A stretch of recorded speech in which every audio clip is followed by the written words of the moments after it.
And good morning and welcome here at the Grenada National Cricket Stadium, where the West Indies under 19 men, they're going to be up in battle against the English under 19. We give you, in fact, good news that the match is going to start on time despite the very harsh overnight showers.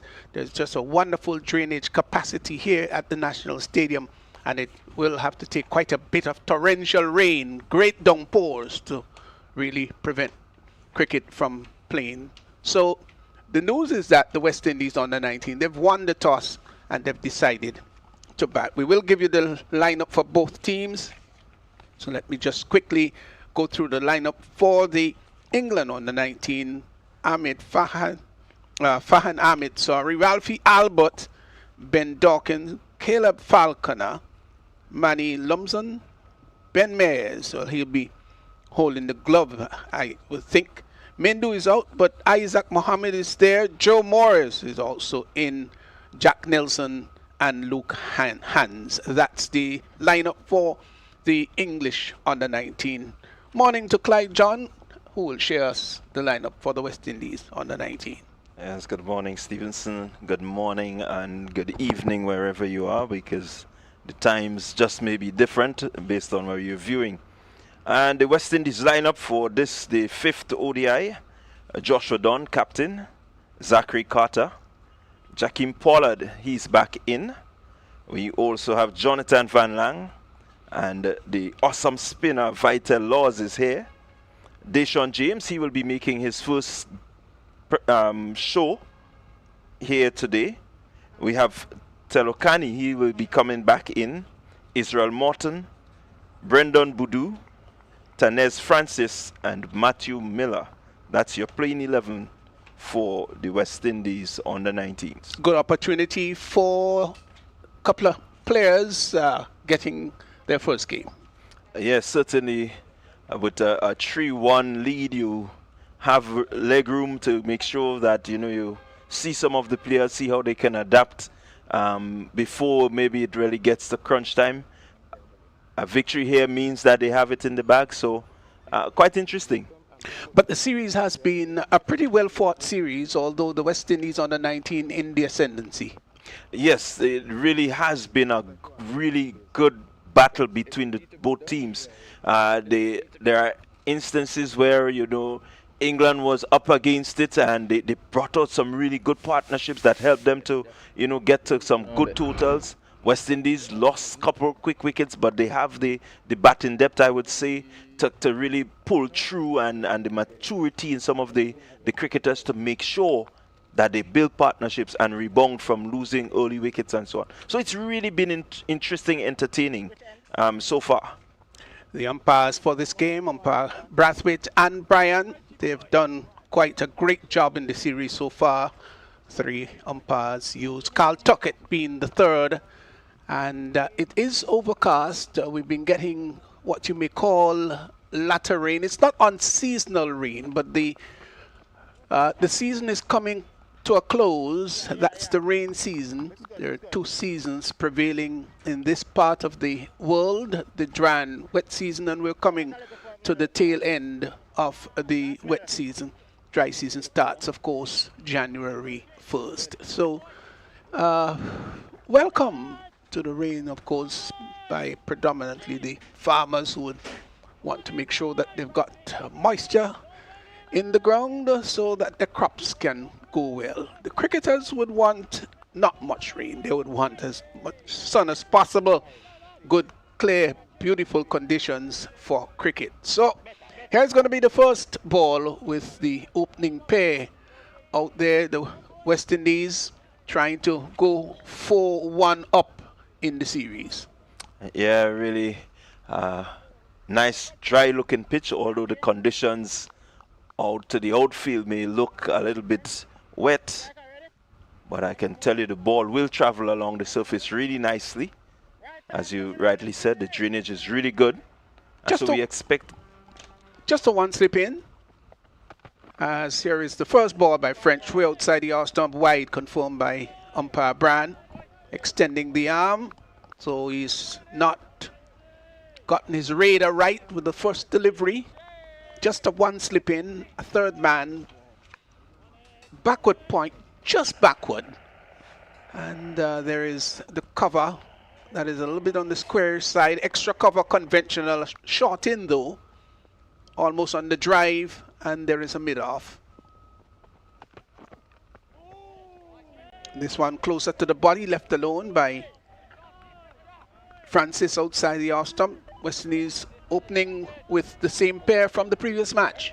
Yeah, Carter really did well in terms of helping to push the scoring rate along in the early overs.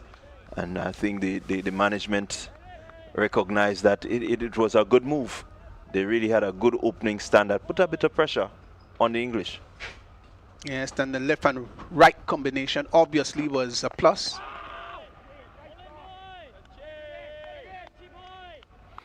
Yeah, it's always a bit difficult, you know, as a bowler to really have to always interchange. You really have to remember and, you know, just allow the bowling action to be as natural as possible, even if you have that changeover. So it could be quite challenging. Yes, and then if you decide to move from over the wicket to round the wicket, that's another challenge to make sure that your line and length remain in coordination. Delivery down the leg side, wide signaled by the umpire. So 2 extras on the board this morning as French sprain, the first one outside the off stump wide, and then this one down the leg side. Well, what I noticed there is that he's getting the ball to swing back into Francis, and so he just needs to start maybe a little more on the off stump.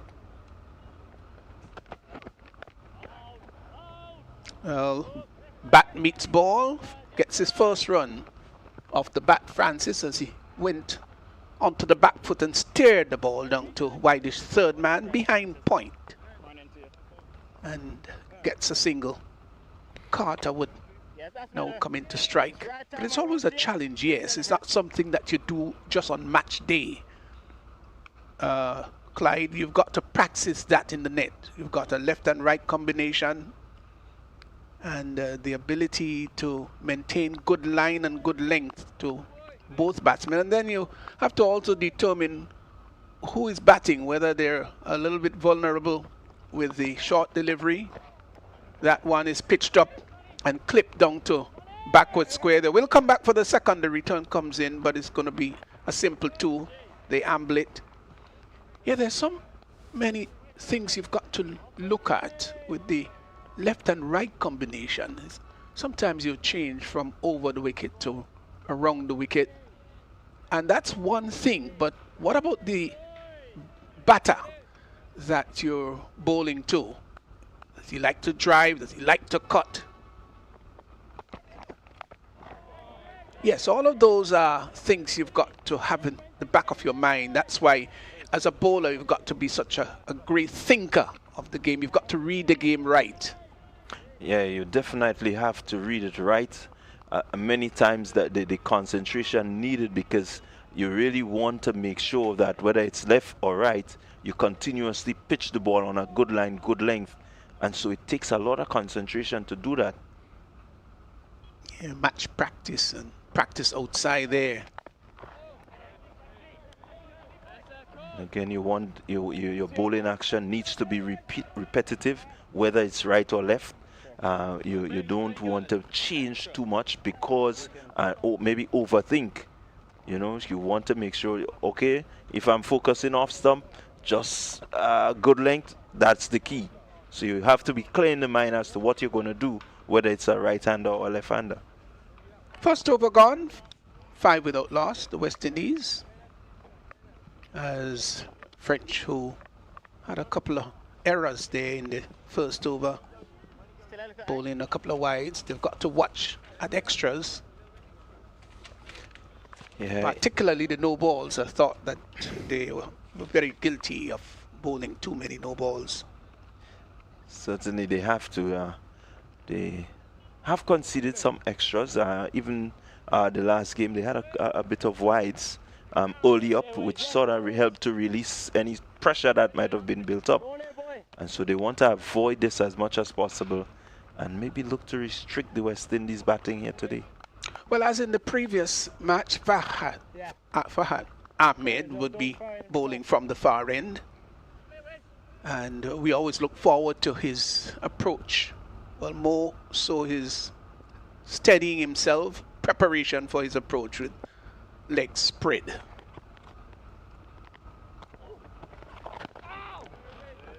Wide he starts off with down the leg side, as did his opening fast bowler, which was outside the off stump. One more to the total. Yeah, again, want to get the radar right very early. Extras already top score. It appeared for like before, Brathwaite remained on move. We talk about how players got to be always thinking and working on their craft, Clyde, but umpires too. Gosh, they've got to be concentrating throughout the duration of the game. Yeah, I often like umpiring, but sometimes, you know, I question how do you become consistent in terms of your length, whether the ball is going to go over the top, you know, just being able to read the pitches, and so it's a lot. Got inside that one, Francis. Played it very well.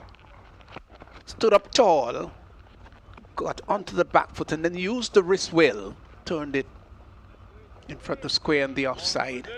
Got a single. But like the cricketers themselves, the umpires will have to do their bit in terms of preparation and maybe practicing outside of these match days.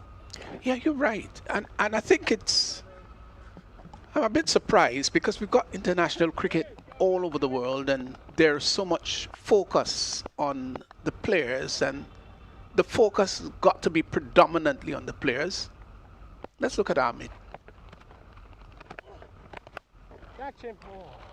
Inside the line and sweeps that down to backward square, forward square for 4. Well, it was right there on the pad, and he loves to sweep the ball, you see, and made sure that he got to the pitch of it well and struck it hard. It went quickly for 4. Yeah, really good connection there from Carter, bringing up the first boundary of the morning. Certainly, that is how he plays. Once he's there and there's an opportunity to score, he will take it. Yeah, he's a strong lad. Strong at the shoulders, strong all over, really. There's Ahmed again. Well bowled, well bowled. Well played too. One that was given generous flight. And he had to reach forward and pushed it out to short extra cover. Yeah, but we hear so much about the players, which is right, but very often we don't hear much about our umpires. And that's where, when you see the actions again of my good friend Billy Bowden, yeah, you know, he, as you said, some persons may think that he's stealing the spotlight, but at some point in time you have to remember that they are there and a very integral part of the game, the umpires. They play a huge role. Ooh, that was a good delivery, one that had some bounce and turn attached to it. Well bowled, overcomes to an end, 7 without loss. Yeah, that delivery pitched on a really good length. Let's look at it here. And through him, he was not sure whether it was going to continue or well. And luckily for him, it beat the outside edge of the bat. Just a correction, did say 7 without loss, 12 without loss. Yes, so again, we're talking about the challenges of umpires and the match preparations, and it'll be nice if at times you can have umpires' expressions. Let's hear about the preparatory work. Let's hear about what they do in terms of longevity, what needs to be done to be a great umpire. There's a delivery. wide signal by the umpire. Maybe he thought about it for a fleeting moment and quickly decided that that was a bit too wide, slanted down the leg side. Extras have now gone on to 4. Yeah, Francis did move inside the line of it, but the determination is that it would have passed the stump and not gone over the stump. Here's French once more. Let alone outside the off stump, another wide. Contrasting direction. This time is outside the off stump. So he certainly is missing his radar here. French. Yeah, looking at him, he doesn't seem all that comfortable as yet. The rhythm seems to be a bit off. You look at him get into that gather, and something just not seem to be coordinating as he may want it. This time he's off the back foot, is Francis. Ball closer to the body and punches it out to cover. Can't beat the field. Yeah, you're right. It's so important for bowlers to get the rhythm. You can be fast, very quick, and you can be erratic. But that entrance into the wicket, that movement forward, you just got to feel comfortable all the time. Well bowled. And many bowlers, if they don't feel right with the approach, they will abort the run, go back. And there is nothing wrong with that. You're certainly within your rights to do that. Make sure you're comfortable. There's some batsmen who they've got their gloves and the glove doesn't feel right. And that's the glove they batted and got 100 with the previous match. But this match just doesn't feel right. Those things happen in the game of cricket. Yeah, certainly it does, as Carter gets one. But again, it's and this is part of the game that we try to get youngsters to remember. There is something called muscle memory, and so once it doesn't feel right, you try your best to stop, regroup, come again, because you want that repetitive action. Whether it is playing the cut shot, whether it is the defense, whatever it is, you need that sort of repetition if you're going to bat and bat for long, or bowl and bowl for long periods. Yes, and could be so frustrating for inexperienced players. Delivery that was outside the off stump and looking to pull that through mid-wicket. Bit of a rash shot there. Yeah, really nowhere close to it, and using the option of cross-batted, a cross-batted shot instead of maybe playing it where it came from. I know it's tempting if there's only 3 on the leg side. Yeah, Carter, he is strong on the pull, does like to pull the ball too. So when it's short, his eyes tend to light up. Oh, this time beaten with an absolute pearl, peach. Beautiful, ornate delivery. Touchdown just outside the off stump. And the ball just seemed to deviate just slightly off the seam. And he pushed at it. Ball rushed past the pushing blade. So, 2 little errors there, if you want to call it. Yeah, you look at Carter and he seems to be the person who favors short pitch bowling. This one just drew him in a bit. Yeah, much better this time. Coming forward, head right over the ball and to the pitch of the ball. Just pushed it out that mid off. The over comes to an end. 3 overs gone. West Indies winning the toss, deciding to bat 15 without loss. Yeah, good. Again, good start. Ably assisted by a couple extras from the both opening bowlers. But the wicket seems to be doing a bit. You saw that ball that beat Carter a while ago. Did have a little bit of shape away from the left-hander. Ahmed seemed to be getting some turn, so I think it makes for a quite interesting day today. Yes, I would think so. Should be an interesting encounter between these two who've been battling here. This is into the 5th match. Ahmed would move in to bowl to Francis. Here he is.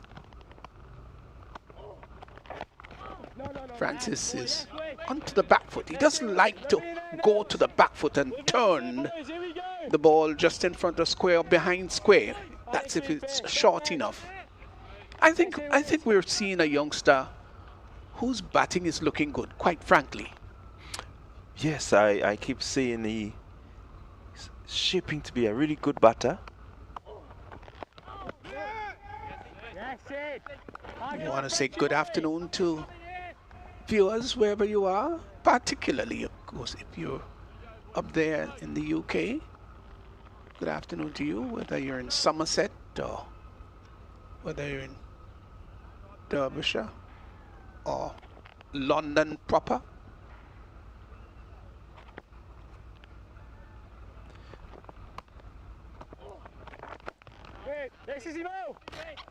Onto the back foot, looking to cut the ball too close to the body. Doesn't have the kind of room, but he still got onto the back foot. Yeah, that's a feature of his game. We've not seen him attempt the sweep. We know he loves the sweep, but I think so far Ahmed has kept that shot away from him. This time he turns it nicely, just behind to the right of the umpire. He'll get a single. He plays that shot pretty well, where he eases onto the back foot and uses the tide of the ball and turns it on the ground. So there's a bit of skill involved there. Seem to enjoy doing that. Carter now comes back into strike.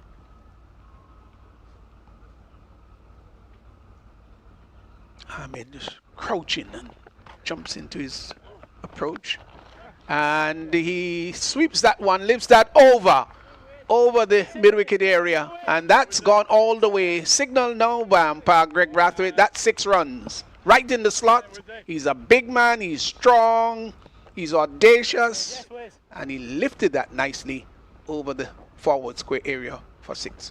Well, what was good about that shot, he picked the line of that ball very early, recognizing that it's pitching just on the leg stump, and there was no second invitation. I mean, he went through with the shot and a full-blooded hit. 6 runs, really good batting from Carter.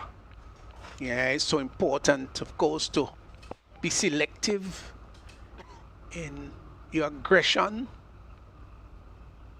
And though you might be a naturally aggressive player, but you've got to pick the right ones.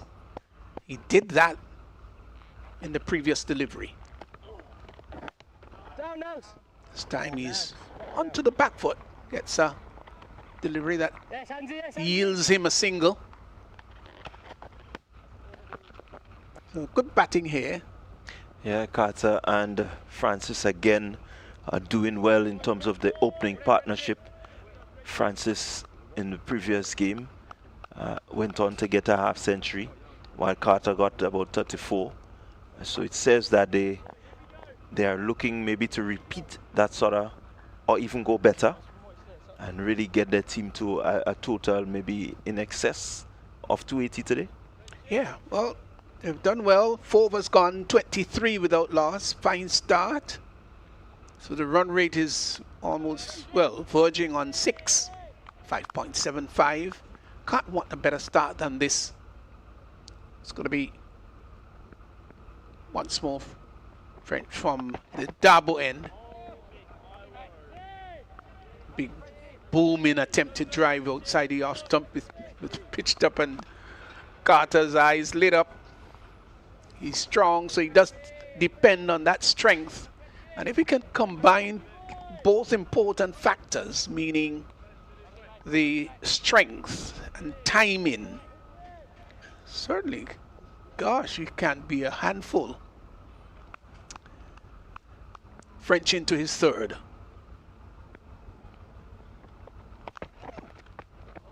Big booming attempted drive again. Might have just taken his eyes off the ball. It's pitched up. I know he wants to go. Now let's look and see. There is a conventional mid-off and mid-on. I think he sees that and wants to lift it over the head. Mid-on and mid-off, they've just had a bit of a conversation. Maybe the idea is to stay very close, right to the edge of the circle. This one just pulled back in length. I would have pushed it up again. Certainly just get to really see what he has in him, Carter. But I think French would have been here. He's seen Carter. He knows what he has to offer, and so he doesn't want to err in that direction. Yeah, it's the early part, field restriction, trying to go over the top. So many teams believe in going hard early.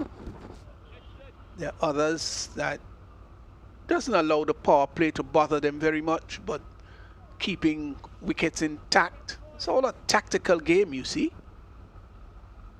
Yeah, it is very tactical. Feeling for that outside the off stump. Naughty. Yeah, really in no man's land there, Carter. Just seemed to want to get on with things, Carter. But he needs to remember he's playing 50 over cricket. The longer you stay out in the middle, the more chances you have to put on a good score. Yeah, you've got to do your task. Play your role out there. Don't say, well, the others are going to pick up if I don't get through. No. You've got your role. Stay there. Get it done. And you should feel a sense of satisfaction if you dismiss that you've played your role well. This time he comes forward and turns it neatly down to backward to forward square, and in fact would go all the way to the boundary for 4. That was neatly timed. Oh, sweetly timed too. Didn't look like 4 at first. Yeah, good, really good shot option there by Carter. This time French just erring again on the legs, and what we've seen, anything towards the legs of Carter, he's not afraid to go and go hard. He did on that occasion. It was sweetly timed.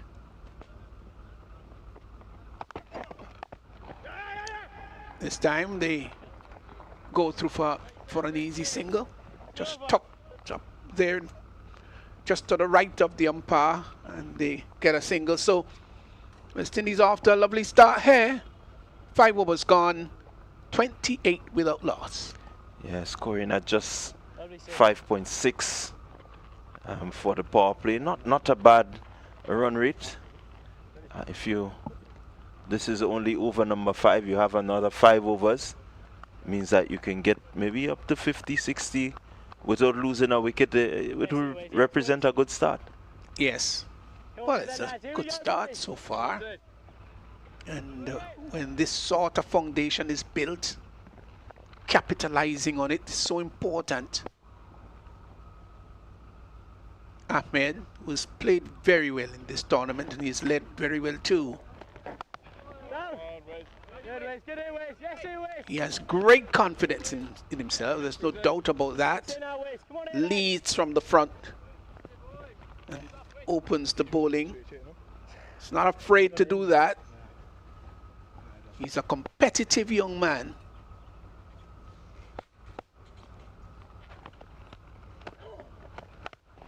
Off the back foot. His Carter can't pace that offside field, which is crowded. There is a short third man, backward point. There is cover, extra cover. Long off is extended. You just got to like Ahmed, not just for his approach to the wicket, his approach to the game. Seems to be always thinking and has a great level of self-confidence. And you see that in his overall playing performance, and just his body language suggests how much he loves the game. Very passionate. Well bowled, well bowled. Lovely delivery, flighted and reaching forward, but I thought he handled it well in the end. Yeah, Carter doing well there to just play with softer hands. I think Ahmed did really well to draw him forward, but what he didn't do was to reach too far past the line of no return, I would call it.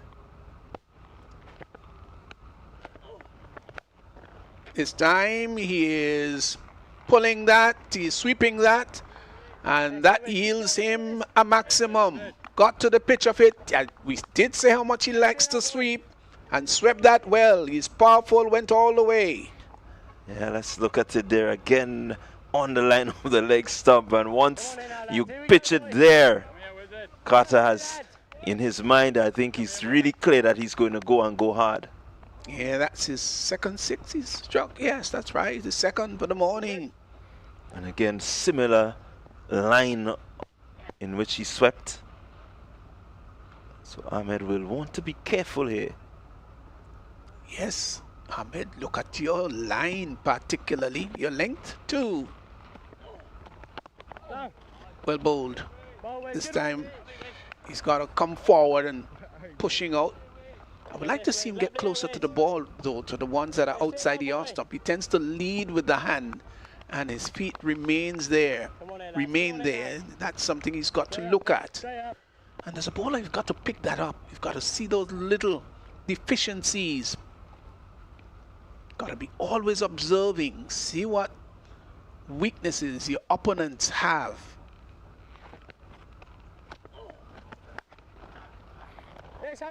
Off the back foot. And pushes the ball down to the sweeper, gets a single. That completes the over. So with some 6 overs gone, the West Indies is off to a rousing start. It's 35 without loss. Yeah, again, good start.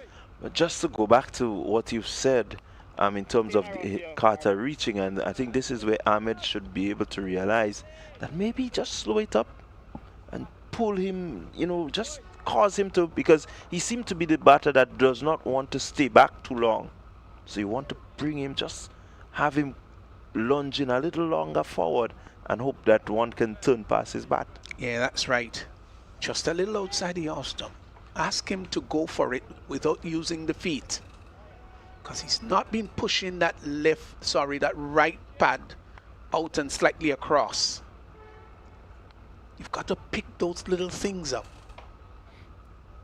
Yeah, especially as a spinner. Yes, they're so important. French again. To Carter. Down the leg side. Gets inside the line. Who thought about a single? Ooh, and he was going to be in a bit of a bother there. That was a run-out opportunity, because Carter was meandering down the pitch. And it should have been Francis's call. Don't know what was said in the middle, but it was close in the end. Yeah, it was rather close. I think just a slight bit of miscommunication. They need to be loud in terms of their calling. I did hear a call, but I think it was maybe Carter in the haste to try and get the single didn't really hear that.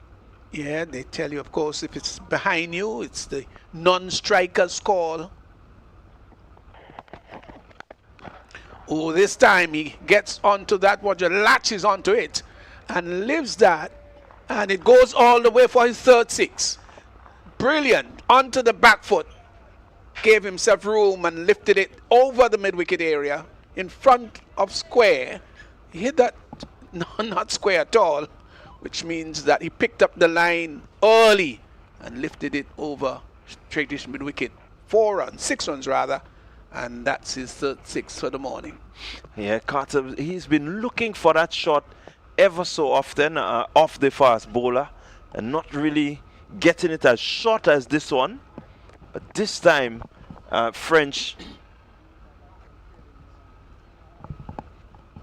just airing there, right, in terms of the length. It was just too short, and Carter latched onto it, really hit it sweetly.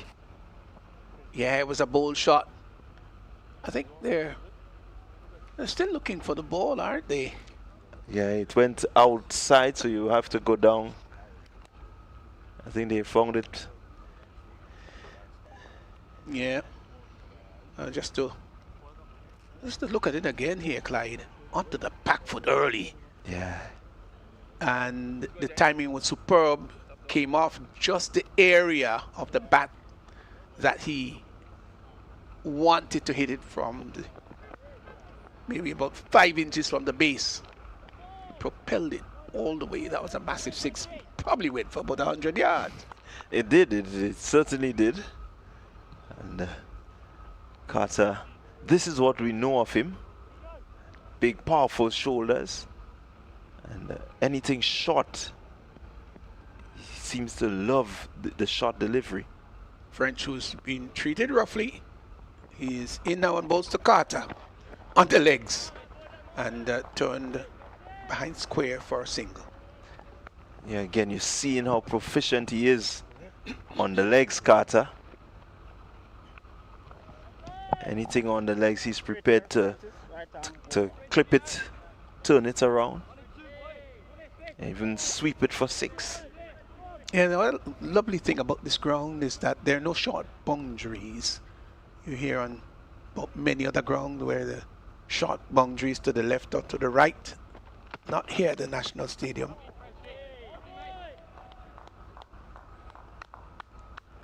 Where it is a pretty big ground, this. Yeah, playing surface is pretty big. It does cause maybe the batter to make sure that when you hit it well, because power failures will certainly get you out. Here's French again.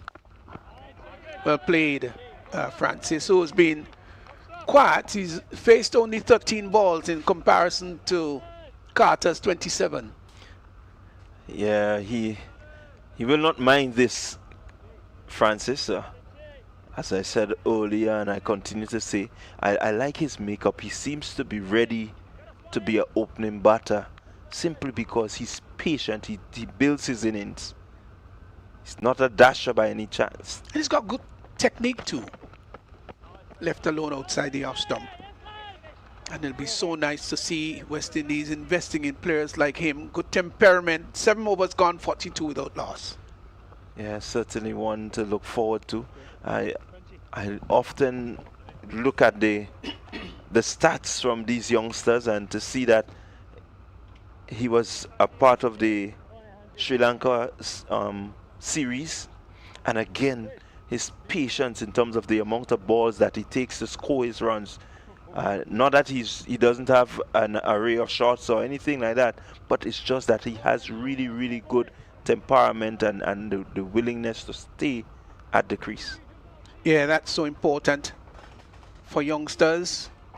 And if you can perform in front of the wicket and behind the wicket, if your glove is good, glove work is good, and your batting is good, augurs very well for you, you can go very far.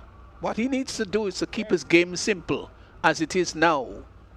Do the basics right, and he can move from one level to the other. That's so critical. We want to see our young players do that.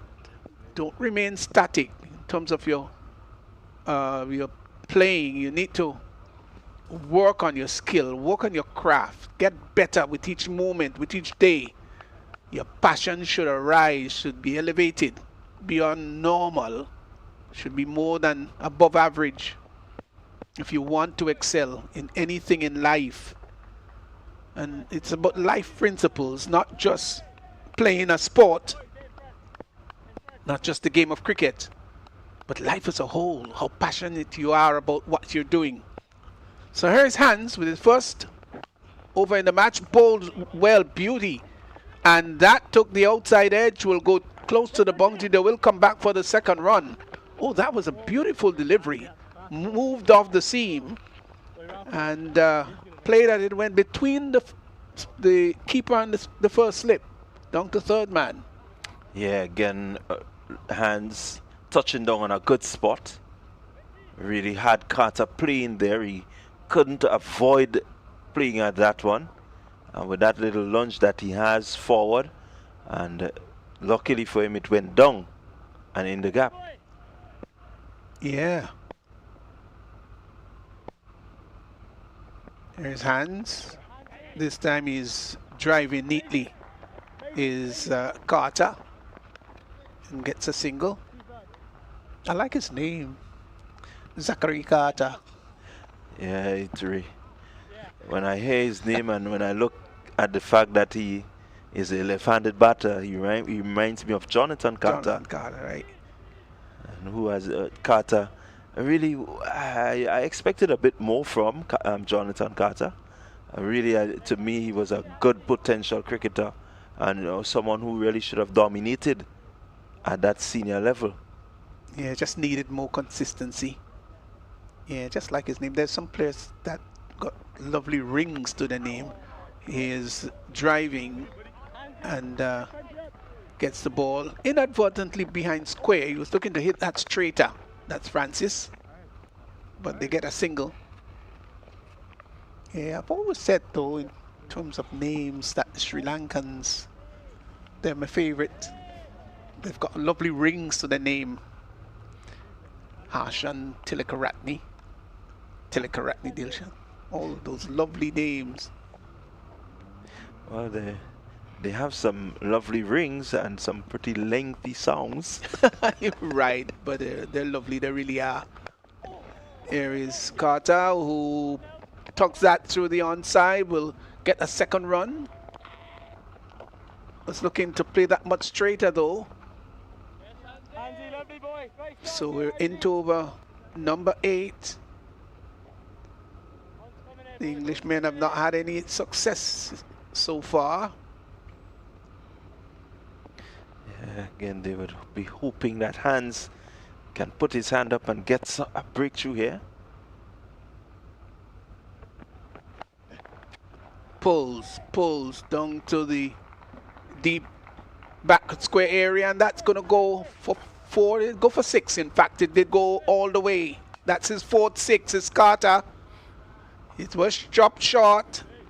Into the wicket he went and pulled it hard. Don't forget Folk, he's a strong man. And when he hits them, they stay hit. Great shot. Yeah, again, the bowling from the English so far has not really been as it should, and they've just erred slightly in terms of the leg side bowling to Carter, and Carter is not afraid to swing because he has the backing of his broad shoulders. So the 50 has come up, and this time gets inside the line and clips that. That's also another boundary for Ford. Error ball onto the pad, and he got inside the line and clipped it nicely behind square for 4. Yeah, again, just going towards that leg side. And with the field set the way it is, only one fielder on the leg side on the boundary, you really can't afford to err. Yeah, I would like to see the bowlers say to Carter, we're going to pitch it up just a little outside the off stump and ask you to drive. But I've not seen any of the bowlers who have read that and said, look, we see that we see that he tends to play at times to the ball that is pitched up a little bit outside the off stump with his body away. Yeah, taking a while to really pick this up. So Carter is 47, 3 short of a half century, only 32 balls. Lumsden. Oh, that was a short rising one. And Francis pulled the bottom hand away, not before the ball crashed into the fingers. It's a painful blow he's got there. Yeah, certainly will be painful. I think it got flush on the glove. Looking to just ride the bounce of that one. Yeah, it just ran at him. It spat at him as a cobra and had him sand dancing. Yeah, especially when it hits flush on that thumb. Even though there's a little bit of protection in there, but just past that bit of protection for the tip of the thumb, lower down, it could be very, very, very, very hard. I don't think you would be in the era, Clyde, when we used to wear the old-fashioned mittens, and they didn't pad you very much. When you got hit with what we call the mittens, I'm sure that Raphael Crowley would remember that, and the protection was minimal, so that ball hit you really, really hard. These days, of course, the gloves are well padded, and it will take quite a bit of a hit to bring a great sense of discomfort. That one really struck him hard. But back then, it was the old-fashioned mittens. Yeah, the old-fashioned mittens really is not the best. And I have to always applaud cricketers of yesteryear. You know, when you look at what we have now compared to back then, the pitches, I think they're they're pressed much better. You know, you look at the fact that maybe they don't have as much grass as back then, but having that grass means extra pace, and the batters have to, you know, be able to evade. And I could imagine having to evade one of these bumpers, you know, that pass just about the nose area. I mean, come on, it really has evolved now. But trust me, back then I give kudos to the players who played in these early 70s and 80s era. Yes, and there were no helmets back then. You wore the floppy white hat, which wasn't any protection really. Really was for the sun. And your country's cap, and even when you get struck, the cap didn't do anything for you. Or you play hatless or capless, like Larry Gomes did and Sir Viv Richards did. These were the players who ducked and weaved out of it, or in the case of Viv Richards, who hooked the ball. Larry Gomes was the one that tended to duck underneath, let it go by. Not Viv, was always up for the challenge. Yeah, it's really good to see, you know, when these guys put you sit down and they talk to you about what they had to go through. I think a lot. The game has really been brought to that stage where the safety of the players, you know, has really been of concern. And so you see a lot more safety rules, and there's more safety equipment, more padding for the pads. I mean, I remember growing up as a young boy not having the pad, so we would fold the chicken boxes and put it around, strap it around the leg. Oh, that's rather primitive, isn't it? But whatever we had. Yes, and that's what passion for the sport allowed you to do. You can't tell a youngster to do that, not today. They'll snare at you, won't they? It certainly will. And back then you didn't have much, but whatever you had, you wanted to play that game of cricket using that hard ball. And you would find ways to get padding and get stuff just to make sure that you're playing. So Budu, who took his guard there, has come out to replace Francis, who's decided to go off. He seemed to have been struck really hard. So here is Lumzan Budu, who is into defense. Played it out on the onside. How much this is going to interrupt the tempo. And you've got to be also wondering how bad is the damage, because Francis is a keeper. Yeah, it's something that really needs to be looked at. You want to make sure that he's okay, that at least when he's out keeping, that it doesn't really impede his glove work. Yeah, if it's really too disconcerting, I think he did the right thing. Outside the off stump, off the back foot, nice shot. We're going to go very close to the boundary. It's going to be pulled back just inside, about 10 yards inside, and the batters come back for the second. Fine shot off the back foot, well played. Yeah, well played there.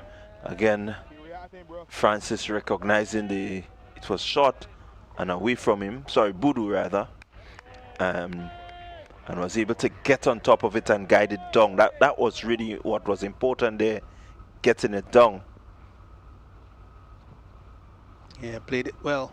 Lumsden, who is really steaming in, is turned behind square, just to the right of the umpire.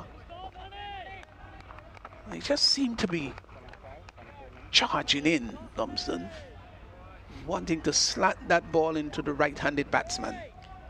Yeah, I like his approach. From seeing him in the earlier match, I just like the fact that he's willing to bustle in and really bend the back and give it that sort of effort. And you see that from him every time he has that ball in his hands. And he moves into Budu, onto the back foot. played it very well. So that completes the over. Some 9 overs gone, and West Indies off to a rousing start. Great start, 60 without loss. What I love to see, I look at Lumsden, especially in his gather, delivery, and follow through, and he somewhat, the follow through tends to remind me a bit of Andrew Caddick from England. Look at that. We'll take a look at it. Right there. That last few moments of the delivery, it just tends to remind you of Andrew Caddick with that leg and then the way he pivots over. Yes, so the over comes to an end, and at the end of 9 is 60 without loss. West Indies, of course, winning the toss and batting. Yeah, really good decision, well backed up by the opening pair of Carter and Francis. I think the fact that Francis got injured is the only reason that he's not out there enjoying this opening partnership. But certainly Boodoo coming in has shown that he's ready to stick with Carter. Carter may just want to play a slightly different role now that his partner is out, retired out rather. Of course, Andy Carrick, who played for England in both Test and one-day matches. Off the back foot is Carter. Get in there, boy. It's a 5-footer, sorry, 6-footer, 6 inches thereabout. So he had obviously height on his side.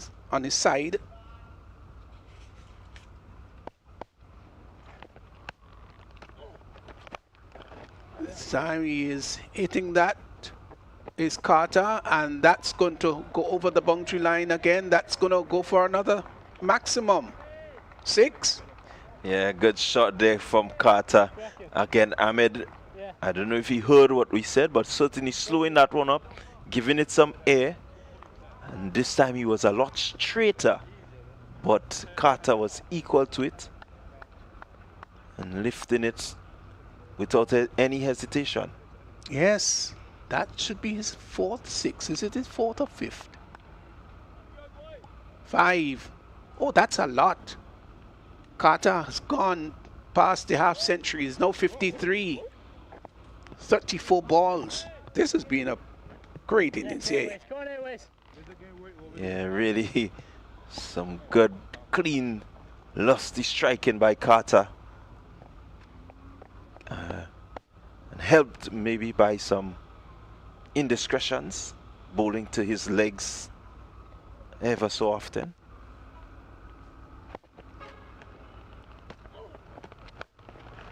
Off the back foot.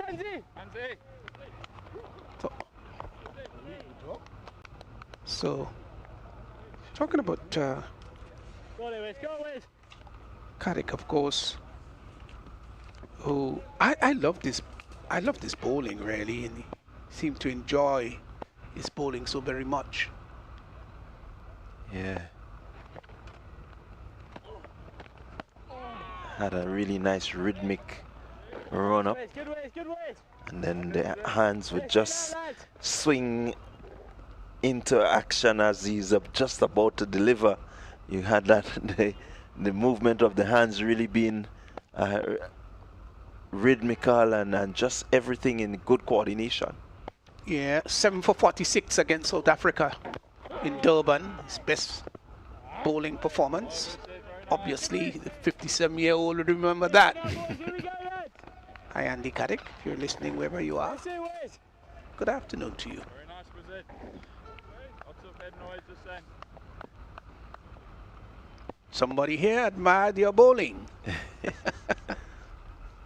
Yeah, back then I looked at all fast bowlers. Well bowled there by Ahmed. And Carter is equal to the task, though, pushes it up alongside the pitch. The over comes to an end. 10 overs gone. It's 66 without loss, the West Indies. And with that sort of start, the platform is built for what could turn out to be a good score. They must be thinking about the 300 mark. Certainly, you should be thinking about 300 with a run rate of 6.6. It means that you have a really good foundation. You've not lost a wicket. And so there's times where you want to just maybe maintain the run rate. You will have certainly England may just decide to spread the field somewhat. And once that is done, you have the opportunities to pick up ones and twos of most deliveries. And so it's just a matter of maintaining this start. The odd boundary comes and you will want to just get that ball out to the boundary. So Lumsden continues. This time to Boodoo. Good shot, just off the back foot. And hits that down behind. Point on the offside, will come back for the second run. It was a good shot. The second time we see him, Boodoo, getting again 2 runs. Short delivery. Onto the back foot, got on top of it. Yeah, feel that they're just diving over it. Really, Lumsden may feel a bit aggrieved. Feel that should have really stopped that one.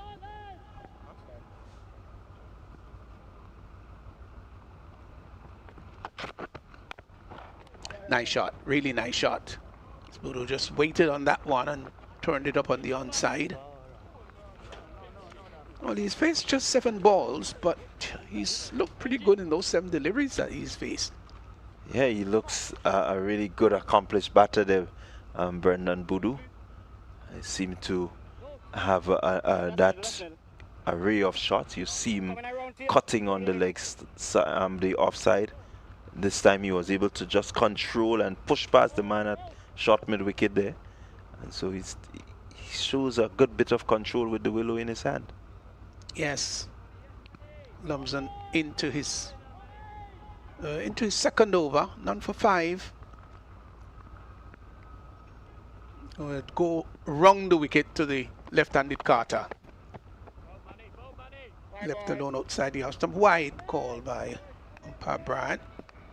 Just looked at it closely and felt that it was too wide to go unpunished.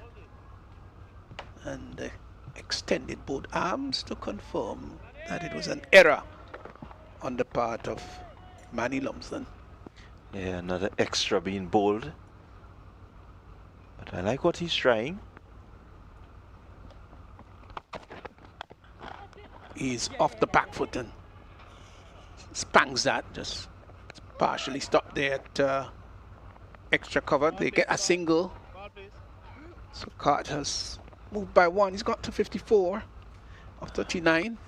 Yeah, tell you what, I think the player, and let's see who it is, he may just have injured himself in trying to take that catch of Carter. It was hit powerfully from the bat of Carter straight to him. I think it really rushed into him and may have gotten it somewhere in the midsection. Oh, he's writing in pain. Doesn't look good, does it? No, it really doesn't. I wish we could see that again, though. What really happened there? And what caused the discomfort? So he's been attended to. Now let's see if we can get it. Yeah, powerful strike from Carter, and attempting to take the catch there, but did it carry? It certainly did, right into the midriff, and should have held on, but again, coming off the middle of Carter's bat, you really don't want to make any misjudgments. I think he misjudged that one and may have taken the blow. Well, taken the count. Let's hope that the young man is fine. So West Indies on the 19 after a great start, 71 without loss, and we're in over number 11. So they've got a wonderful run rate here and should be thinking above 300.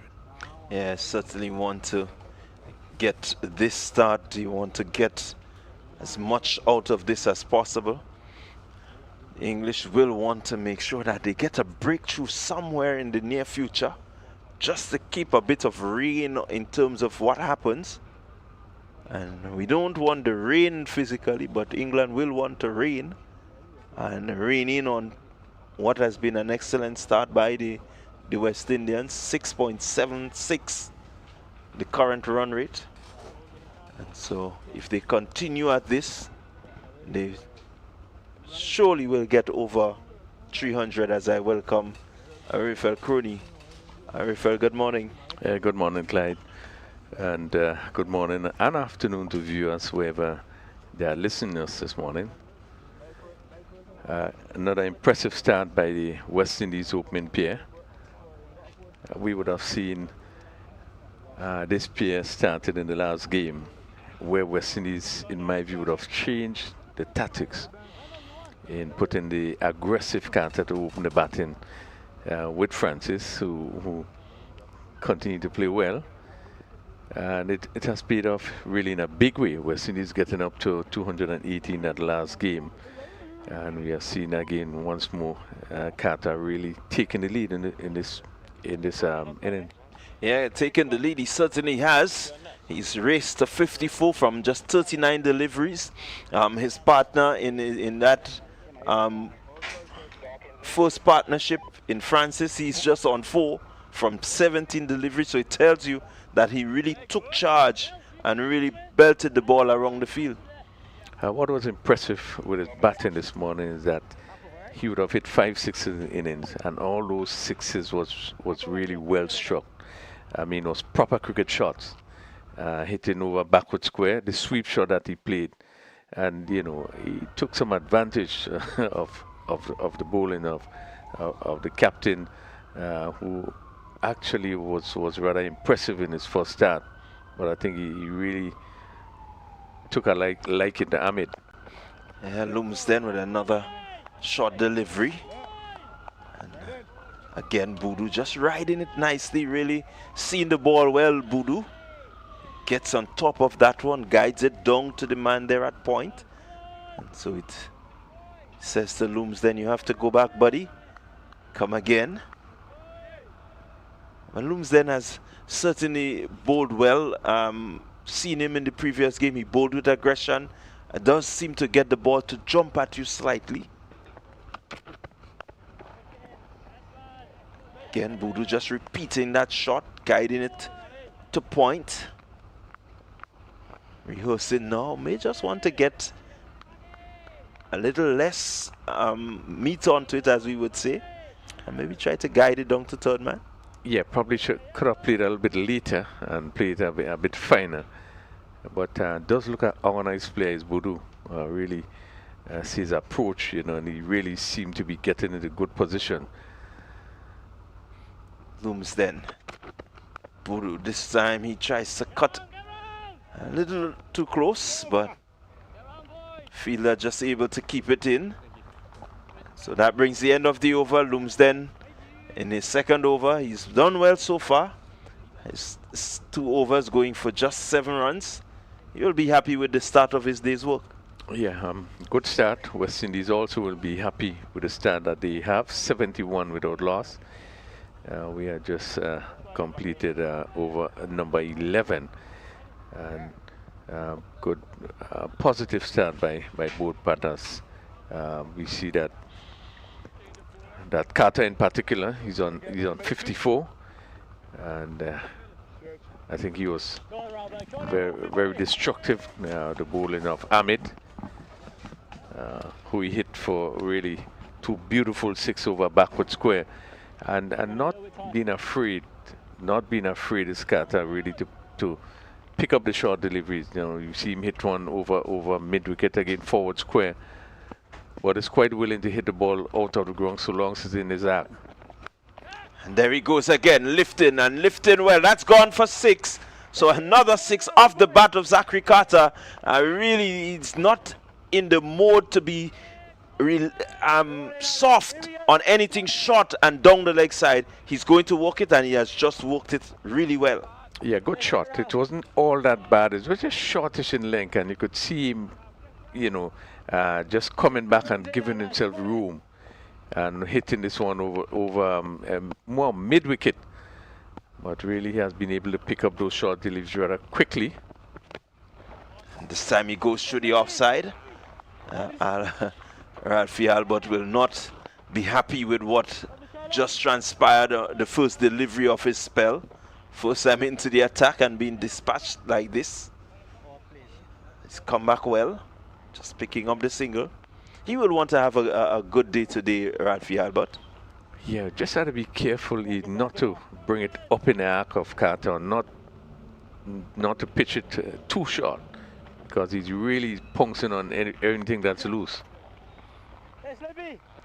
Again, stylish Buru just pushes that one to mid-wicket. Picks up a single. Brings the hard-hitting Carter back on strike. Albert. Carter goes again, this time front, just wide mid-on.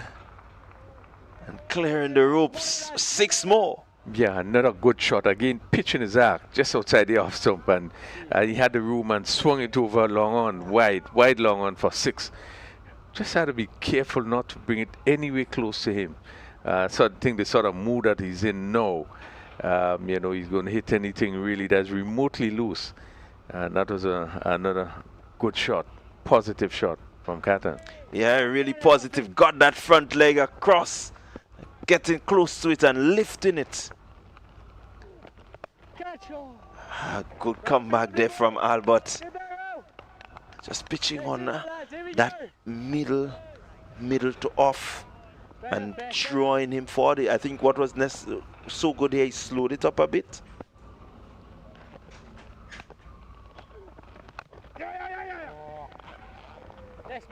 Well played there by Carter, just pushing that one out. But I think Albert has really adjusted well in terms of the pace of the delivery.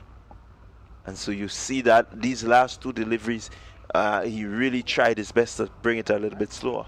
Yeah, another good over for the West Indies at the end of the over 85 without loss. And they really continue to score at a very good rate, 7.17, which is really a healthy scoring rate. But I think Carter would have really taken the attack to the English bowlers, and they seem now to be very tentative.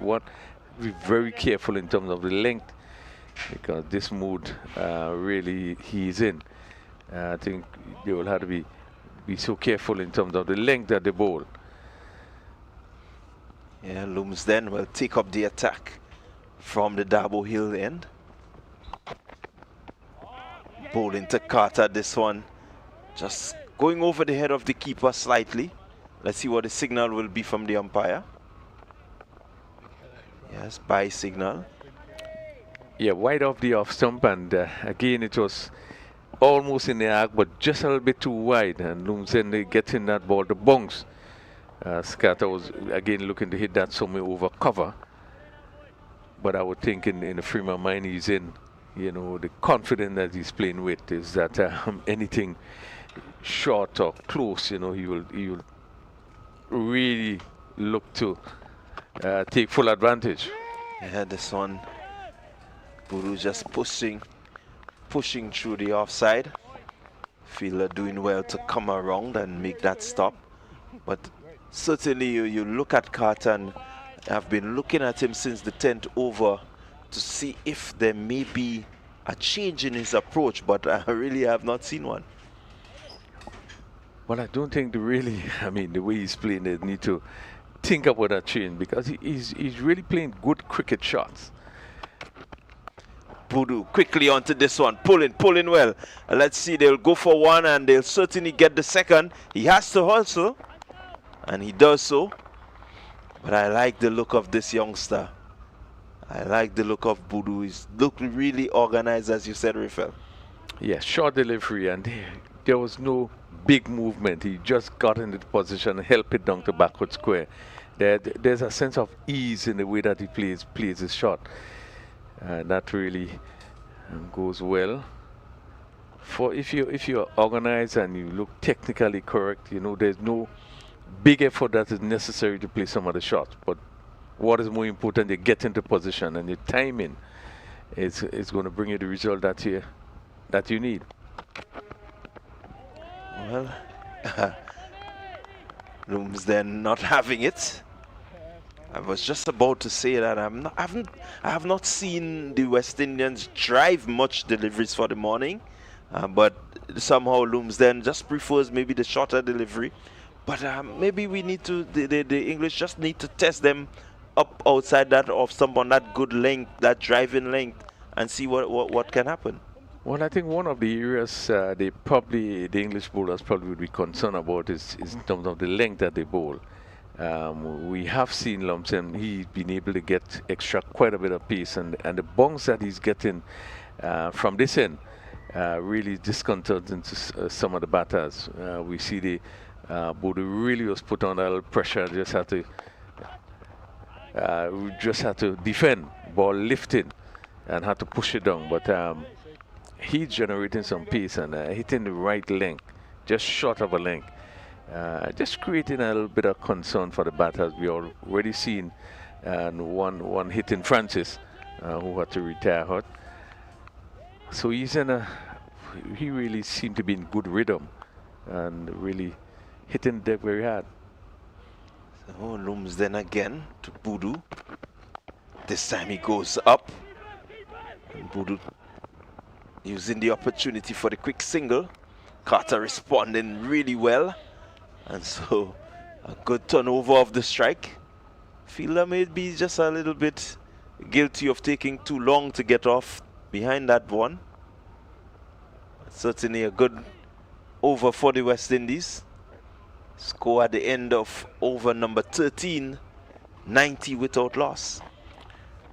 Yeah, they continue to really put on a good batting display this morning. One would have thought that West Indies winning the toss and batting again is the confidence coming off the last game, winning handsomely.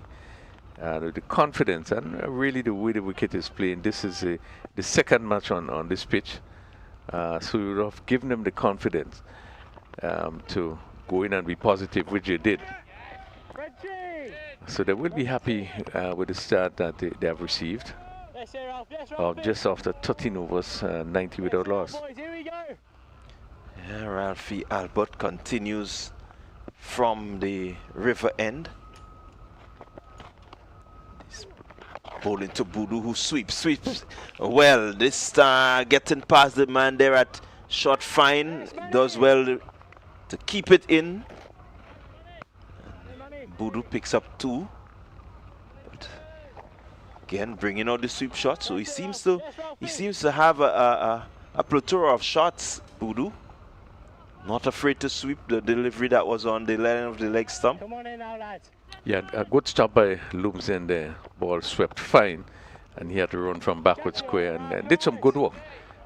Just pulled it back before it crossed the boundary. But again, you see the timing, you see the ease in which Bodu is playing as he swept fine. Albert just drawing him in there. Well played by Bodu. He moves on to 11 from 18. And certainly looking good. Confidence is there. Blue. There he goes through the gap. Will it be the fielder? No, he has stopped it. So just one more to Bodu. But again, finding the gap really nicely. Yeah, full toss hit down to mid-on, which is now being pushed back. Probably would have tried to maybe hit it a little bit straighter, just to get it past the mid-wicket and the mid-on, but still was able to pick up a single. Nice, Ralph. Good, Ralph. Yeah, I like this delivery there from Albert, just drawing Carter forward. And we've seen that when Carter has to reach forward, it is not always the easiest for him. And so I think the English, they might have missed that trick slightly. We've seen Ahmed really not bowling as he should. Not getting off today, but certainly the West Indies will be happy. 93 without loss, 14 overs completed. Yeah, and it's certainly good to see that we have some students sitting in the pavilion today, taking the opportunity to look at this under 19 game, England West Indies. Probably, you know, never know, some of them they probably might be in a position to represent maybe not only Grenada but the West Indies. So I think they seem to be very happy to be out this morning. Yeah, it's good to see them. You talk to quite a few of the players that are playing even at the regional level, and they will tell you they remember being maybe out at the outfield for the Scotiabank Kiddie Cricket and some of these initiatives, and now they are representing the Maroons. So certainly, looking here, they have the encouragement. So you know, it's missing any cricket. They're now having a water break. It's 93 without loss. We have overs completed 14. And Clyde, you know, as I say, it has been a very good morning for the West Indies team. Now winning the toss and batting, and condition a little bit, you know, on the overcast side. You know, still one would have be thinking whether or not they made the right decision to bat. The condition was good for swing bowling. We saw the opening pair of French. We've seen French for the first time, being able to move the ball both ways and getting a lot of swing, but not being able to be consistent in terms of line. And I think that was one of the problems, bowling a number of wides. And I thought at the start they didn't probably use the condition, I think, as they should to get full benefit. All starting with Ahmed as the off spinner in that southern end. We know that he did tremendously well from that end, but he was not given the opportunity to settle. Yeah. And I think that made the difference in how the West Indies approach the opening start, how they attack the England bowlers. I think this is why they in this good position now after 14 overs, 93 without loss. Yeah, I want to agree with you, Rafael, in that he was not allowed to settle. Ahmed Carter really going after him. Anything offline, off length, he was severe in terms of his treatment to it. But again, you look at the fact that you're sent in, you're asked to field, and from the first over from French, you saw the swing, and so maybe you wonder how quickly these guys are able to assess and adapt to what is happening in terms of the conditions. Yes, it's so important that you are able to assess very quickly. You look at the condition, what the ball is doing.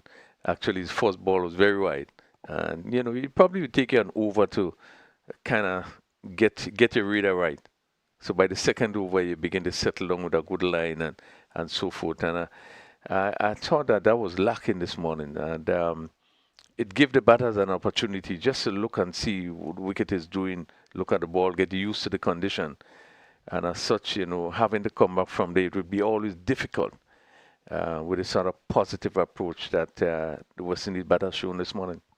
So it's hands to continue from the Darboe Hill end as the water break has ended and we're back with the action. But certainly, I think Carter has assessed it well. And anything offline, off length, he is dispatched. And the English under-19s will be happy just to see the back of him. I think the more he spends time there, it could be very dangerous for them.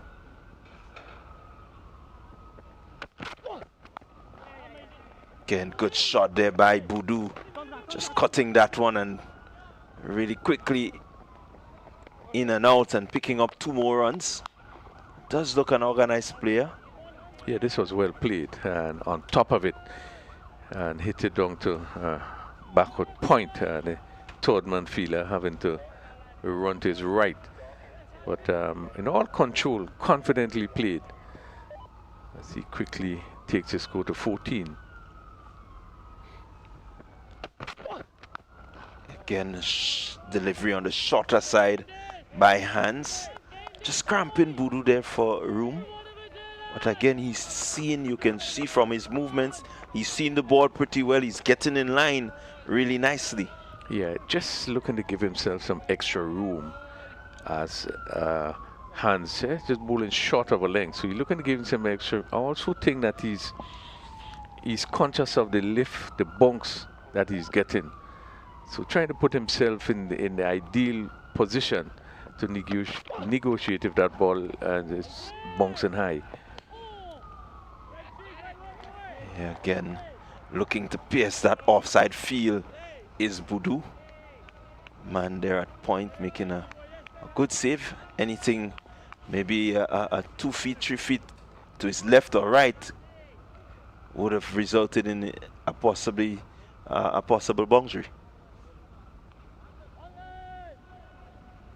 So Hans just settling in here now. His first over was severely treated. Again, coming back, good line, good length. Played in the approved manner by Boodoo. Again, you look at Hans and doesn't really carry the sort of pace that we've seen from Lumsden, but he has certainly done well in this spell, this over, to establish a level of control. Yeah, he's only gone for 2 in this over. Seemingly looking much more comfortable. Again, off the back foot is Boodoo and just opening the face and guiding this one past the man there at point. And picking up again 2 really good looking runs. So Boodoo continues to charge on. West Indies moving on. They're just 3 away from the 100. 15 overs exactly being bowled. So again, run rate 6.47, very healthy. Yeah, 97 without loss and just 15 overs. And one can see that Boodoo really looks a good timer of the ball.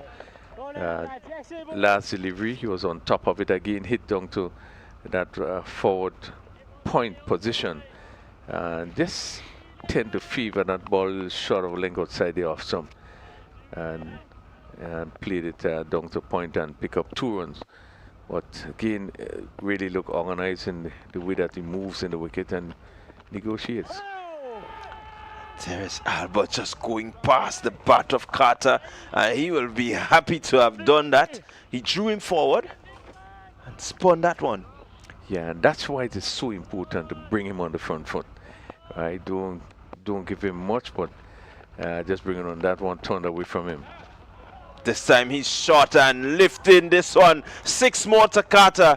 A bit shorter than the previous delivery. Quickly onto it and dispatching it for another 6. 8 sixes in his innings so far. Carter is a man on a mission. Yeah, again, that was really a mistake by Albert. He was beaten comprehensively the delivery before. One expect that you're going to come with the same length, and he pitched it short. And as we have seen on numerous occasions, Carter was quickly into position and lifted it over again a mid-wicket area and pick up another 6. Right, a good hit, and he really, he's really taking full advantage of those deliveries. Well, that 6 just brought up the 100 for the West Indies. This time a bit shorter, but on the line of the off stump. Not airing on the leg stump this time. But certainly 100 in the 16th over.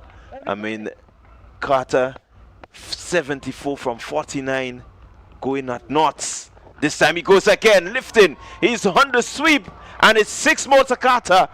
Carter is not in a mood to really be soft on anything here. Anything offline. Let's look at it again. Really sweeping a really good slog sweep there from Carter. Yeah, and it's a good cricket shot. It was outside the off stump, so there was no danger. And he swung lustily again over mid-wicket and really continued to dominate this spinners here, not giving Albert a chance really to settle into any good line. But slightly loose, and he's going to go after it. And that really puts a lot of extra pressure on the bowlers in terms of what length do I bowl or where do I bowl. So he continued to push on and he's into the 80s. Here he is, Albert. To Carter. And this one he looks to hit back down the ground. May I feel that he missed out. I think this is the first one that has not really hit the middle of the bat as you would like. But everything else seemed to be hitting smack middle and going a long way. Albert under pressure. Carter just pushing that one, taking the single. Smart cricket here from Carter. He moves on to 81. Over comes to an end. And so 110. I felt certainly 300 will be on their minds. Yeah, well, the start that the West Indies do have at the moment, 110 without loss after 16 overs. I would think they would feel very disappointed if they doesn't get up to 300. But you know this game of cricket, what is it like? You lose 1 or 2 wickets and then there'll be, things turn around. But they should feel really good about that start. It has been the best start they have in the tournament, and probably the best we have seen, the best of Carter, who is really dominating 81 out of 110. The scoring basically comes from one end. They will be hoping that Carter remains there as long as possible. Yeah, Carter will want to stay there. You want to challenge yourself to, bat for long. You want to challenge yourself to play your natural game and take every opportunity to remain in the middle. And he knows that with these broad shoulders and that bat that just seems to have a middle almost every part of it, because he's been destructive with that bat, I think he will want to relish and take every opportunity to remain there. And the English, I think they're just still missing that trick, the length in terms of the drives. We've not seen much of it. Really, one would hope that they would challenge Carter down the drive. Yeah, good Yorker length delivery. Yeah, really interesting field set there. Now Luke Hans is now going around the wicket. There's a long one right back on the boundary. There's a mid wicket on the boundary, and also there's a deep backward square. That's 3 players on the boundary, and just one person right in a sort of leg gully position on the leg side. Really interesting field. Yeah, it does tell you about the approach of the bowler as a wide being called by the umpire. So certainly the field set here now tells you that they're going to go into the body of Carter. But we've seen that Carter has been really severe on anything on the leg stump, and so they may just try to beat him at his own game. Here's Looms then in against Strater on the line of the stumps. Carter, though the man was there, was able to get the quick single. Yeah, and a good delivery, because what is necessary, we're seeing this has been a slow delivery. And Carter was a little bit early into the shot, but with pace off, he was not able to get back onto it, so he took the pad and go to that short fine leg or leg gully position. But it's very clear that they are now thinking in terms of the best way to bowl him. And I think one of the ways is to take pace off and use some variation. And this one just slightly tailing into Budu. Leg by Signal, so he didn't get any bat onto it, resulting in a single nonetheless. Brings Carter back on strike. And again, you see the fielders on the leg side retreat to the boundary. So clearly that approach to tuck him up. Let's see what Hans does. Full delivery, again slow out one. So seems to be the ploy, Rafael. Try to get him to miss time one. Yeah, they will want to mix it up with him. And we have seen it as full toss, and he was again early into the shot, so really wasn't in a position to take full advantage of that full ball. Once again, a really good ball in my hands. Good thinking. Carter maybe just conscious of the men on the boundary. I'm not so sure that, but if he need to be conscious, because when he hit, it stays hit. You know, the sixes he would have hit were big sixes. He didn't just clear the boundary. So the power that he has, you know, if it's hit, it will definitely stay hit. Yeah, I quite agree with you there. As hands into Budu, slower ball again. Looking to get on the move to run the single, but straight to the fielder. Well, judged there by Carter, though he's the one that should respond. But the speed at which it went to the fielder at mid-on rather, certainly would have yielded a run out had he not stopped it. What a very good over ball by Hans there. And it only one single came off that over. Really, really took pace off those delivery and made it very difficult. You know, it only means that when you do that, the batters will have to readjust. Will have to think now that all the delivery is not coming normal. So it, you know, it creates more doubt. It puts them in a position to think a lot more. As we saw in that particular over, a couple of deliveries which can be considered loose deliveries, they were not able to take advantage simply because he would have taken pace off. So it has been good thinking by him, bowler, good over. Yeah, that's a good comeback for Hans. As we said, he didn't start too well, 16 coming off his first over, but since then he's done well to really keep the batters quiet. We're into the more or less the middle overs, but certainly with this start you have to bowl well and use all the variations that you can. As Ahmed looking for a breakthrough for his team, brings himself back into the attack. Again, that's the idea here now. He wants to draw Carter forward. Yeah, you doesn't want to give him the room. So if you bowl as straight as possible. So if you're going to hit, let him take a chance. And that was a good delivery right up. More Yorker length. So he didn't have the chance here to sweep, even though he wanted to do so. Shot and hitting back past the bowler there, and just trotting through for another single. So Carter moves on to 83. I certainly think he has an opportunity here to bring up three figures. Yeah, well, he do have a very good chance. The platform is already set. So he just, 17 runs adrift. And really is a good opportunity for him to get a big one. But we saw that final delivery there was shortish. But the fact that it was straight,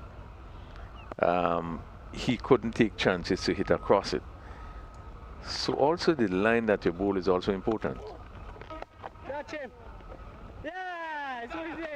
Yeah, really against the run of play here. Really, I think he caught him there, Ahmed. Budu not really committing to the shot. He had to wait on it.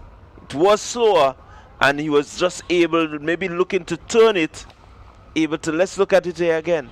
Slow, loopy delivery, and really against the run of play. Yeah, well, it was a good delivery in that he took pace off it, and I thought that Budu was looking to push it and to turn it on the onside.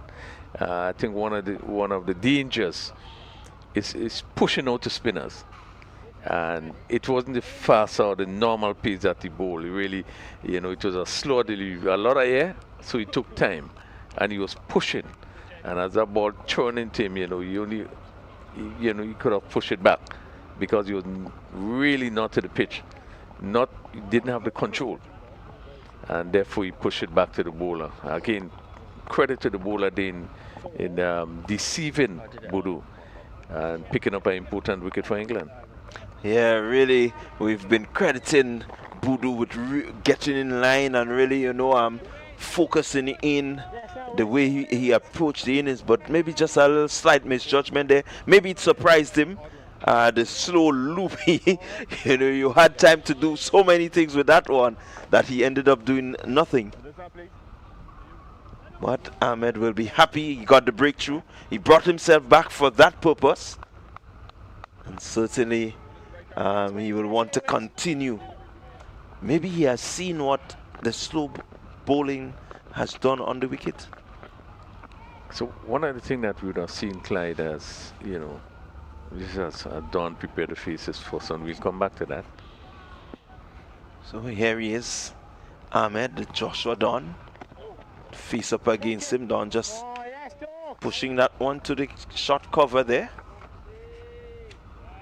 Man doing well to get down and to prevent the single. So he has to wait to get off strike, Don. Ahmed sets himself in his usual manner. Hop, skip, and in.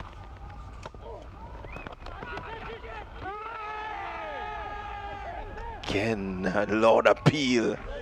But this time it seems to have come off the pad. It's not touched the bat. A good movement from the keeper there. Able to get up to that one before it drops. But certainly, Raphael, a concerted effort to slow the bowling by Albert.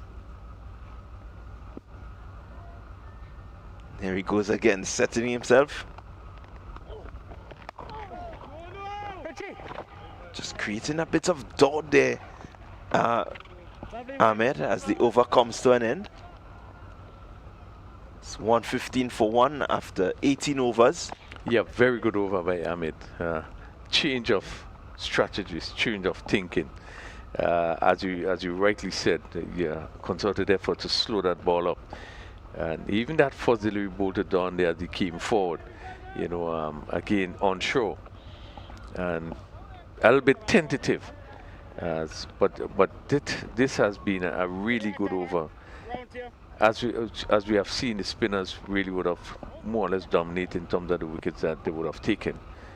And I think one of the areas really that was very effective in terms of the pace they bowl.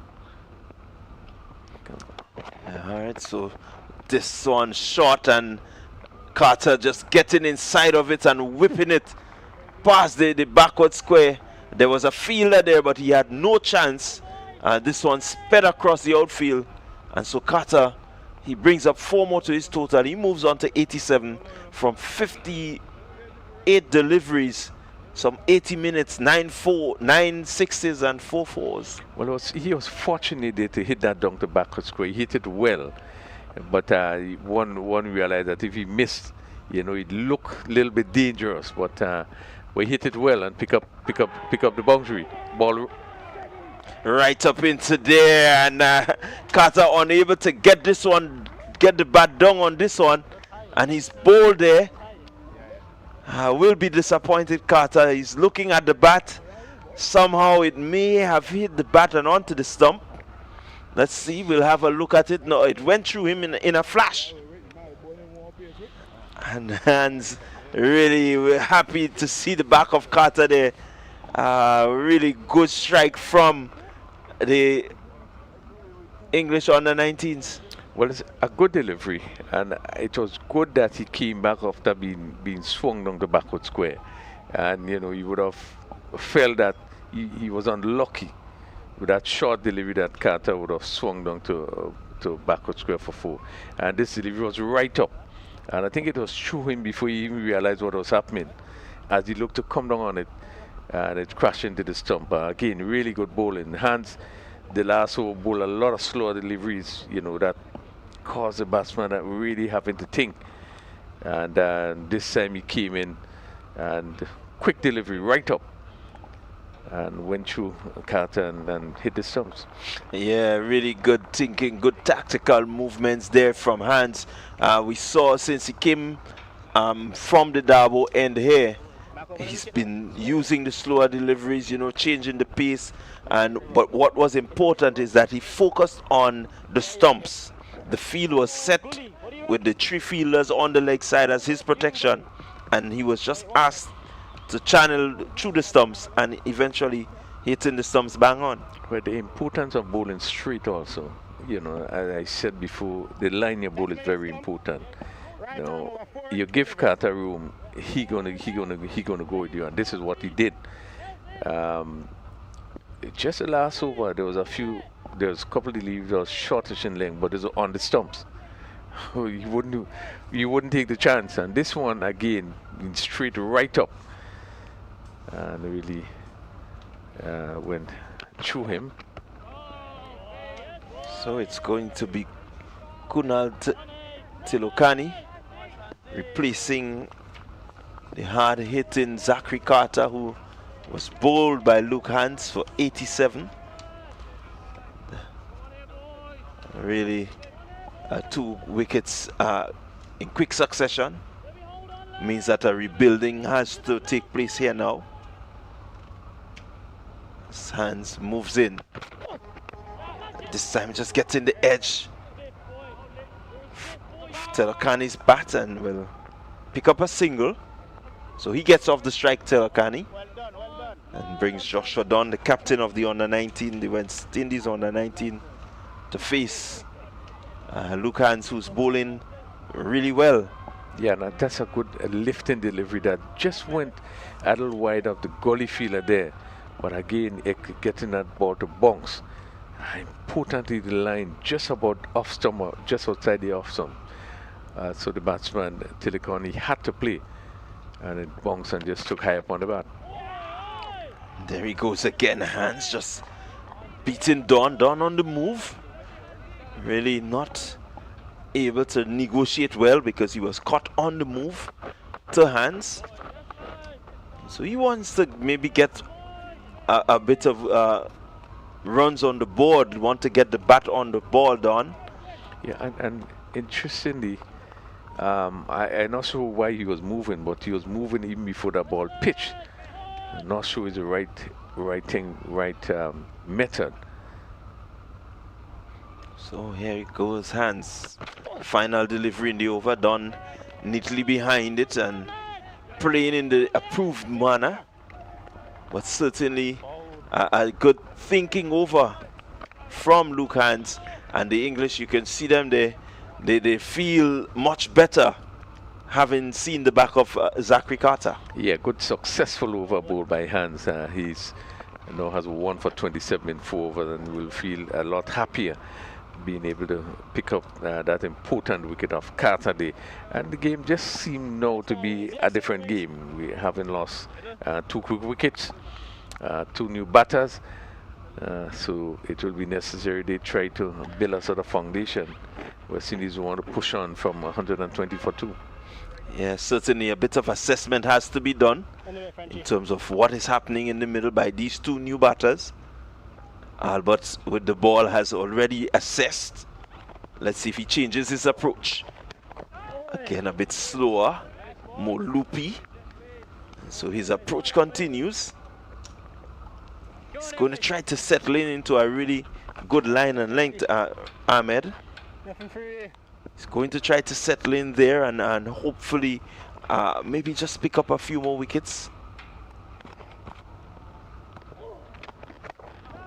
And that's the sort of player that he is. When he gets into the zone, when he realizes what is working, he does repeat it and repeat it as often as he can. Yeah, and I think what he will have to continue doing is to bring the batters on the front foot. Maybe it might be a good time to bring someone close with the ball turning and bouncing, just to put a little pressure. But again, his length is important. Bring the batsman forward, and with the ball turning back, create some sort of doubt. So coming off the edge, maybe a leg gully, probably bringing the man closer to forward short leg, just to put a little bit of pressure with this new pair. Yes, Telokani, but only 1 behind him. He goes hard, And this time, will he clear the man there? He doesn't clear it, and another wicket falls. And so this is what Ahmed is looking for, slowing it up and really drawing the batters to play that big shot. The field was set. The man was just about a few meters outside of the 30-yard circle and taking a good catch. Yeah, and it's all because of pressure. And you could see that he looked to use his feet. And really his head was in there, really wasn't to the pitch of that delivery. And you could see it coming off the outer edge of the bat. And then loving to mid-off. Just having to step back a bit and taking a rather simple catch. And once again, the captain, Faid Ahmed, picking up another wicket. And West Indies now really been pushed back. But again, pressure. The last few overs was rather tightly. Much runs wasn't scored. And as such, you know, Tilikan is just trying to take advantage and using his feet there, not being to the pitch, and holding out at mid-off. Yeah, Ahmed will be happy with this breakthrough. Certainly changes the dynamic, as you rightly said. This game is such a funny game. 1 minute everything is going well, and now we have this break where we've lost 3 quick wickets. And certainly the dynamics of the game, the way the score looked earlier, it certainly looks much different now. Carter, I think, would be very disappointed on 87 and really would want to get onto the 3 figures mark. But England's just seem to be hitting back and pick up. So, fella, as you rightly said, the helmet is coming out. And so maybe they're hearing you somewhere. But certainly that helmet should mean that somebody's going somewhere close in. A new batter in Van Lang. I think they know Van Lang as a good clean striker also of the cricket ball, but may just want to cause a bit of doubt with those slower balls that seem to be gripping into the surface. Yeah, and that's a very good move. Attack him wide as only. And you know, you go in with the wicket just falling, and you put a little bit of pressure. You won't play as free as you want. But the right thing is to put some pressure, and I thought that's a good move to bring in that forward short leg. Yeah, so certainly with the momentum, just looking to maybe swing towards the English favor. They are proactive in terms of, you know, wanting to get this pair. This pair is a very crucial pair for the West Indies, and I think they know that. And so right away, pressure on Van Lang. How does he respond? Pushes it through the gap, and they go for one. They going for the second. Return comes in, and Don really quickly there, up and down, and converting that one into 2 runs. Yeah, but he shouldn't be too disappointed with that delivery, because Van Long, they have pushed at that one outside the off stump, and fortunately he was able to get it off the middle of the bat and played it well. But this is the sort of doubt you want to create. You're pushing, you know, not to the pitch. If that ball just pitch a little bit short and turn, you know, that forward shoulder could be in business. But another good over bowl by Faid Ahmed. He has now picked up 2 for 31 in 6 overs. And really, as you said, this pair is critical to what happens in terms of what West Indies scores. It's really, really crucial, and we have seen it in a number of games, including the last game, where they would have turned it around. So an important pair at the wicket. Yes, 122 for 3, 20 overs gone, so 30 overs remain. It's Don just whipping this one. Fielder out there at backward square, or forward square rather. He will pick up, but certainly with some 30 overs, can they repeat that partnership that they had in the previous game, where they were able to help to guide the team to 280? We were saying 300 should be on the cards, but England, they have rolled back picking up 3 quick wickets.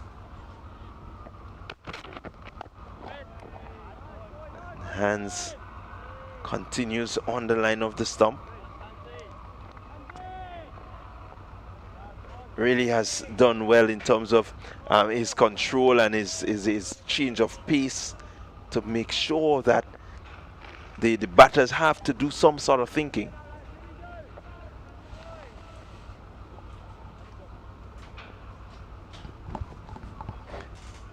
Here he goes, run away from us now. That one just tailing back to Van Lang and keeping a bit lower than expected. But certainly Van Lang has to be cautious here. Yeah, good delivery. Just stay down a bit. Had Van Lang had to really come down on that delivery and push it back on the wicket. Importance of bowling straight. Anything happened, they miss. Would have been hit, struck right in front of him ball.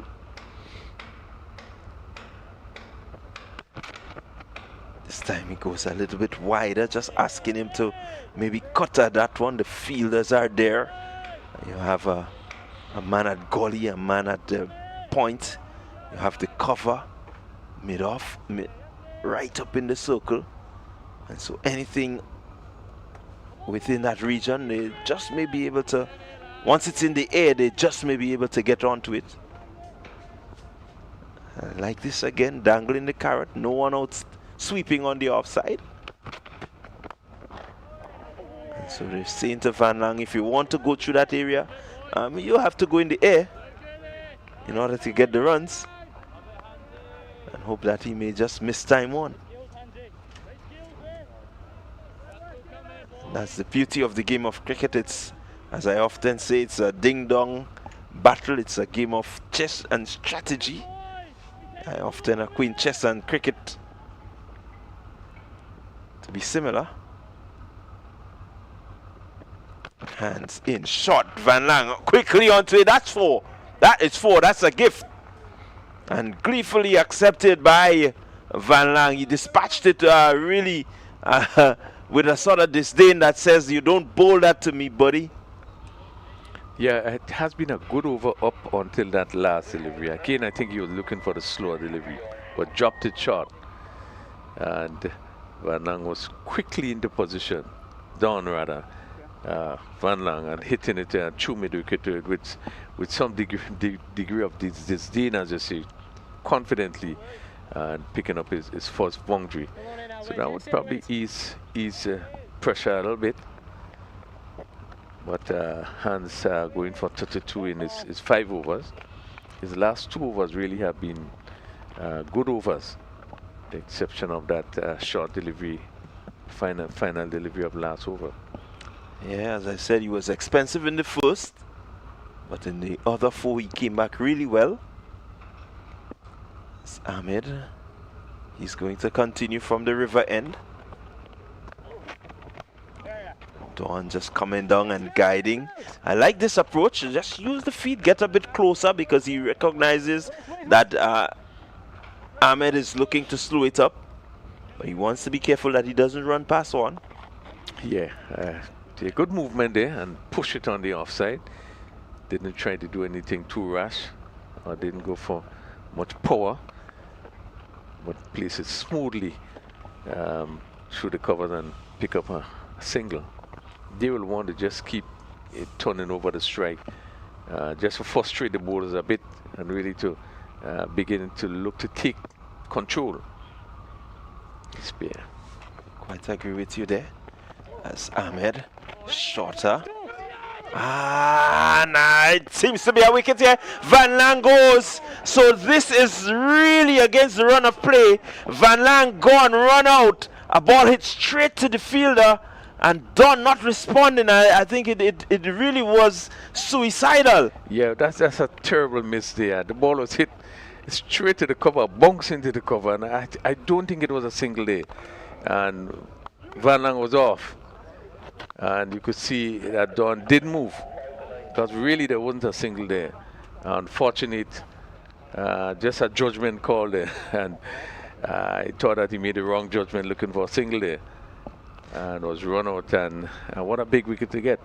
Yes, certainly disastrous for the West Indies. After such a good start, to lose a wicket, the wicket of Van Lang at this stage, really, it's not what they would have required. And so it does put a bit of pressure on them here now. Well, as you said, this is a funny old game. Cricket of glorious uncertainties. West Indies was sailing 100 and odd without loss, just for one. Really, really sailing in total control. Dominated the whole, more the morning session. And one would have evenly think that West Indies is going to get a big total. But here we are, 128 for 4, and they have lost 4 wickets. Tells you something about this game. This is why this game of cricket is such a lovely game. Wow. 128 for 4, and West Indies really now need to dig deep. Yeah, they certainly have to dig deep. Really, the English roaring back, and like we said, the fact that you're out there in the middle at any point in time, things could turn, and so you want to keep as much control. Since the loss of Carter, I think the control has left the West Indies, and the English, they have done really well to grab onto that stick to try and control what happens from here. 128 for 4. You know, you're commenting there in terms of this pair who seem to enjoy each other batting together, as we have seen them in some of the partnership that we had in the West Indies game. But despite all of this, sometimes things just go wrong. So Miller gets off the strike. Ahmed wouldn't mind that. Dawn has not really lit up the creases yet. He's still looking to make his assessment. He's 2 from 7 deliveries. Now, being involved in that partnership, in that run out of Van Lang, his mindset may just have to change slightly. There's no need for panic. It's only 4. He has to take that responsibility. Here's Ahmed. To Don. The question is, will that really inhibit his stroke play, or is it going to cause him to, think more of how maybe rotating the strike, or should he really attack the boundaries? A lot to think about. He will have to put that behind him as quickly as possible and continue to bat on. As I say, sometimes those mistakes, those judgment calls are being made, but you have to continue to bat in. No, more responsibility is placed on the shoulder. Ahmed, his usual setup before he comes, his hop skip, and this one he's pulling well in the gap, and that is gone for 4. So again, he answers the call. He's not going to be afraid to hit the bad ones, as he did right there. A beautiful boundary, Joshua Don. He's going to make sure that as skipper he takes charge. Yeah, and a good shot there with the forward shot leg being placed in, and that was slightly short. He came back and really hit it through mid-wicket. And again, conscious of the forward short leg, didn't want to actually defend there, but played positively and picked up his first 4. Joshua Dunn, he takes the score to 633 for 4. We had 22 overs completed. Welcome back, Stevenson. Yeah, it's going to be a captain's knock from here from Joshua Dawn. He will have to raise his hand up and say, I'm the skipper. The old-fashioned captain's knock got to be displayed here today. So we see Jack Nelson for the first time, and he's going to pick up the attack from this commentary booth end. Ball hit down to deep cover. Matthew Miller picking up his first run. I make it. The sun is the brightest we have seen the sun for the day. Oh, really yes. Beautiful. It's really out. It's all its glory. Ball given some air there, push on the offside by Don. And they've become very chirpy now, the fielders. Well, understandably so too. 4 wickets have gone in quick succession. Once again, Don is stroking down to cover. And he ambles another single. And it does tell you, Ravel, how quickly the game can change after 100 run before the first wicket fell. It's now progressed to 134 for 4. I think that's why the game is stormed of glorious uncertainties, and really this game can be so exciting, so interesting despite the format. Ball pushed to mid-on, staying down a bit this delivery, a quicker delivery there by Nelson, and the batsman had to really hustle in and push it down to a short mid-on.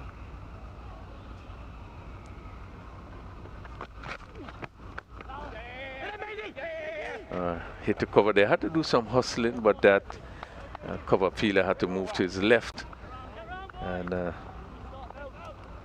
picked up another single. So that completed Nelson's first over, only going for 3. And West Indies looking to rebuild. They are 136 for 4 after 23. Jack Nelson didn't try to do anything too adventurous, just kept the ball thereabout, maintaining line and length, and hoping that the batters would fall victims of some indiscretion. So this is a very important period, more so for the West Indies, because they've lost 4 wickets rather quickly, and the rebuilding must be done by these two, headed by Joshua Dawn, the skipper. So Amit continues, and there's no close fielder. Ball push a short cover. So there's a backward point, really fine. There's a mid-off. There's a cover fielder on the boundary. There's cover on the leg side, long on the right back. Mid-wicket, just a few paces in from the boundary. This one, they're going to pick up 2 byes there. As that ball really turned, it probably come off something, probably came off the bat there. There's no signal from the umpire. Yeah, probably got on the edge. Miller looking to sweep, and actually ball going actually behind the keeper. So 2 more. Just a complete leg side, long on right back, mid wicket, deep backward square, short fine leg. Again the ball churning, and you could see Miller did doing a lot of adjustment as the ball turned, had to drop his wrist, turn it down. Got a bit of bounce to that one too. There was an inward movement, turn attached to it, does bounce, pull the bottom hand away rather suspiciously and quickly. So Ahmed seemingly getting some extracting some turn. Ball is swept down to backward square. Controlled shot played by Miller there. That ball went down to the field at backward square. Yeah, I like what I see in that all of the West Indian players, they seem to be able to play the sweep shot.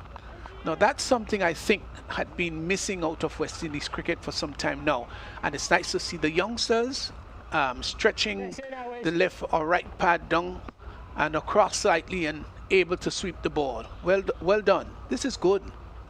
So the backward square comes up just behind the umpire.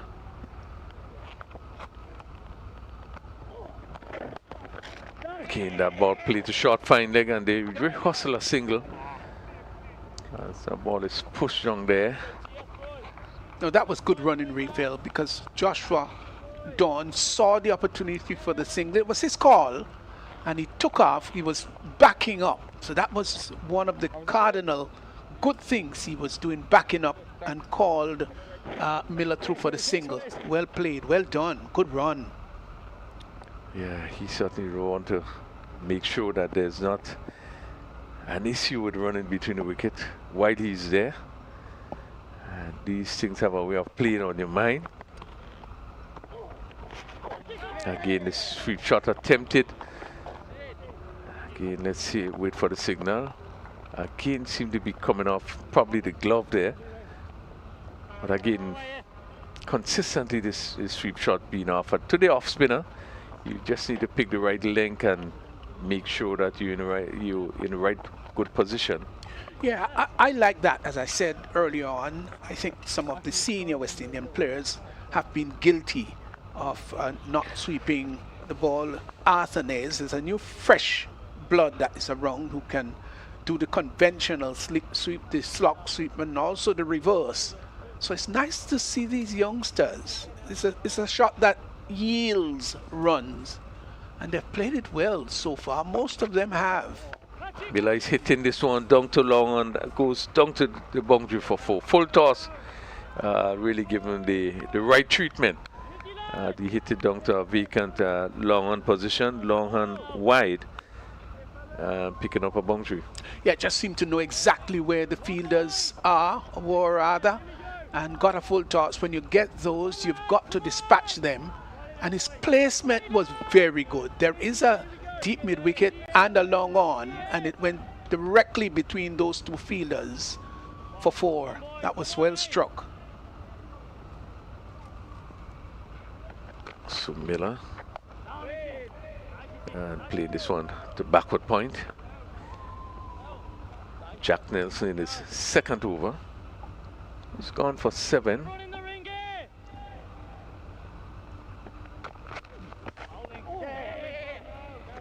Yeah, good single. Yeah, turn to mid wicket and just amble a single. They're just taking pace off. The mid wicket fielder, who is not really far back, had to just move to his right. So one more to Miller, who is on 12. Don is on 8. He pushes a delivery back to the bowler. 8 from 12 delivery. And Miller 14 from 12 from 14.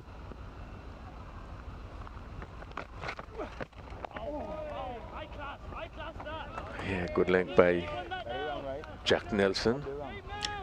So, Rafael, we're at the halfway stage of just one ball short of it, 146.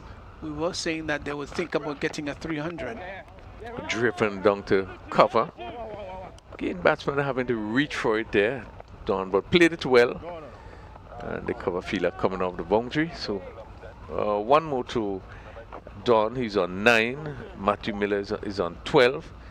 As he reached the 25th over the halfway stage, West Indies 147 for 4. Well, Jonathan Van Lang was run out for 6 with a total of 128. They've progressed now to 147 for 4. The run rate is still pretty high. It's 5.86, so they're doing well there. But can these two bring back solidity to the West Indies team? They've got a good run rate there working for them already, and even if they score from here on, maybe 4.5, 5 runs per over for the next 10 overs, that still will augur very well for the West Indies. So it's a very important period now, this period with this pair in.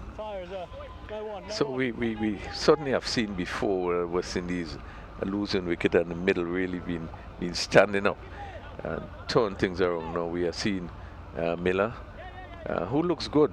So far in the short stay, looks good. I think Don will really want him to stay with him as long as possible. Short delivery, hit again down to cover. As that ball pitching really short by Albert. He's coming into his 5th over. Yes, had to reach for that one. Ball drifting away from the right-handed batsman, and he stretched at it and sparred it down to backward point. Yeah, good length ball thrown away there from Miller as he pushed forward and beating the outside edge. Okay,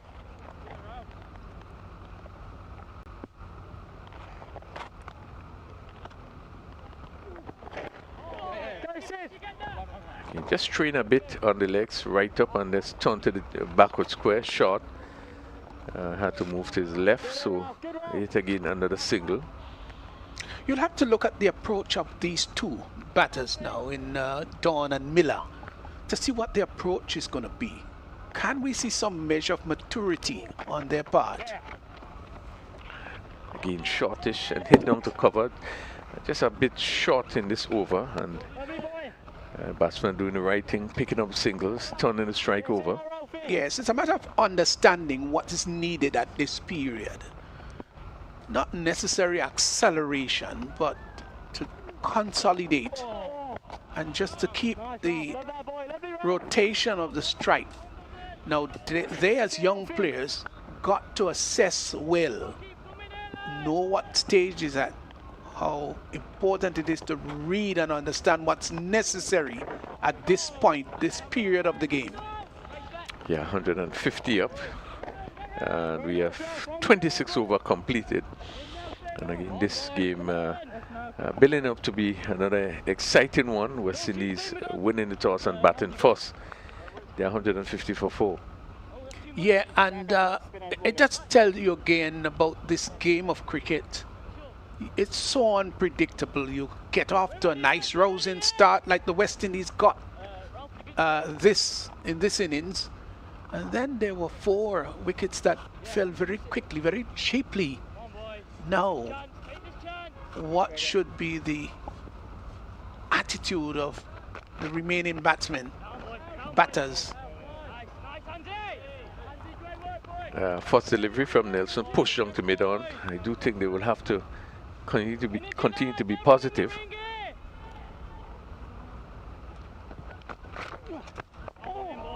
And this is where, with your captain out there, it's going to show up about his leadership skill. How good a leader he is. Leading from the front and saying to Miller, we've got to do something special about this. We've got to take the team out of the rut. So yes, lead by example, score runs, but he's got to be always talking with Miller, letting him understand how important this session is, how important this partnership is. Yeah, I agree with you. And we would have seen him in previous innings show that sort of maturity. Ball is hit just to short mid-wicket. Again, Miller looking for the big drive, not getting to the pitch, hitting it hard into the ground, and a short mid-wicket feeler.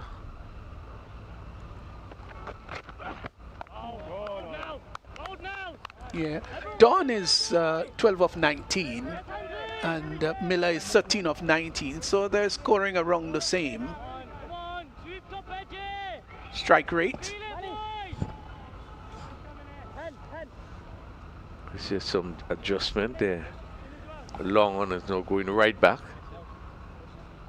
Yeah, and the mid wicket comes a little wider. Driven to cover. Another single. That completes another over. Really a quick over bowled by Nelson. Just 2 runs going, coming off that over. 152 for 4. Yeah, on the other hand, the Englishmen will try to keep this pair as quiet as possible. Now, even if they remain there for a long period, the idea must be how quiet can we keep these two so that the overs go by quickly, and then later on might bring about a bit of panic. Albert continues. Again, batsman is forced on the front foot. Yeah, I think the strategy, as you say, really they would want to keep things tight. Let a few tight overs bowl, and just to put a little pressure. And then you tend to find that the batsmen taking chances, and which would give England probably a good opportunity to pick up a wicket. Right, and there are in fact 6 fielders saving the single. So you're saying to those batters, let's see how aggressive you're going to be. Short delivery and hit them to cover. We probably should have done a lot more, but delivery staying down a bit. Was able to place it Miller down to the cover fielder. Yeah, but I'm sure that England would be glad, would be happy with what they're doing here. Just keeping things tight. Once again, the sweep shot attempted, appeal going up. But, seemed to be no danger there. Look at it, seemed to be outside his legs as Don looked to hit down to backward square. If he does clear that infield, he can get forward the sweep shot. And play down to short third man again, picking up a single. And some captains would do that, would keep the backward square inside and say to the batter, hey, sweep, go over the top. And in doing that, it might just be lobbing there. So there's a chance, a risk that could be taken. Hit straight to cover. Again, Miller not being able to score overs. That over really finished really quickly. Albert would have no bowled 6 overs, no maiden 1 for 37. Over number 28 completed 154 for 4. Yeah, a bit expensive going over 6 runs per over, that's Albert, but that over was well bowled, tidy, tight, didn't bowl any loose deliveries. And I think England would be happy where they are at now. Yes, I think they would feel a lot more comfortable. They would have picked up the important wicket of Carter, who was really traveling. And they run out of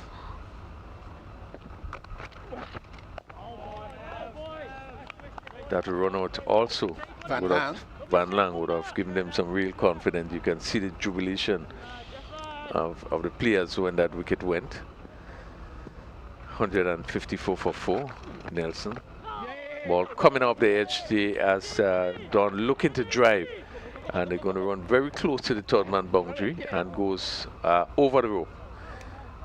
Not where he intended, but the result really he wanted as he was looking for that drive.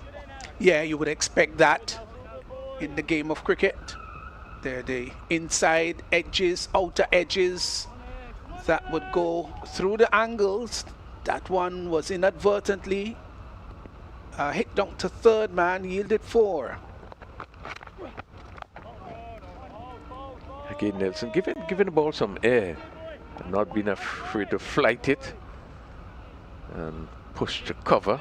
But not over-flighting it, which is the good thing. Shorter swing down to mid-wicket. That goes, let's see, it goes down to mid-wicket and just goes over the rope for 4.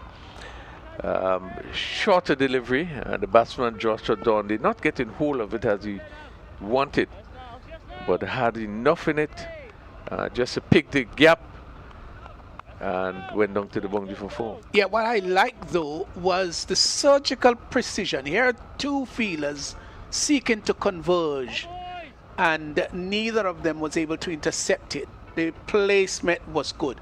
I don't think he maybe timed it as well as he liked, but the placement was absolutely perfect. Again, push to cover, so 2 boundaries in this over, 162. Don goes to 21.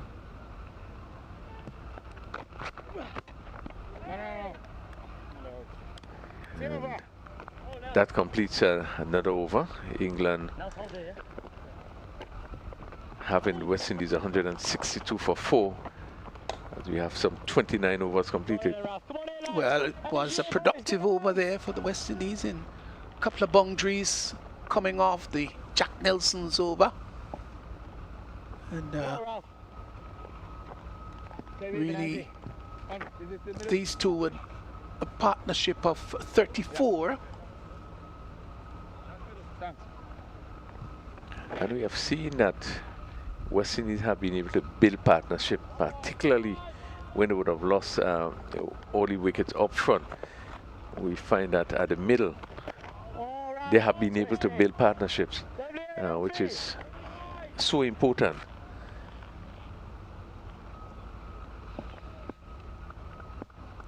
Albert in his 6th over.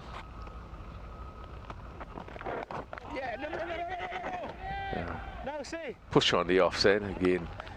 You could hear the loud no from Don. Got a bit of bounce attached to that one too. Well bowled.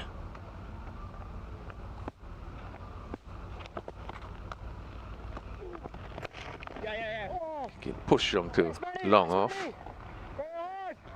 More in control of that shot is Miller. Pushes his score onto 15. Yeah, I think this pair doing the right thing, capitalizing on the loose ones, but trying to play every delivery on its merit. With all the ease, stroked down to long on this time, and Don picking up another single. Just continue to keep the scoreboard moving. It's 164. We're in the 30th over. Yeah, still another 20 to go.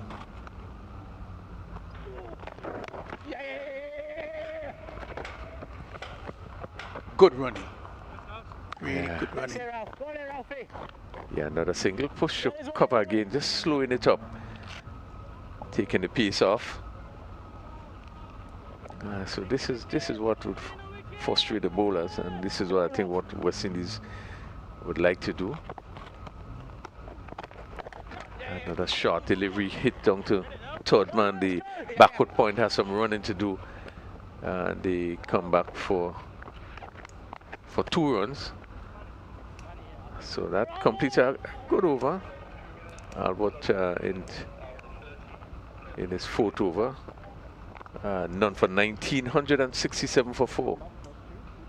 Yeah, so from here, the West Indies, the projected score is 297, I think it is. 279, beg your pardon. They'll be obviously looking to get past that, but if they do get up to 279, that'll be a pretty good score too. Yeah, as we have seen, 280 had been a good score. They probably would want to get a few more than that 280. The pitch continues to play very well. The captain Don would be still looking for another big one, as Lonson picks up the attack. Good delivery, seemingly staying down a bit, and Miller equal, pushing it on the offside. So the field for Lumsden on the offside. There's no slip. There's no gully. Backward point, a third man, cover on the boundary, extra cover and mid off on the offside. We all enjoyed these 3 overs this morning. Ball a bit pacey and was disconcerting at times to the batsmen. Yeah, a little disappointing that there's no slip or even gully. He has been able to get the ball to lift. But with his son beating down on the pitch, probably make it a lot easier for batting. May not be able to get the sort of bounce that he got earlier today. He has a business-like approach though. Goes back to his bowling mark, rather pensive but business-like too.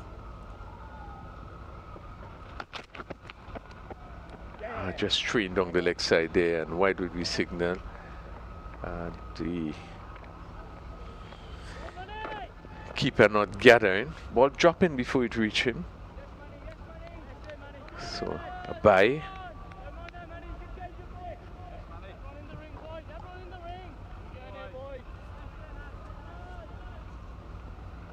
bright sunshine. West Indies 169 for 4. Again, straight down the leg side. They're trying too hard. The ball full and slanting down the leg side. I think Don probably might be a little disappointed not to get some bat onto this one. Yeah, sometimes that ball's going down the leg side may have to do with the position of the wrist, and at other time is the angle of the body, and sometimes it's a combination of both. 2 deliveries have gone down the leg side so far. Clip to mid-wicket, taking in mid-wicket.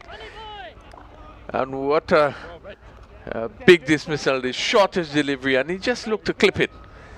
And clipped it straight to mid-wicket, who accepted the catch. And England picking up another wicket. Yeah, it was a half-hearted pull. Wasn't a full-blooded pull shot that would yield the kind of runs. It was half-hearted, just sort of tugged there to mid-wicket. And Dawn would be in fact rather disappointed with that dismissal, but the West Indies have lost the prize wicket of Joshua Dawn. He's gone. It's 170 for 5. Yeah, big blow struck there by England. Really just try to clip it, and I guess you're looking for the gap between that mid-wicket and square leg position, and played it straight. It probably came on to him maybe a little faster than he expected. Maybe hustled to him a little quicker, but it wasn't played with the sort of conviction. It was not full-blooded at all. It was a sort of half pull, and caught there at mid-wicket. Albert taking the catch. It was a simple catch, and so Donna's gone for 24. Yeah, good wicket for England. They have really struck back to have West Indies 170 for 5 after the rousing start that the West Indies had. But again, these games continue to be really competitive. You know, one team is up and then the other team come back. West Indies so in really a domineering position this early on today. England picking up those 5 wickets, and I think, you know, Lumsden deserved that wicket. He bowled really well his first spell, and he came back, you know, after 2 deliveries bowled down the leg side. He was able to pick up that important wicket of Don, who has shown the ability, the strength that he possesses, because he had really taken control of the middle of the West Indies batting. Yeah, it was a soft dismissal in the end, just when the partnership was beginning to gain momentum. This dismissal came. So at 170 for 5 with Israel Morton coming in to join Miller, this also has to be a significant partnership, because with how many overs remaining? 19.3 overs remaining. That's a lot of overs. Yeah, there's quite a lot of overs remaining. So West Indies will have to bat the next 19 overs. Where they have lost the main scorers in the game so far.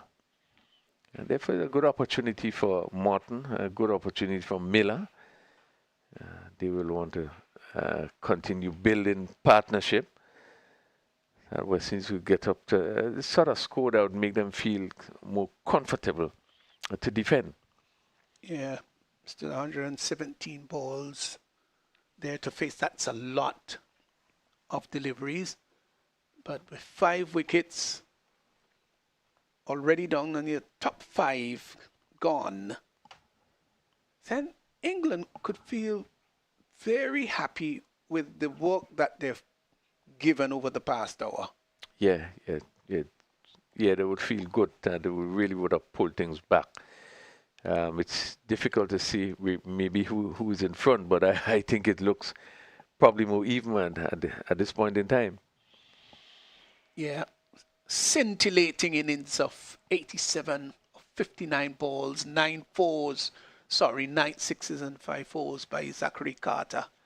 Lord, he really pulverized the bowling, didn't he? Yes, he did. And as I was saying, was good cricket shots. It's not to say that I did anything rush. I really admire the sweep shot that he played from Ahmed in particular, hitting it over backward square, forward square leg. I think it was really good and proper shots. As we continue, Hans Lumsden and a short delivery, and the batsman had to go down really quickly, Martin.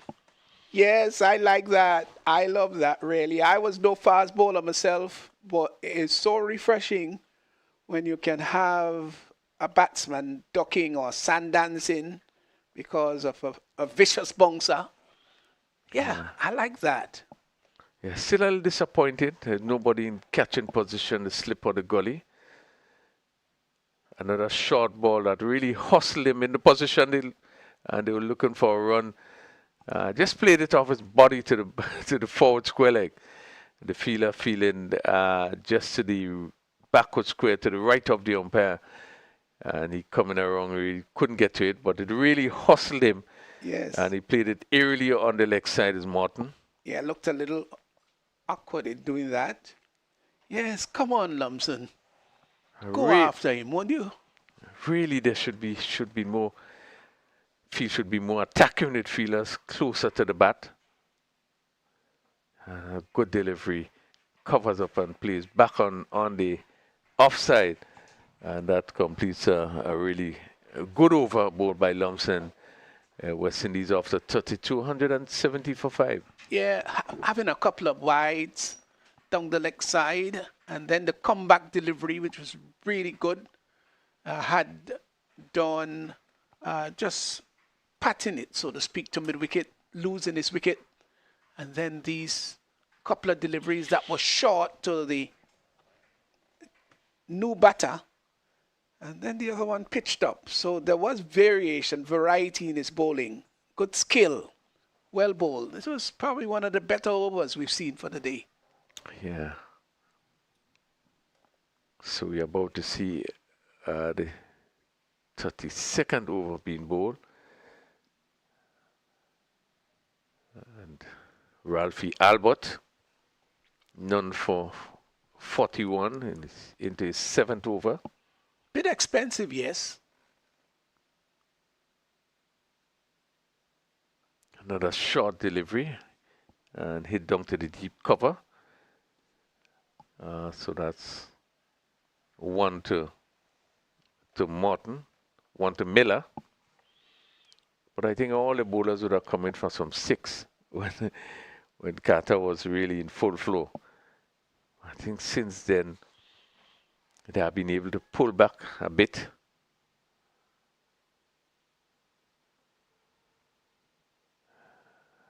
Morton pushes on the offside. So we have seen since that the spinner just seemed to have a little more control, not being pushed around. Hamid picking up 2 wickets. Again, Morton covers up and push on the offside. So there's a short cover, point, cover in the middle of this one. It goes for the sweep shot again. Ball making no contact. That ball spinning away outside the off stump. Yeah, we've seen the sweep shot attempted by most of the batters. They seem to favor it, seem to like it. I like it too. Morton not hit off the mark. And there he goes. So play outside the off stump, made no contact. And that completes another over by Albert. Just going for a single. So none for 42 in 7 overs. And the West Indies remain 171 for 5. Yeah, the match here is just about even, I would think, with some 32 was gone, 18 more. And don't forget, Don is not there. He could be a power hitter. Van Lang, who can strike the ball mercilessly hard. He is back in the hut, so to speak. Yeah, and these were the really two players who would have turned it around. Had huge partnership, two partnership of over 100. And they both getting big scores. Lumsden, and this one again. Shortish in link, and Miller looking to pull, make no contact. Yeah, but it's so refreshing, Raphael, to see a fast bowler at this stage of the game after some 32 overs still going from the top of his mark and charging in. That's nice. Kudos to the youngster. Exciting when you see fast bowlers really running in fast and ball. Another good delivery, pushback. Really exciting to see fast bowlers bowl. And really that, as you know, was one of the things that we love. Batsmen dodging and weaving is something that we don't hear much about now. Well, not in the region, of course. We don't have tearaway fast bowlers here. But yesteryear in the past, gosh, every island had somebody who was quick. I mean, like, really quick. Everybody wanted to bowl fast back then. Pitch up and right through. Batsman, they looking to push Miller and making no contact on that ball. Just seemed to have deviated up outside the off stump. Yes, in the earlier days, Winston Davis from St. Vincent and the Grenadines, at Grayson Shillingford from, yes, and those were from Dominica. Those were way back then. Once again, short and again, not timing, ball really hustling, getting onto him. Miller really quickly looking to pull, probably looking to hit a little square, just going out to mid wicket. Yes, and then everybody was copying. Somebody was saying, I'm Mikey Holding, or I'm Andy Roberts. So there was a culture that was developed, aided, of course, with good pitches back in the 70s and 80s and probably early 90s. Pitch up, hit down to mid-on and dropped by the mid-on fielder there. As that ball was hit down, probably a slower delivery. And looking for the drive, and ball going down to the fielder at mid-on there, who made a good effort at Benison. Got both hands hit, but just wasn't able to hold on. Well, Lumsden went back rather nonchalantly. It's just as if nothing really happened. Usually the fast bowler would be livid, would be upset about that. Again down the leg side. Yeah, you're right. The business-like in which Lumsden operate, you know, it turned like and turned his mark. Somebody else would have been arms akimbo and staring at Benison as if to say, "Did you really do that?" But he went back as if nothing happened. Back to business. Miller again is hitting this one down. Another short delivery. Lumsden, they're just trying to walk up some pace. And the batsman pick up two more. Miller inside of it and playing it down to long leg. Benison would be really rueful about that drop catch. It wasn't the simplest of catch to take, but it's the one that you would take, had sufficient time to get a sighter, and in the end spill the catch. Lumsden, 1 for 16 or 5. 176 for 5, 33 overs. And England just missing, pick up another wicket.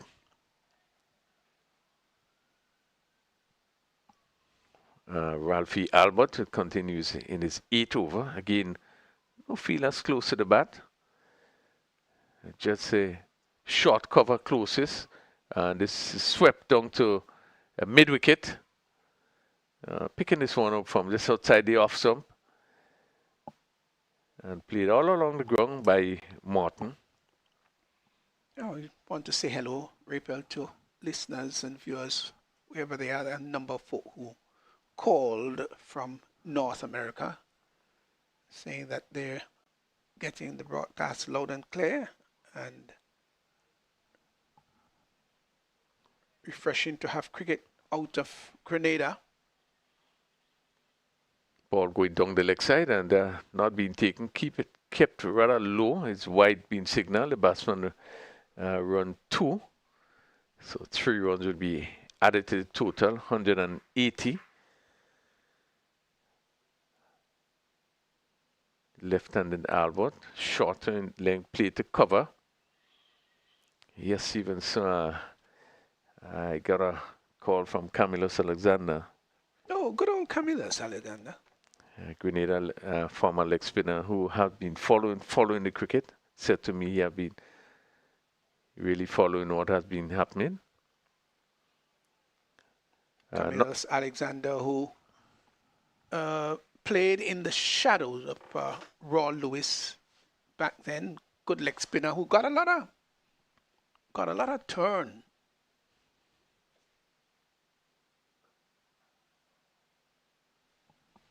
Where is Camillus now?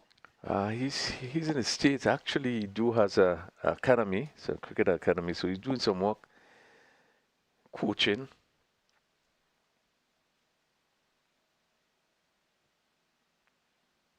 This ball steered just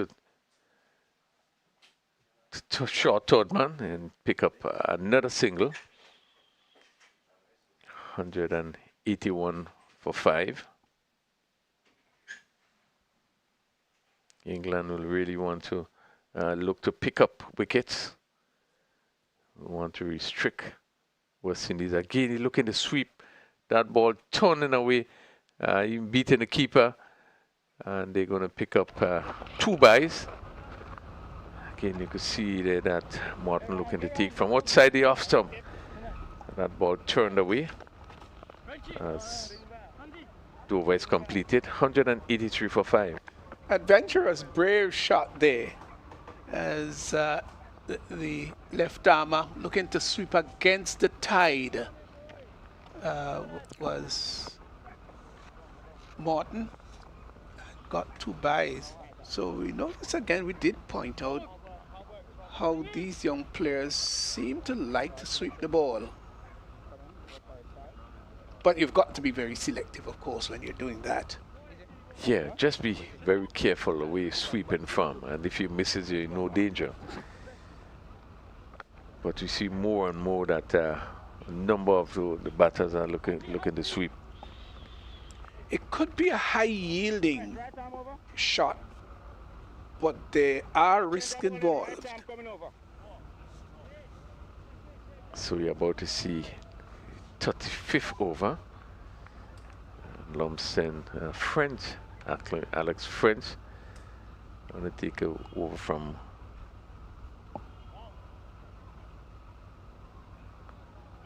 Alex Green.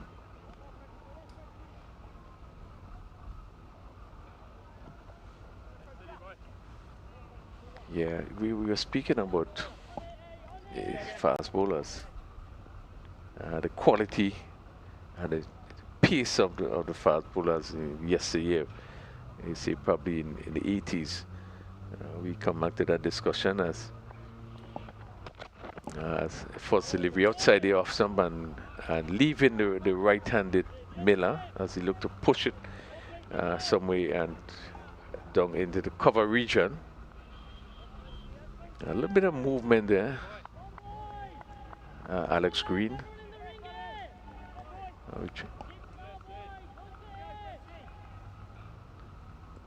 I make it French. Alex French. Once again comes off the edge and goes down to a fine third man or really a slip position, and the third man on the boundary really have had no chance.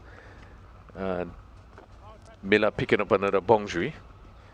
I don't think he wanted to get it so fine, but came up the edge as that ball leave the right-hander and picking up the edge, and he's picking up another boundary. Important runs, of course, here for the West Indies. That's the inch closer to that 200 mark. Short delivery and hit down to, again, the backward square. Again, not getting hold of that shot. The effort that was made, they unexpected that ball to really travel much quicker. When he pick up another single is Miller. Yeah, he's gone on almost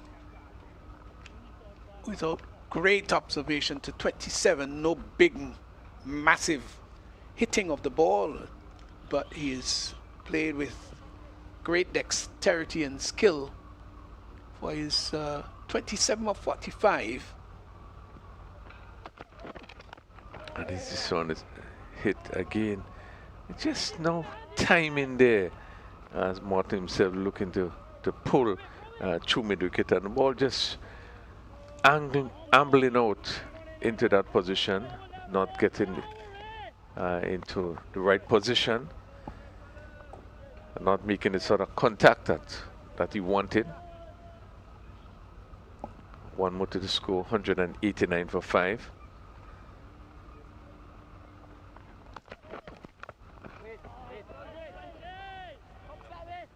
So they feel England really on the defensive. No close catcher. Third man backward point cover on the boundary. Extra cover and mid off on the offside. And there's a long leg, mid wicket, mid on. And the backward square.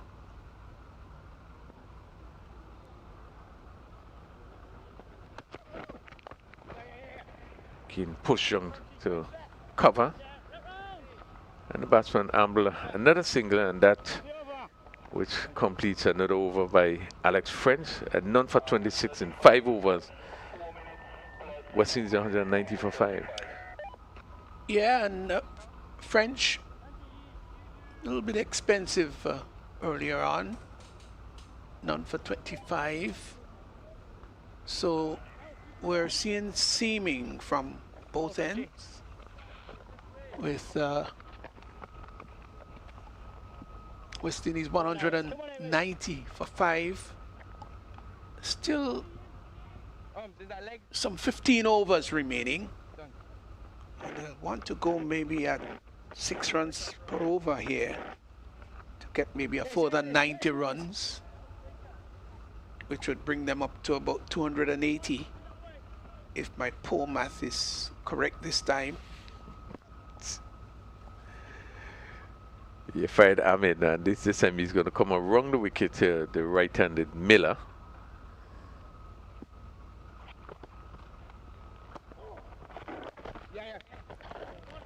Ball turned down to backward square. The amble, easy single. I think they would be still eyeing 300 runs with some better part of 15 overs to go. Ahmed has bowled quite a lot in the series. He really has led from the front and seemed to like bowling, seemed to enjoy his craft and his task.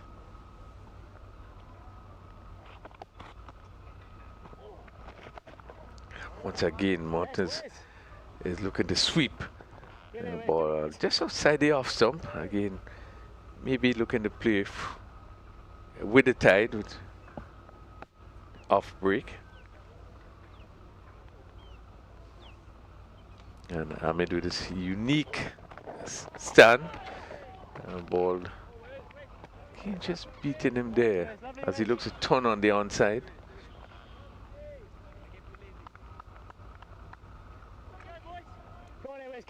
Three from 13. It's Matthew Miller, 29 from 40 deliveries.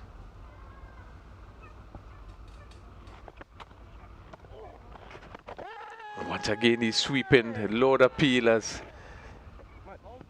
we see there, Faid Ahmed going down on his knees.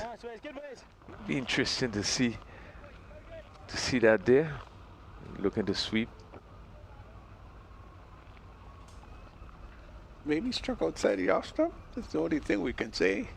Well, I would think that probably umpire felt it was turning too much. Oh. Played just over mid-wicket. As again, Morton, they're looking to be aggressive on the aggressive side. Playing his ball over the short mid-wicket, picking up on a single. But he doesn't look as comfortable against the spinner. Miller's been much more efficient.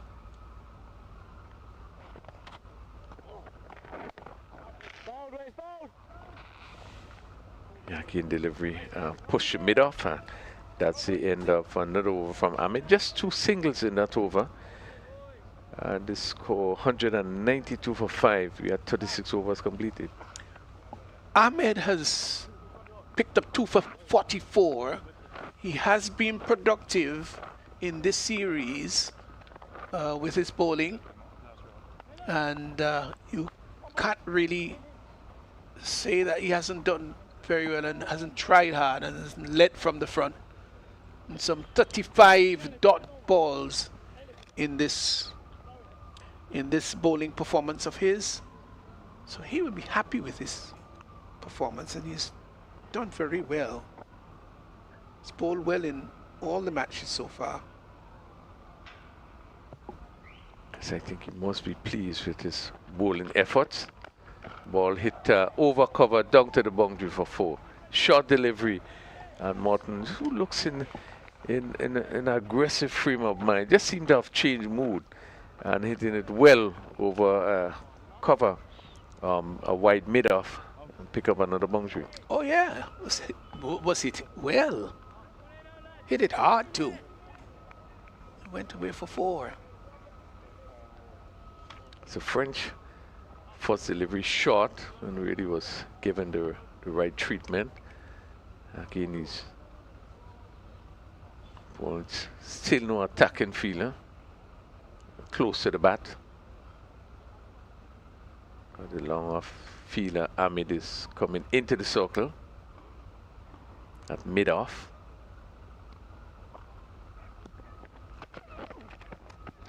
And another wide delivery, signal but wide by the umpire. As French is struggling a bit, maybe trying to take pace off. And 2 more added to the score as the batsman ran for the extra by. Yeah, he's not doing well behind the stumps, not collecting that one. So they have a projected score of 274, I think. 274. That's if they go at this rate sequentially. But a landmark just looming ahead, which is 198 for 5, just 2 more to get that to the 200 mark. Yeah, I think West Indies could feel good about the scoring rate. Still in a good position, 198 to still for the 13 overs to go. So if this pair, if they remain batting, should get up. And this short delivery again pulled down to mid-wicket. So that's 1 more.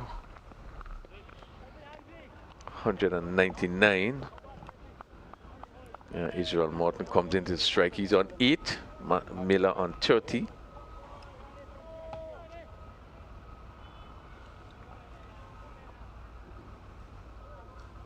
This pair will want to remain as long as possible. Still a lot of overs to be bowled.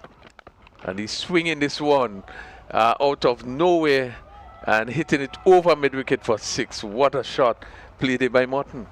That was a lovely shot, you know, and it was hit with disdain. There was a great deal of confidence about it. I think he just must have gone down on one knee and lifted that nicely over mid-wicket. And the moment he hit it, he knew it was going to go all the way. Look at that. He just went down on one knee and lifted it nicely over mid-wicket. Great shot. A really interesting shot of a medium piecer. But he hit it in the middle of the bat and cleared the mid-wicket boundary with ease. That is what made it so exciting. The fact that it's not of the spinner, it's of the medium-fast bowler, and was able to clear the boundary. It was an absolutely imperious shot. 205 for 5. Again, he's driving the short cover and was just able to come through for that single. The timing was it went bunks into the short cover, and that gave him time. And he picked up another single. They called early. That was the good thing. The response was also spot on. The single taken. Good cricket. So after a huge 6, anticlimactic single. 206. Still in the 37th over. Short delivery where this goes down to the fielder at long on. And another single to Miller. That completes 37th over. West Indies batting first here today, 207 for 5.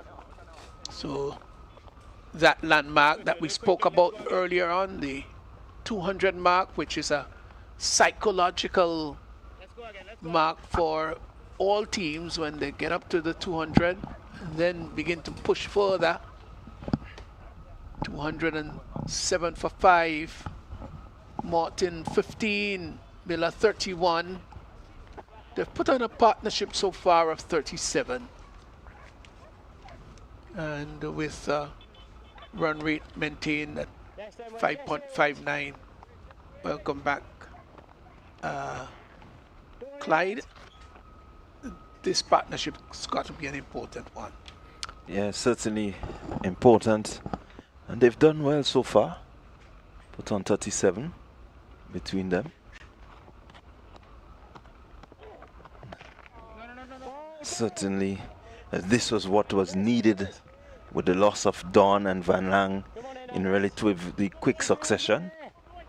And so this pair doing a good repair job while keeping the scoreboard ticking over. Yeah, they've certainly done very well.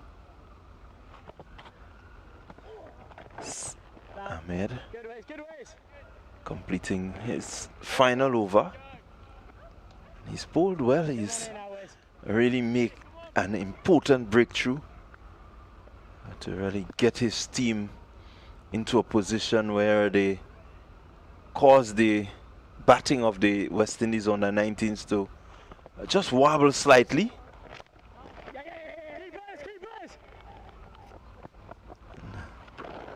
Miller just put in some pressure on the fielder there, and fielder couldn't hold on. He couldn't really get that ball into his hands. So a quick single taken. It's 208 for 5. Represents a good position after a relatively really good start from Carter. The loss of the quick wickets, but stabilized nonetheless. It's Ahmed. Shot, and Morton just looking to sweep that one to backward square. There's a fielder there. So he picks up another single, Morton. 16 from 19. So he's been a bit busy, Morton. Has certainly turned over the strike well. Miller has taken a bit more responsibility. He's 32 from 55. And there he goes into the gap. It's going to go to the boundary. 4 more runs. 4 good-looking runs to Miller. Slug sweep over the man there at short mid-wicket and into the gap for 4. Really latched onto that well and placed it expertly. 2 fielders out there, but smack in the middle of them. So Miller continues to be on the charge. He moves to 36. Ahmed with 1 delivery to go in his spell to complete his 10 overs. And Quick single taken. Fielder again can't respond. So good pressure being applied by this pair. The running between the wicket has really been exceptional for them. They've been able to keep a really good momentum.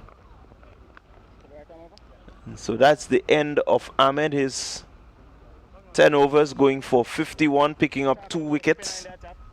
A relatively good day for the sort of start that he had. He was really put under pressure very early by Carter. I think he held his nerve and came back really well. It's going to be a change. Bowling, the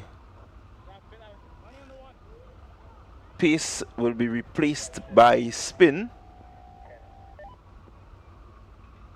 So it's going to be Ralphie. That's Jack Nielsen coming back, rather.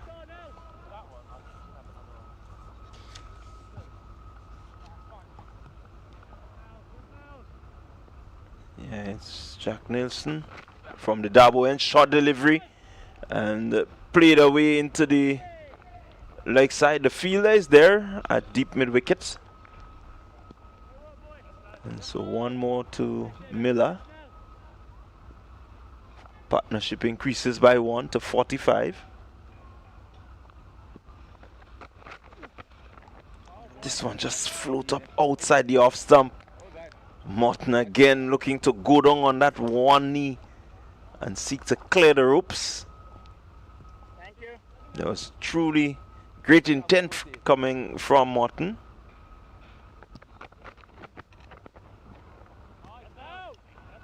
Again, ball flighted outside the off stump. Morton just committed to the big shot.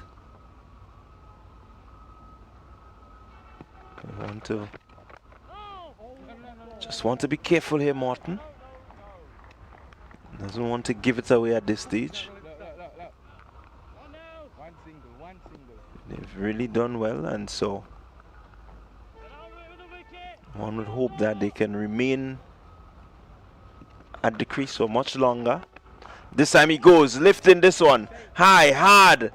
That's gone. 6 runs. So Morton really using the quick feet there and getting back, rocking back onto the back foot and hitting that with really good control and power. Authority from Morton. 6 more runs to him. So there is in fact this aggressive part of his batting. Thought he hit that well too. And hit it with conviction, confidence, and a needed blow too, which has pushed him to 22. And the West Indies, they've just galloped. They've gone to 221 for 5. Well, the way he's hitting the ball, Stevenson, reminds you of the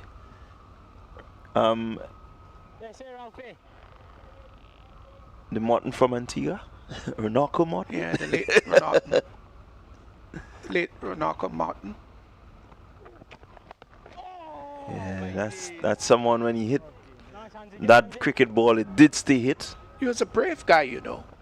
Really adventurous he was. You've been around this cricket very long, and you would have seen a lot of these players. Done commentary. You'd have done commentary for many of the greats. And in your time, how many years now you've been doing this? 35 years. Within this 35 years, who are some of the players that, as we look at this one, just being turned to the leg side? You know, you saw them at the youth level, and as they matured, you should have been able to follow. Who are them? Some of them that sort of impressed you?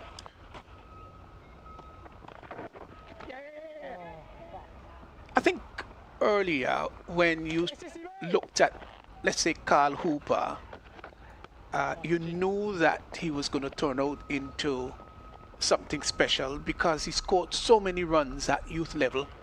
And not only that, he was picking up wickets with his off spin.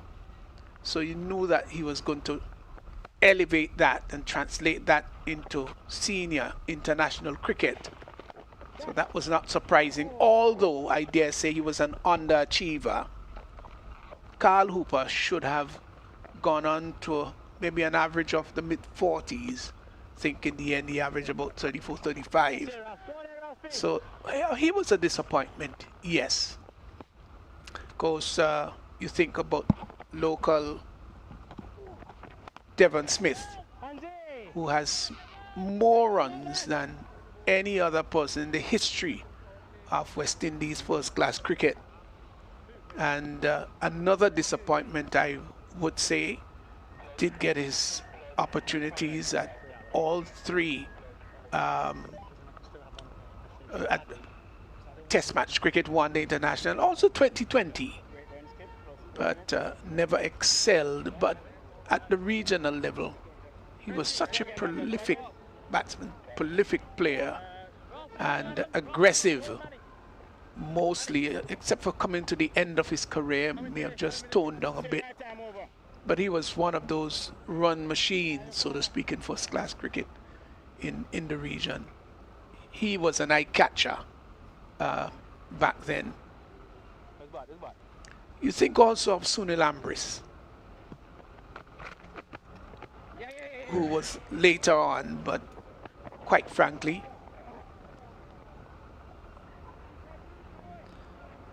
So 2 more to the total. Is this pair really doing well, putting on a partnership of 55 between them? Really good repair job.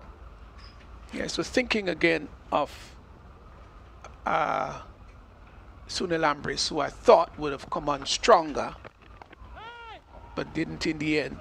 And this one is swept nicely. As the throw came in rather quickly. And so, again, they're turning over the strike really well. Miller and Morton, it's the partnership of the M's. Miller and Morton. And so far, they've made a good impression in terms of staying together and rotating the strike, understanding that they need to continue scoring from the good start that they had. This one is just punched past the bowler. The man at long off will pick up on the boundary. Certainly 57 after the fall of 3 really quick wickets and 3 big wickets. They've done a really good job this pair. It goes again over the infield. There's a sweeper out there, so it's only 1. But certainly I like the look of Morton and the way he approaches innings.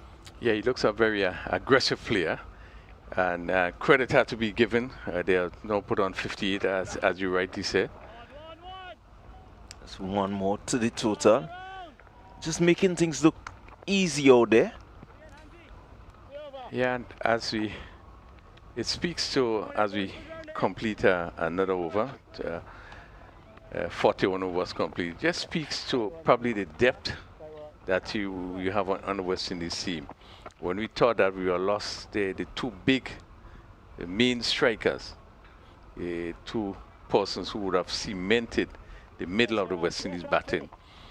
But I think this pair has really done well.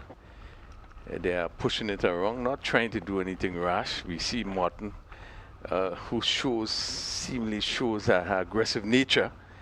But I think this pair has done well. They are putting on 59. So it's Albert coming back into the attack. But from following the Sri Lanka series, you saw from that series, similar to what we're seeing here, that a number of players at different times are able to step up and really showcase that they have what it takes to function at this level. And this is what you want from any team. So when the top players fail, you have persons that will come and still be able to get the work done. Yeah, it says a lot about the depth of the team and the fact that they understand the different roles. So it's Albert from the river end. Again, shot wide, and Morton just cutting that one past the fielder there, and will go to the sweeper. And certainly 232 represents a good fight back after the loss. And what I like is the fact that they were able to rotate the strike at will. Flashing outside the off stump there is Morton. Yeah, I think with the loss of the wicket of Don, I think it was 100 and I think 20. Just trying to get the loss of that 5th wicket, but this pair would have pulled back, adding some 62. They would have really pulled back well to keep the West Indies board in the reckoning in terms of still getting up to maybe at 280 or close to 300. Yeah, they certainly have done well. Albert again down the leg side, and Morton, it looks like he's out stumped. For a minute there I thought it was just a bit of byplay, but certainly Morton guilty maybe of being out of his crease on the sweep. And the bail's been removed there rather quickly. Maybe we'll get a chance to look at it again, but certainly against the run of play.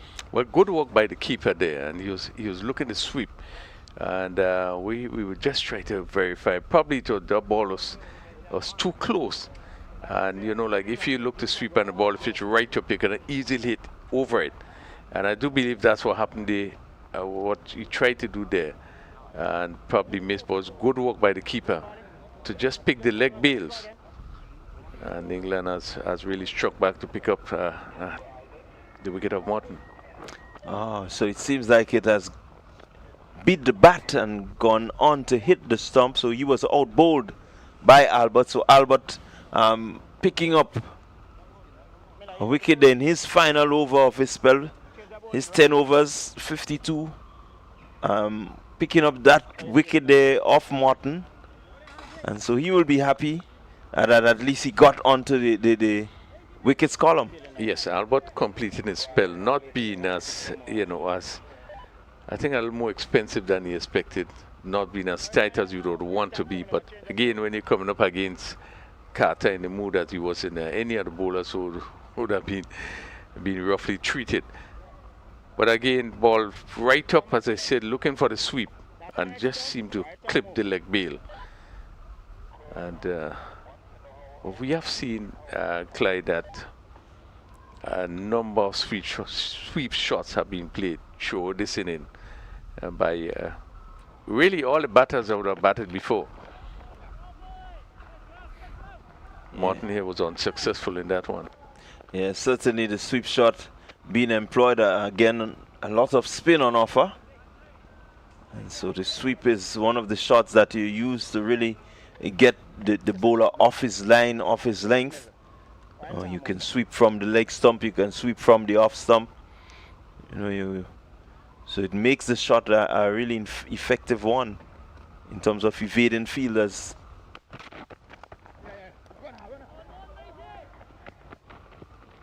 So nicely weighted there by Francis, who returns after being struck on the thumb earlier. It's good to see that he's back. Want to make sure that he continues his innings from where he left off. Has picked up 2 good-looking runs. Yeah, well played. They just push it to that vacant mid-wicket, mid-on area, with all the fielders placed right back on the boundary, long on, mid-wicket, deep backward square, long leg, all on the boundary. Now the long on has come up a bit. And this one is just paddled down to fine leg. Had he left it, it certainly would have been a wide. But he got some bat onto it, and so he crossed for the single. Yeah, I do believe that he felt he really should have done a lot more, as as we look at the leg side field, all fielders are really right back on the boundary. Umpire is standing alone in the middle of the field. So a lot of gaps on the leg side. Again, look at this. This disappointment on Miller's face. You can see it as the head goes up in the air. He has just given it away after working so hard.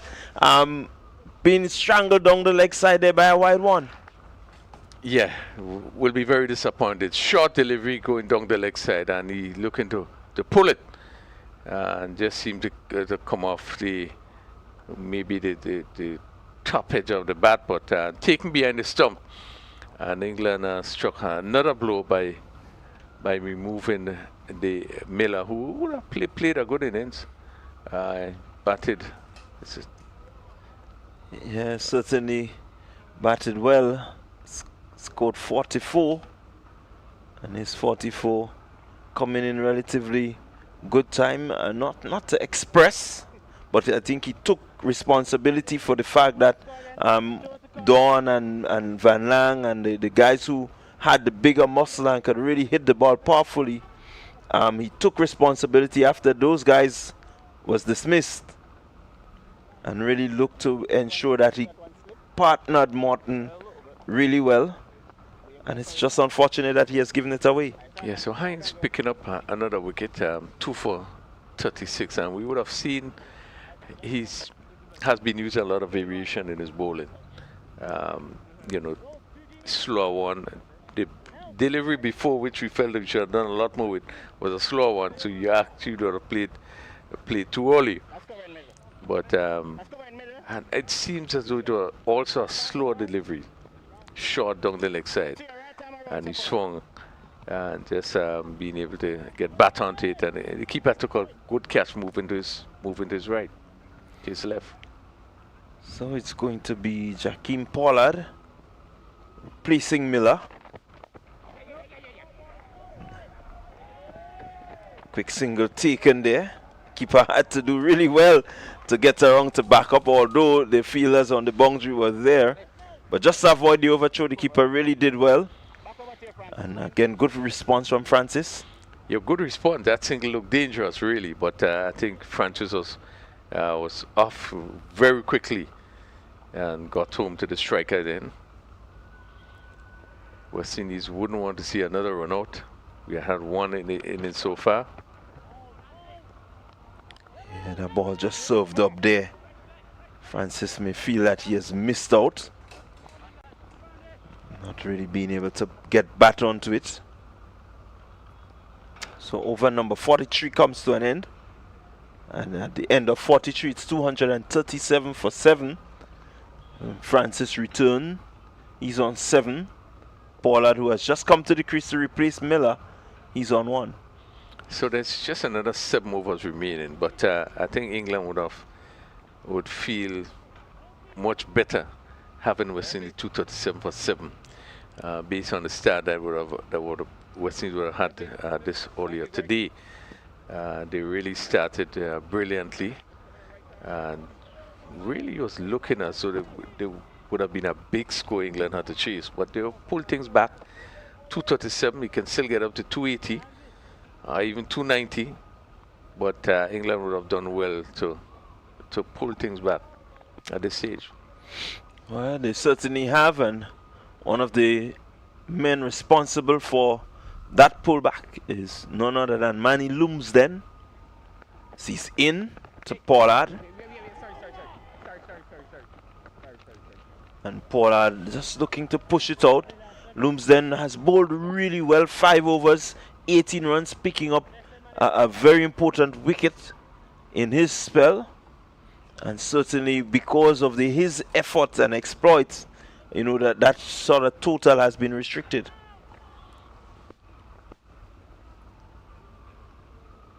In again, Pollard going for the big booming drive. Had he made contact and gotten it past the fielder, there would have been runs. He misses. So as we look at it once again, the leg side field, everyone is on the boundary, and one would have thought that you'll want to keep Pollard on strike as much as possible. But singles on offer, leg side, all fielders are right back on the boundary. We saw in the over Francis looking to come down to get a strike, maybe off the first delivery, ball going straight to that short third man. So maybe there's little tactics here used by England in terms of not pressing to make sure that Pollard faces as much strike as possible. One thing could have been done differently. Yeah, certainly you want to put a little pressure onto the new batter. He has to take a little time to settle into what was happening. And so you hope that for the sake of trying to get him out, they will have brought the field in. But I think a different plan is in place. They want to restrict the scoring more than maybe get the wicket, or maybe get the wicket through forcing him to play something unorthodox that is not there. So Clyde, we are seeing the same field for Francis. We're trying to understand what the strategy or the intention of the England bowlers. Well, certainly you see there, keep it into the body, not really allow him to free the hands, and maybe hope that he would probably choose to back away and try to go over the top. So it's proactive thinking, forcing the batter maybe just to do something that is not on the card.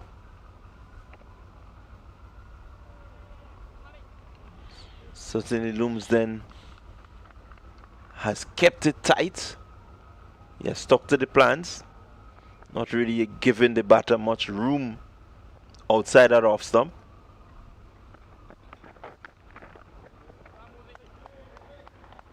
Could take there from the keeper. Really has kept well today, Joe Moores. We were expecting that Mays would have had the glove, but Moores just warming up to his roles, which he loves so much. This one a bit shorter. And it's good to see that the ball has good carry, even though we're into over number 44.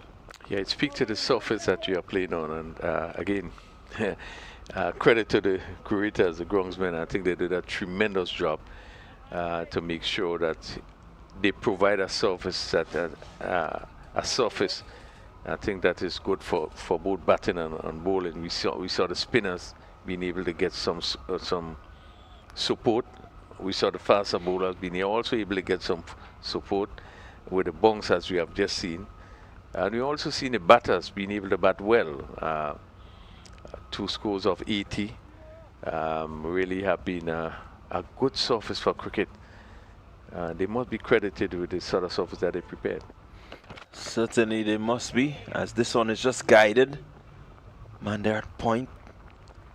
But, good movement to really cut off that one. So a new over. It's Luke Hans from the Darbo end, and he's going to try to see how he can maybe restrict the score to, I would make it maybe about 260, Rafael. 260. They'll be happy if they could get him down to maybe a 260. This one is just turned into the leg side. The man at backward square will pick up. But certainly one would have expected with the start that maybe a 300 would have been on the card. Yes, I would think that the West Indies would have been eyeing that sort of score. But credit to England. They have pulled things back well. Again, another single turned into the onside. Yeah, just trying to understand the strategy used by England in terms of the field placing. You've seen there the bowler had to chase after this delivery for there's really no one anywhere close on the leg side. So you push it on the leg side, you are in a position to pick up 2. Really a strange feel. Well, it's about protecting the boundaries and not so much about the singles. I think they will back themselves to chase maybe at 250, 260, so they will not they will prefer that than to have the field in and the boundaries being scored. So it's now 244 for 7. So if they are not able to pick up wickets, I would think that West Indies will get more than 260. Again, another wide delivery. Wides extras going up to 25, 245 for 7. Quite a bit of extras in this innings. Yeah, that's one of the areas that we would have mentioned before in terms of the amount of wides that have been bowled. 19 wides have been bowled, so you probably have a few extra overs. Hands again shot into the body. Francis just content in terms of pushing it softly. Fielders are again on the boundary, so you have the option of the single. The bowler really has to do a lot of work here to bowl that delivery and still run after it. Yes, certainly extra work for the bowler. Has been doing a lot of work, and that remains, yes, big open spaces on the leg side.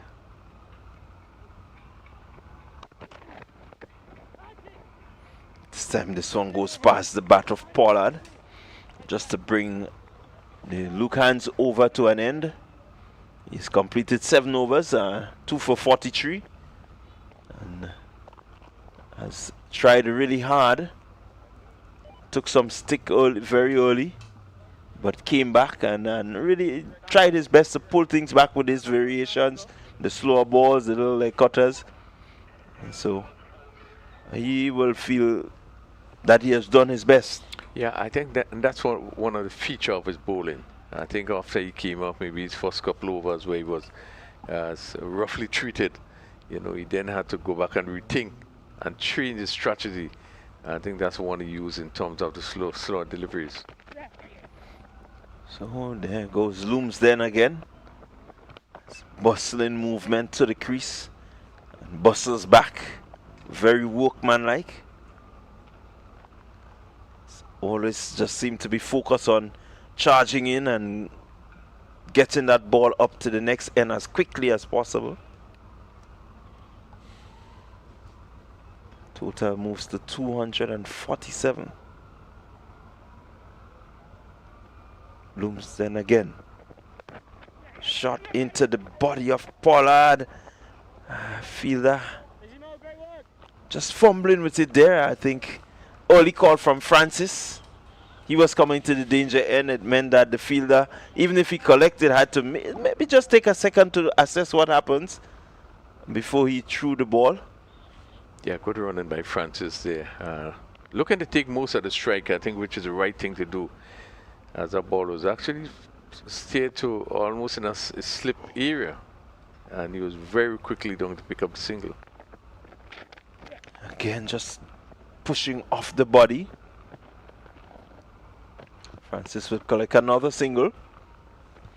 Total moves to 249, so one shy of 250. And partnership so far 13 in quick time. Still have another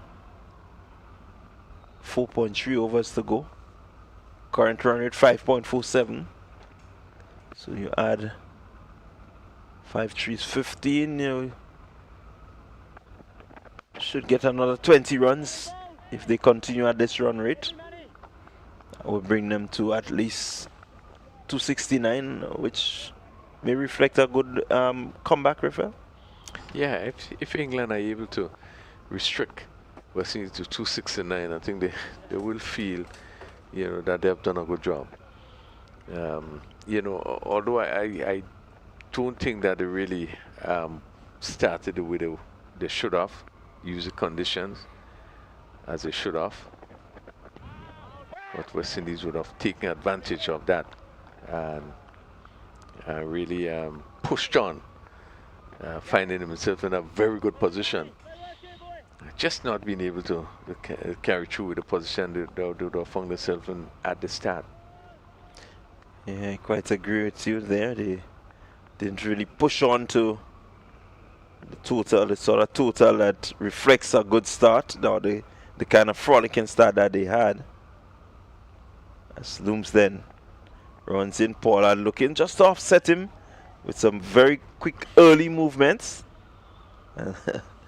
Maybe as Pollard movement has gotten to him.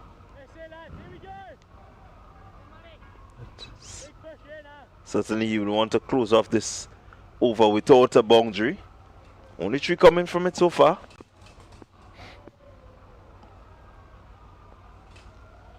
Let's see what he does. Shot delivery. Thought about the single, Pollard. But I think it's better if you're Francis, he may just decide, all right, it's better for me to take most of the strike. I'm the opening batter. You're coming in at number 9.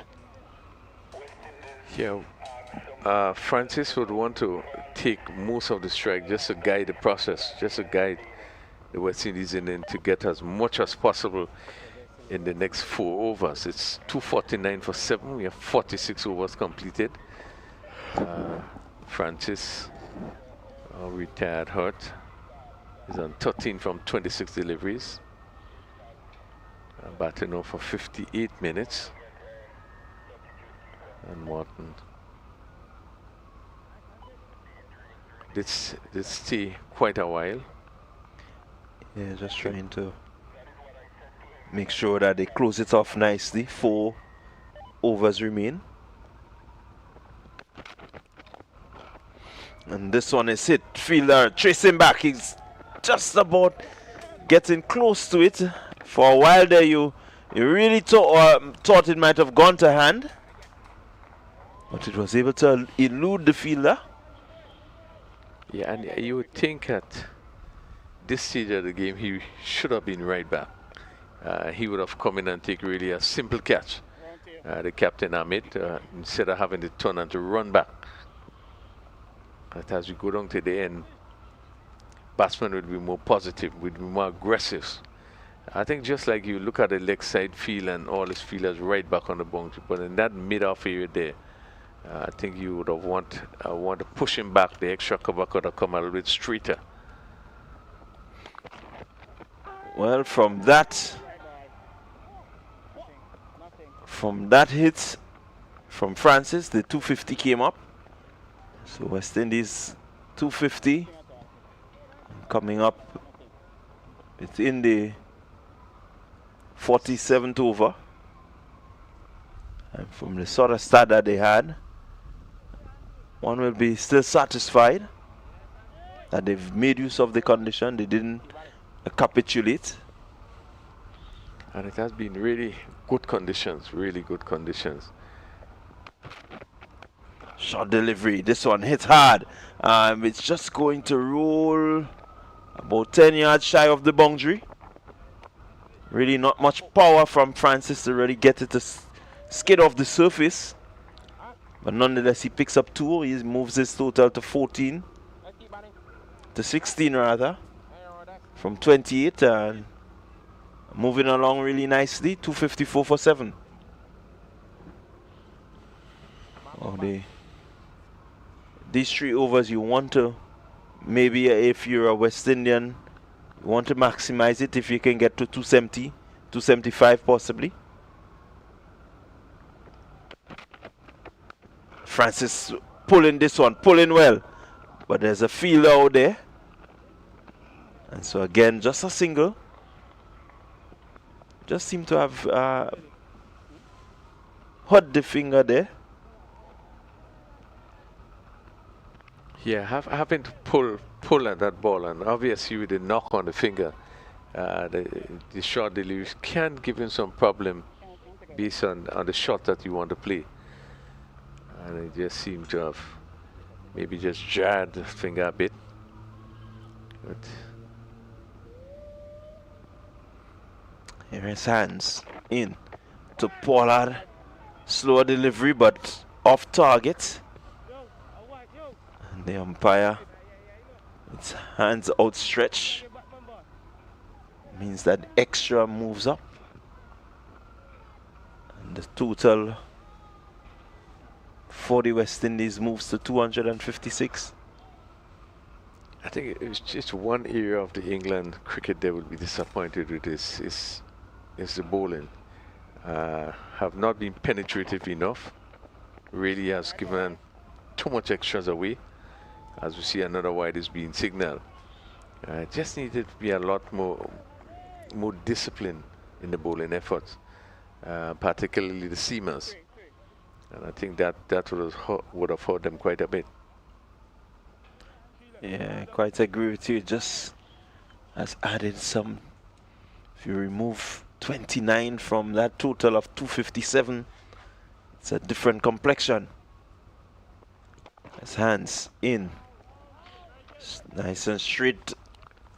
And Pollard nicely in behind it.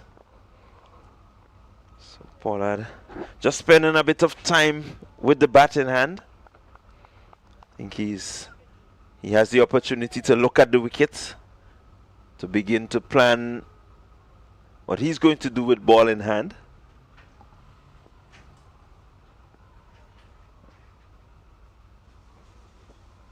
There he goes. Hit firmly. Hands just stretching out the right hand there.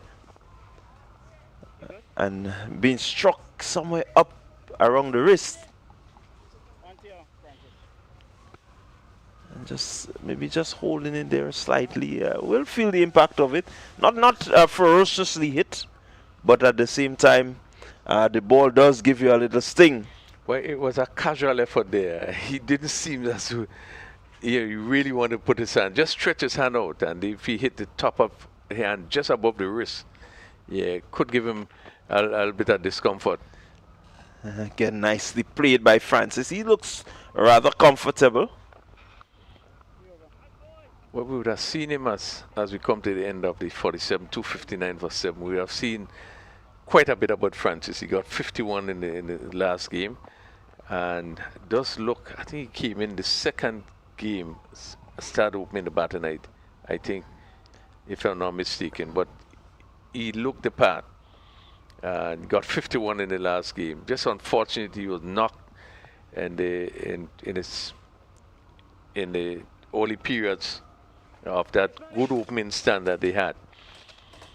But does look as a player that is aware of what is happening, he's shown ability, and does look a good player. He's on 18, and really he would want to guide the rest of the batting going forward. Just 3 overs to go at 259. I still think they should be eyeing 280. Yeah, I quite agree with you. They should be eyeing 280, but the man with the ball in hand in Loomsden will have a lot to say about that. Here he is. Francis just drops that one, and Loomsden and Pollard just colliding there. Probably that's a good thing that they collided. That looked very, very close. The ball just pushed on the onside. And the batsman came through for a very quick single. A single that didn't look on. But I was able to go through for that single. Yeah, so he runs in again, Loomsden. Shot to Pollard, who just gets inside the line and off the flamboyance, the one leg shot. Just lifting that front leg and playing nicely to the man there at backward point, backward square. Pick up another single. Yeah, and Lumsden again really hustling the batsman. And Pollard had to really make quick adjustment the ball not to really crash into his body. Picked up that single. Lumsden and Pollard again just rubbing shoulders, making sure, you know, it's all part of it. One going to the end, his crease, and the other one trying to get to the ball. Really quickly take off there. Seem to be enjoying the cricket, these two. Here he is again. 262 on board. Lumsden looking for the breakthrough. Good delivery. I think that one sort of surprised Pollard. Just a little extra bounce, but he did well. Good lift in the delivery. Seemingly, I wonder if there's not a little byplay between both players, because you could see there that Lumsden is really rushing in, and bowler good lift in delivery. Pollard played it well. He just had to drop his wrist and allow it to go through. A good delivery. And hitting straight. Not much power behind the shot, but certainly got it into the gap, and so Pollard picking up another single. One of the things you find about Lumsden, he's very focused. Yeah, you know, he delivers, turns back, whatever happens, goes back to his mark. Even with the Russian shoulders there, he didn't even seem to show anything, as though he was disturbed in any way. And we saw that from early in the spell. So he's really focused on what he ought to do. Slower delivery, hits over the man there at short cover. And they pick up another single. Boundaries not really coming as they would hope, but certainly they've been keeping the scoreboard ticking over. Yeah, and England will be happy that boundaries are not coming. Lumsden in his 8 over, just going 1 for 28, which indicates how he bowled, the quality of his bowling. Again, still using the slow ball. That last delivery was a slow one. And the batsman in Pollard, they're going too early. And the ball just dropping short of the mid-off fielder. So he has had a good spell.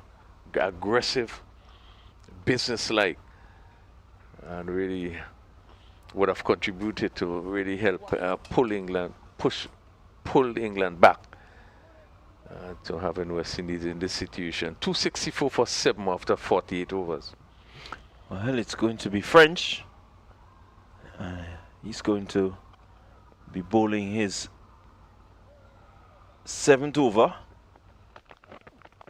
Really did not start well, but this been entrusted with the ball here to complete the penultimate over of the innings. And so 265 and projection 275 is the projected score. Will they get maybe just a bit 5 more to make the 280? Yeah, our projection is 280. I think we was kind of spot on the previous game. So let's see how close you can get. And Pollard is bold, looking to give himself room. Really, I think he knew that they wanted at least 280. But unfortunately, a Yorker length delivery from French will give him his first wicket. Pollard playing and missing completely and being bold. Yeah, good bowling by French, bringing it right up. And Pollard just giving himself room and looking to crush that somewhere through the offside. That really hit all over it. And that ball crashing into the stumps. Good wicket, 265 for 8. And Pollard being bowled there by French for 8. Yeah, so it's going to be Vital Laws coming in to face Alex French, who has just picked up his first wicket, and his 7th over is so far has bowled 6.2 overs, 1 for 42. A bit on the expensive side, going at just about 6.8 runs per over. And In this sort of format, anything over 3 you would consider it to be expensive. And so he will be happy though with the wicket in the wickets column under his name. And Clyde, still no adjustment on the leg side, even though a new batter has come in. There's still no one anyway close on the leg side. I like the approach, Rafael. Asking them to play across one, as this one is played straight by Laws. And the man at mid-on will come around and pick up. But I like the approach where you're asking them to maybe close the bat face or play across the line of the ball. And that in itself could result in them losing their wicket. So the field is packed. You must get good connection, or you're playing against the tide, as we say. This one is just pushed. Francis, let's see. They go hard for the first, and fielder unable to pick up. And so they pick up 2 runs, but nicely weighted by Francis. Yeah, push to forward square leg, and the fielder having to come off the boundary. That was good running by both batters. And it also created a little misfeel of the fielder coming in there, and they were able to go back for 2 runs. So French, white ball served up, still continues to pile on the extras, the English. Extras move to 31, 269. Francis has quietly moved to 23 from 35 deliveries. He's batted well on his return.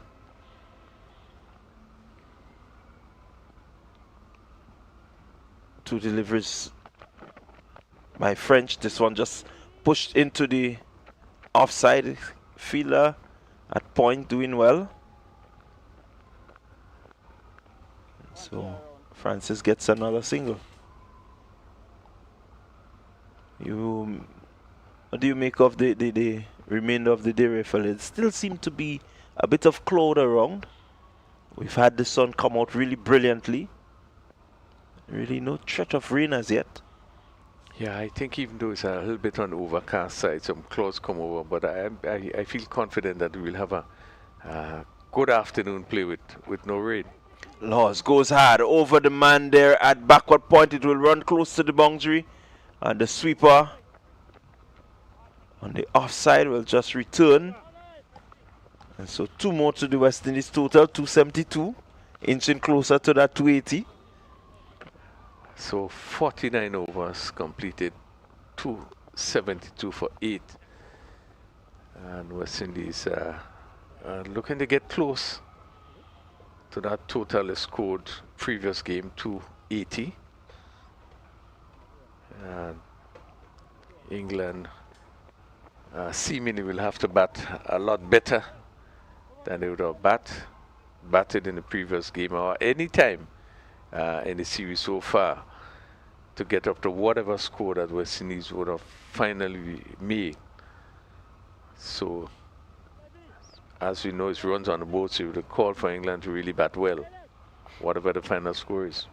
Yeah, well, they had some quite a few good contributions here and there in between. Strong, just a few partnerships together, but we have not seen the strength of their batting yet. As this one is lifted by Francis, it's going to be taken. Catch is taken, and so Francis goes, looking to maybe just capitalize on the final over, and looking to go over the top of the offside, which was well placed. And this is what we were talking about, Rafael, trying to back away, but the fielders in that ring on the offside able to move around and take the catch. Yeah, he had, well, I guess at this stage, he would have tried to score runs wherever possible. He give himself some room and look to hit over cover. And the ball was not actually there for that sort of shot. Hit high upon the bat. And the fielder at mid-off coming around and take a rather simple catch. But Francis really cannot be blamed for attempting to play that shot at his late stage of the inning. Yeah, I quite agree with you. It's the final over. You want to maximize and make sure that you get the target closer to that 280 mark. So unfortunate that he didn't get the connection, and so he goes. He's caught Ahmed Bol Lumsden. And so his total 24 good looking, patient, attractive runs, well run. Didn't have much boundaries, but he was able to run between the wickets really well, pick up the twos, pick up the odd single here and there. So into the last over. 5 deliveries remaining, and it's Lumsden with the ball in hand. Again down the leg side, and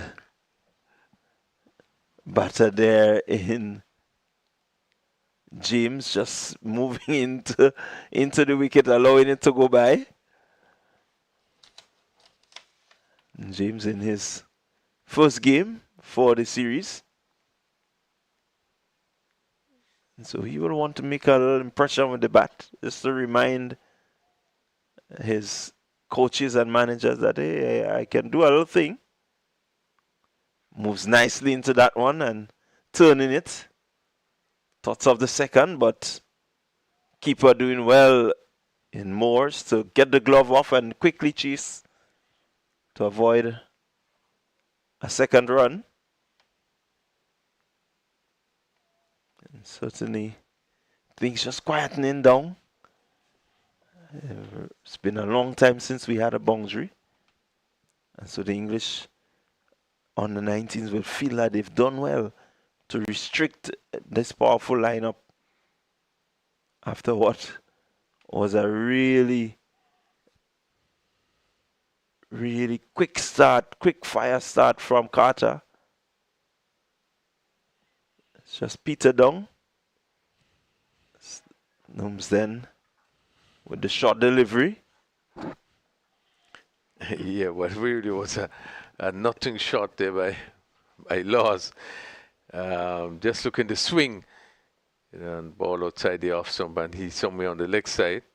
The ball going through. What will make every effort to get back on the ball for the next 3 deliveries. Yeah, he's certainly well known with the ball in hand, not much from the bat. Let's see what he can offer. This one hit very powerfully. Hit straight to the man there at mid-off. Went quickly. Tells you that he got some good connection. Yeah, no chance of a single with the space that ball traveled. He hit it firmly. And the mid-off is in position. There's no long off. There's still a long on.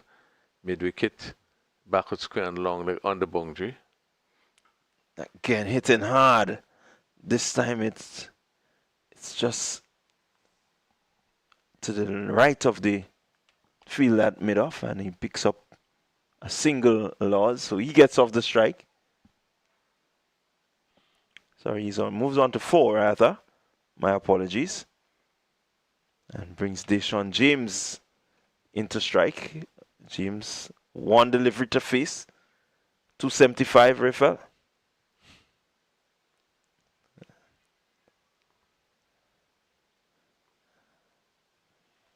So that brings an end to the West Indies innings. They will close on 275 for 9 of their 50 overs.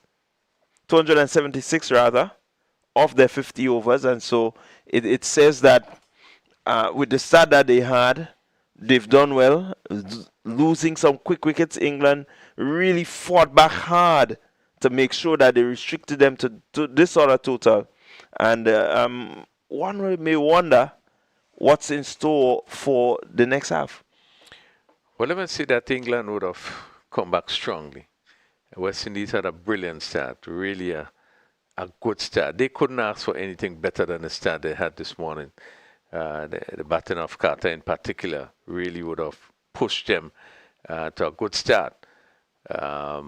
Just a look at the batting, Francis went for 24 Carter went for 87 from 59 delivery, 9 sixes, which was so critical. Bodo at 16, 24 from Joshua Don, Tilikoni 1, and Van Lang fortunately run out for 6. 44 to Miller, 28 to Morton, and Pollard bowl Alex French 8. Not out is Laws on 4 and James on 1. Just a look at the bowling. French 1 for 49 in 7. Ahmed 2 for 51 in 10. Luke Hans 2 for 53 in 8. Lumsden 2 for 31 in 9. And Albert 1 for 52 in 10. And Nelson none for 6 overs, none for 32. Total of 276 for 9. Stand up really 115 was really a good start. West Indies couldn't ask for anything better than that start, but really was not able to push on. England came back strongly to restrict them to 276 in their 50 overs. And I really want to think that England will go into lunch feeling that they would have done well and really feeling that they're in a position to get close or even to chase that score. So we will certainly be anticipating this restart, and we will bring you further coverage when we start again in just about 35-40 minutes time. You can join us as England, they will chase 277 for victory.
Well, welcome back to the St. George's Cricket Stadium here in Grenada. And we are set for the chase.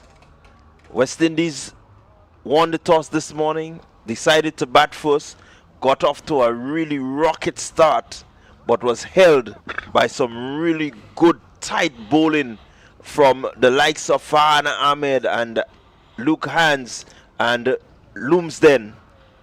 They were able to get to 276. And so it's the turn of the English as the West Indies seek to defend 276.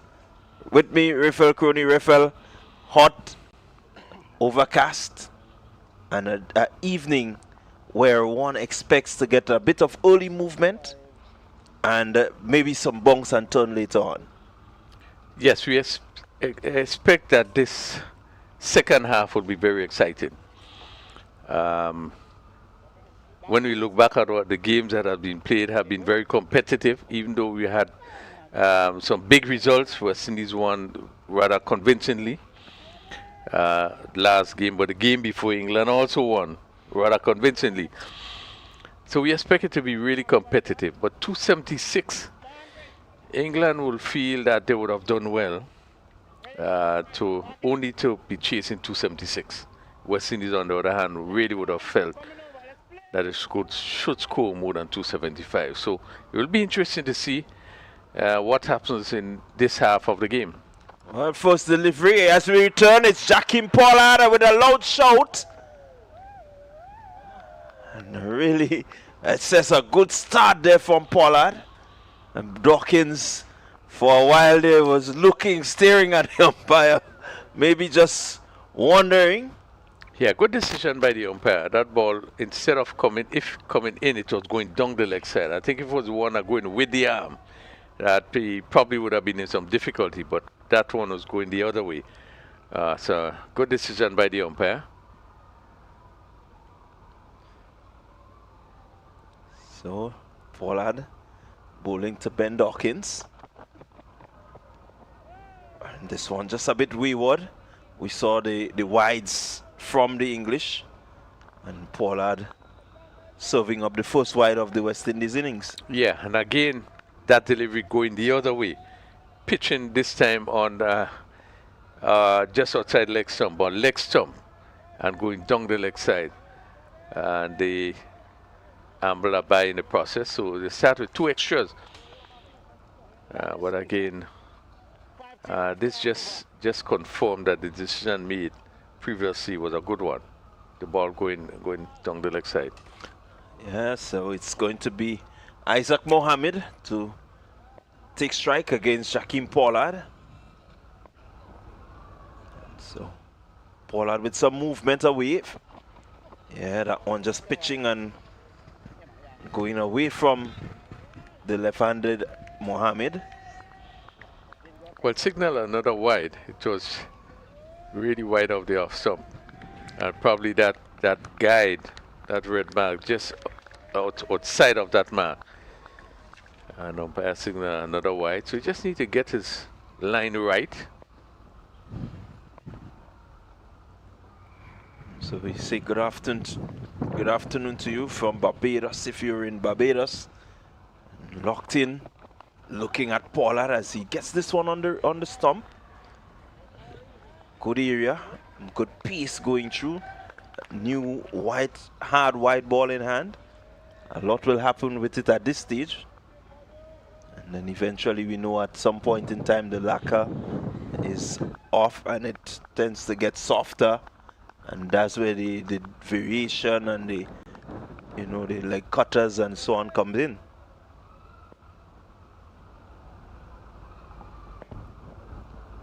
Three without loss, Pollard. Oh, drawing Mohammed into just pushing at that one. Yeah, it has been a slow delivery ball there, and it's dropped before it gets to the keeper. Just eluding the keeper, and they pick it up a bye there. Not one wonders if Pollard, they were just trying to bowl a slow delivery. The batsman was sort of early into the shot. He looked to play it square. And it just dropped before the keeper. Oh, here he is again. Again, good length, and you see that movement after pitching.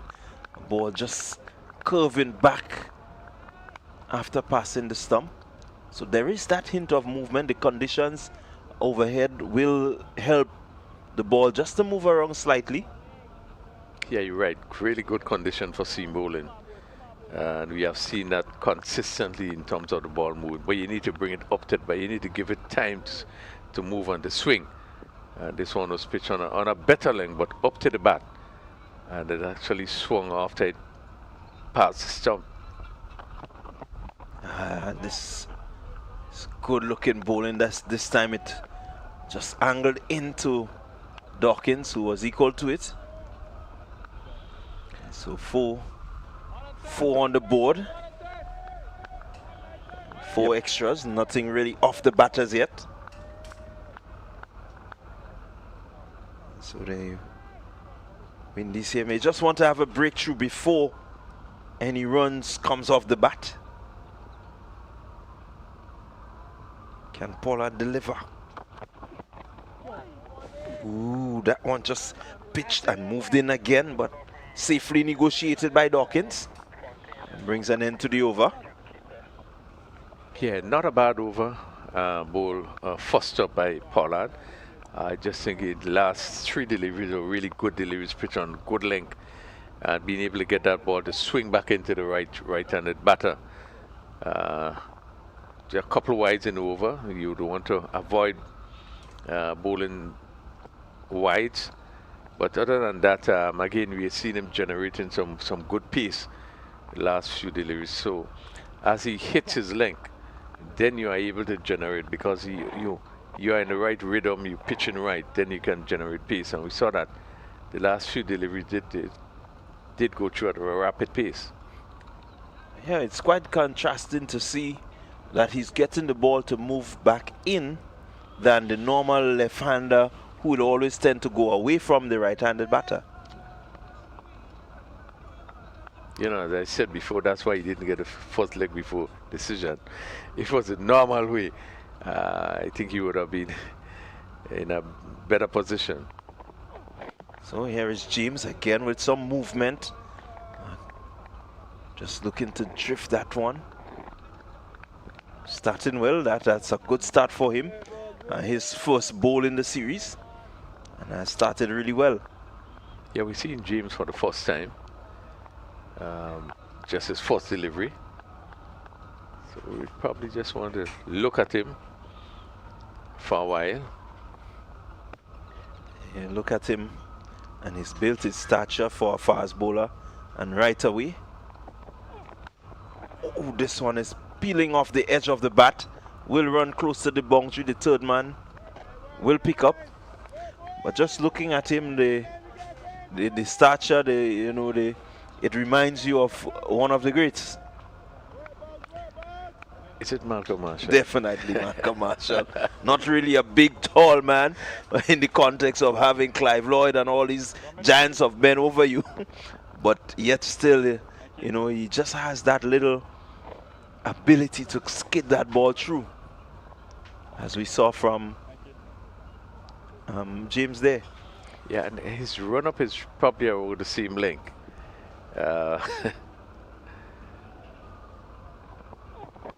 He's coming through pretty stiff, as we would say. Yeah, hit the pitch really hard, so it comes off quicker than you expect. And this was Malcolm Marshall. I could remember. I think it was in St. Vincent on a 19 level. He came off of this shortish run, but you had to play him up in front of your face. Really come off quicker off the wicket. Yeah, wicket just offering a bit of bounce also. So it tells you it could be dangerous for you as James bows. This one is crunched by Dawkins. It's going to run close to the boundary. Goes to the boundary just about now. And so Dawkins gets off the mark and gets 4 runs to start and really that ball raced over the surface. From what we would say is just more or less a little punch. Yeah, good shot. He really just placed it, but the timing was really good, and it really went quickly across the field, and went down to the boundary for 4. So good confident shot as Dawkins opened his account.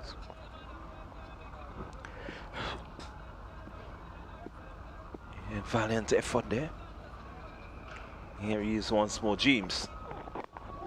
Oh, that one just moving slightly away and not bouncing as high as maybe Dawkins expected. Well kept out in the end. Yeah, well played. Delivery staying down a bit.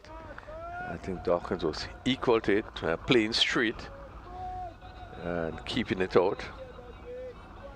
But again, we see that sort of skiddy delivery that comes off the pitch quickly.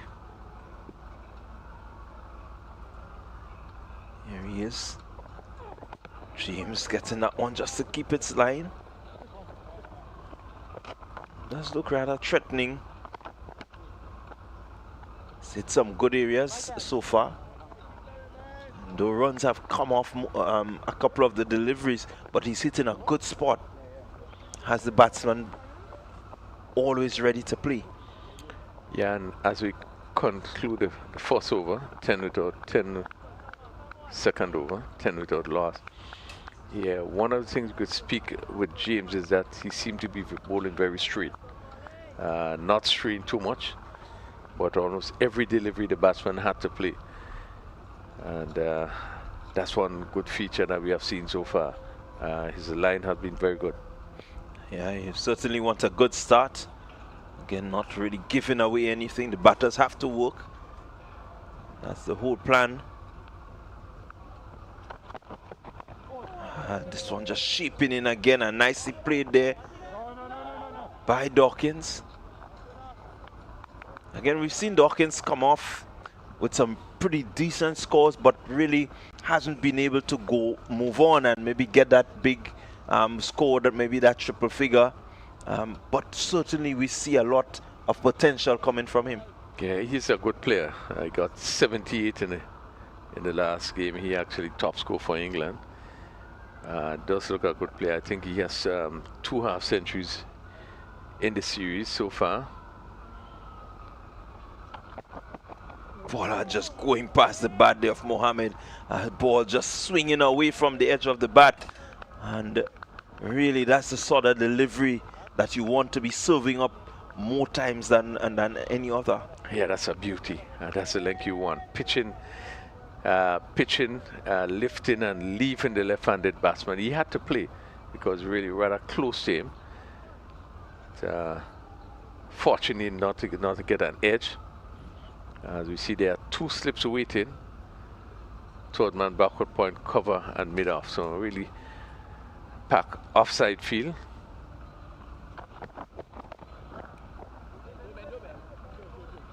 Again, Mohammed nicely behind this one.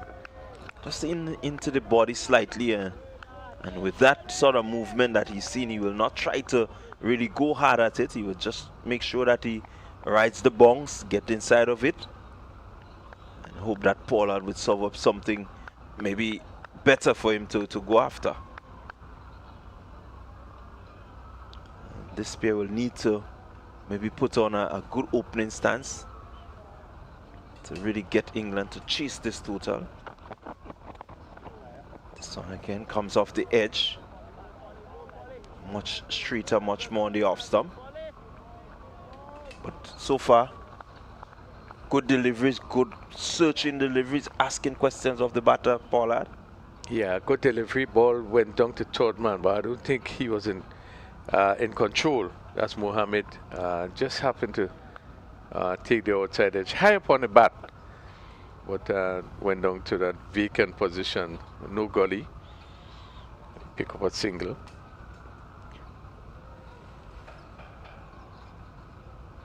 Oh, Pollard in again from the double end. Dawkins drives well. That will go to the boundary. That's 4 beautiful runs. He really got into good position and struck it powerfully and beautifully. 4 runs. Yeah, one of the better shots we have seen played today, over pitch delivery, and hit it lovely, beautifully between cover and extra cover.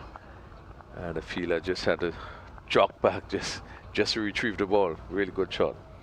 And right there, Rifel, is something that we did not see in the English innings. We really didn't see much of the West Indians having the ability, the opportunity to drive the ball. So good thinking there from Pollard.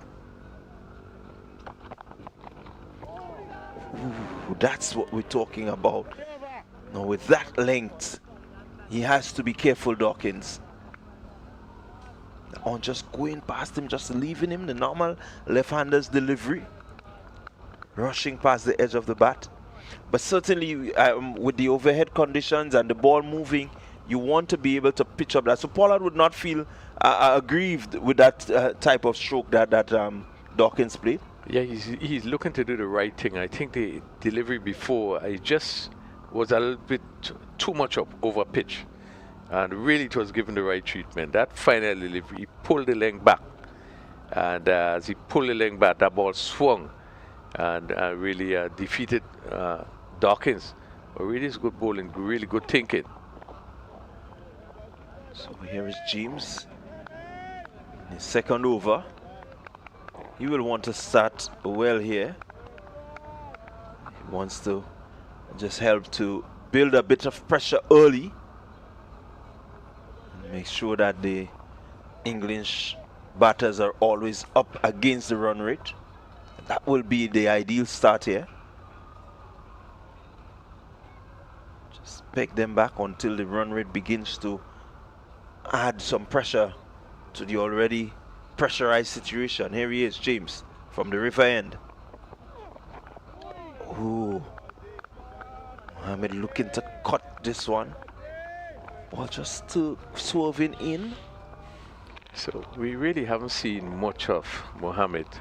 One remembers previous game very early. He went without scoring, playing a ball down to third man, and was taking out third man. Really, he will want to spend some time in the wicket. He will want to really build a sort of inning. I know that he haven't done much for the series and really would want to create a sort of impact. There he goes. Oh, he's dropped it. He has dropped it, Van Lang. It was hit powerfully. He had to move it, but really couldn't really get across quick enough to hold on to that one. As we look at it here, advancing Mohammed and having to push away from the body. Van Lang could not hold on. Yeah, chance going a big in there. I think he got both hands to it. So one expected him to hold. He was in mid on, and that ball was just coming to his left, and he had to move quickly. Got his hands to it, but was, as you said, was really hit firmly. There is James again getting some bounce. But I was just making a point in terms of Mohammed. I want to expect that he will want to now settle down and play a sort of in there. And that shot that he played really wasn't a shot that was on. It was outside the off stump, and he came forward and he just whipped it across. Yeah, whereas probably could have, stand a little straight and play to mid off or cover. Yeah, I certainly agree with you there. You will want to take this chance. This one is flashed down to third man by Dawkins, and third man is there, so you only get one. But certainly Mohammed wants to take this opportunity. He's been dropped on 3, or on 2 rather, because they got the single. So now he wants to take this opportunity and put a decent score on the board. Yeah, he'd want to make maximum use of that chance he's been given to continue batting in this inning. James just outside the stump, looking to guide this one is Mohammed. Brings up the end of the over. At the end of over number 4, England under 19s, they're 18 without loss and looking to get to 267, 277 for victory. Yeah, early stages, just 18 without loss after 4 overs, but as we would have seen, there's a lot of overs, a lot of batting. They need to get up to 276 for victory. And they would want to set the setup platform, which would give them the option really to chase that run. So they wouldn't want to lose a wicket at this stage. They want to make sure that this pair bats for a long period of time and give them the sort of confidence going forward. Yeah, certainly you want this pair, you really need a good platform from which you can build. So that the West Indies got a good platform, but the middle overs, the English, they really came back strongly. And that is part of the battle that one has to go through in a game of 50 over cricket. This one is dropping just short of the second slip there. Good delivery from Pollard. But that's part of the ding-dong battle of the 50 over cricket, where a period could go well, and then as we look at it, they're just pushing Dawkins, drawing him into that shot, Pollard. Yeah, and that ball dropping short at the slip, but good delivery, good length. And it really draws Dawkins looking to push on the offside. Really a good line to be bowling, and this is the normal left-hander delivery that goes the other way. If you could keep hitting that length, he will create some problem for the batters. Again, playing this one, but luckily for him, it's all along the ground. Going to Carter, it's first slip. But certainly the battle within the 50 over game, there's so much chop and change, so much twist and turn, there's so much drama that can take place in a 50 over match. At one point you're in the ascendancy, and then you could drop very low. Pollard again on the line of the stumps. Just a wrong leg stump. Keeping Dawkins quiet.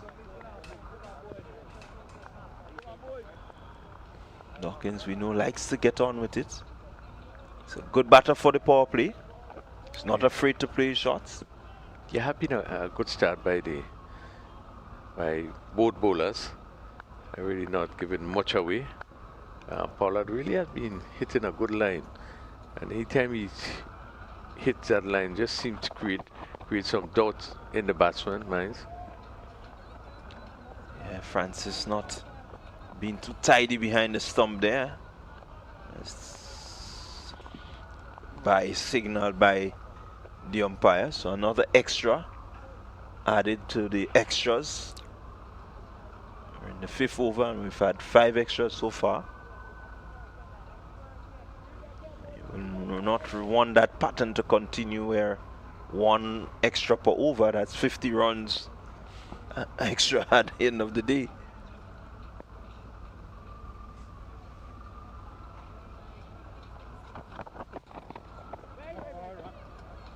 Again, good lifting delivery. Mohammed dealing with it well. So after 5, it's 19 without loss. Dawkins, he's on 11, and Mohammed on 3. Yeah, England has really made fight. West Indies is keeping things quiet. They would be looking really to pick up all the wickets. Partnership is 19, run with a 3.93. They would want to certainly keep that run rate at a low area, just to add some more pressure on the England batters. Yeah, certainly you want to keep the pattern of tight bowling, as Dawkins looking to get after this one. Now he will look to really get himself into a frame where he can play freely. The field is in. Really have lots of acreage, anything over the infield, both on the offside and on the leg side. Lots of acreage, and you want to maximize this.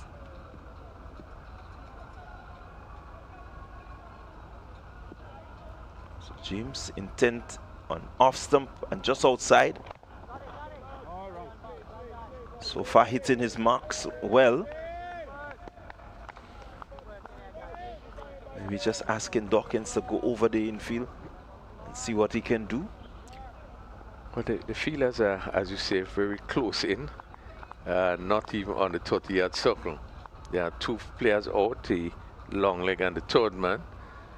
Other than that, I think the other players are way in the circle. Really no need to spread out. And this one pushed. They will be thinking of two. They go for one. Fielder not able to stop the second. So well run. Well placed by Dawkins. So his total moves to 13. But certainly the fact that the fielders are so close in, it says that they're looking to stop the quick single. And really they want to force the batter to go over the top to try and get past them. I like the ploy here from Don, just looking to add that bit of pressure. Maybe hope for them to try and overhit one.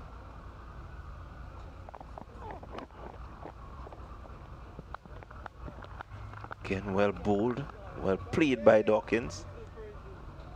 Got it down quickly before he can get to that gully position.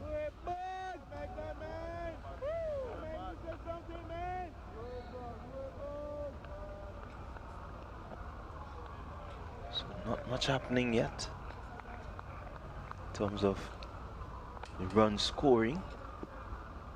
And over number 6, 21, a relatively good start. The fact that you have not lost a wicket as yet, it's good.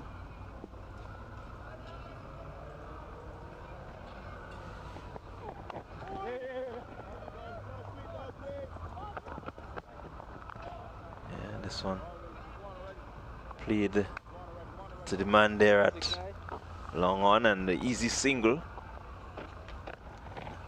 And that's the difficulty of the left and right hand combination.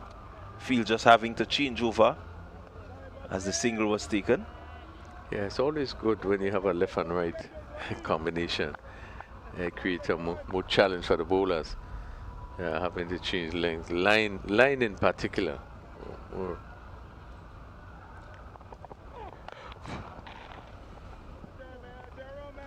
James continues to be impressive. One more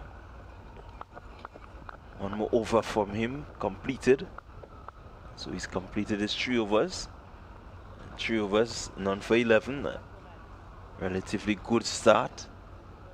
No real aggression by any of the batters towards him. Yeah, not a bad over. Again, being one of his feature being bowling very, very straight, not giving much away. But 2 for 22 after 6 overs. And not a fast start, but importantly for England that they have not lost a wicket. Yes, we had one chance going a big in, but they would try to avoid lose any wicket at the early stage. Yes, certainly with that sort of bowling, one will wonder how long before maybe Pollard would get the edge. That delivery just passed just about the shoulder part of the bat. Luckily for Dawkins, it moved away, but he was fully committed to the shot.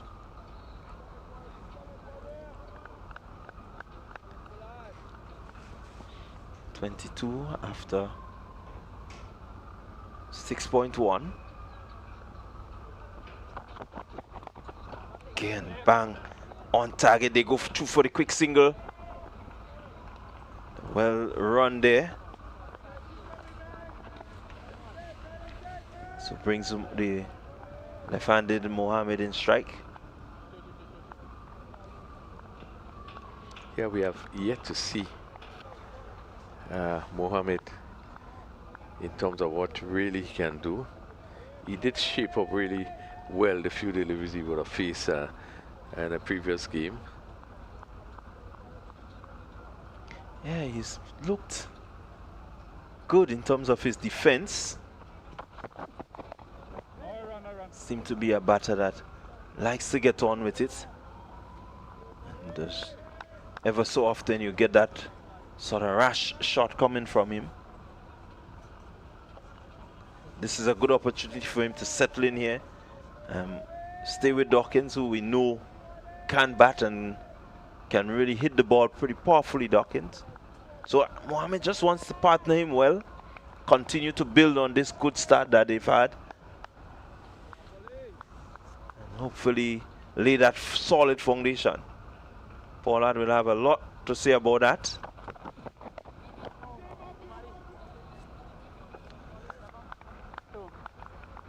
You look at that approach there, and you see the confidence that Mohammed has in terms of his ability to bat.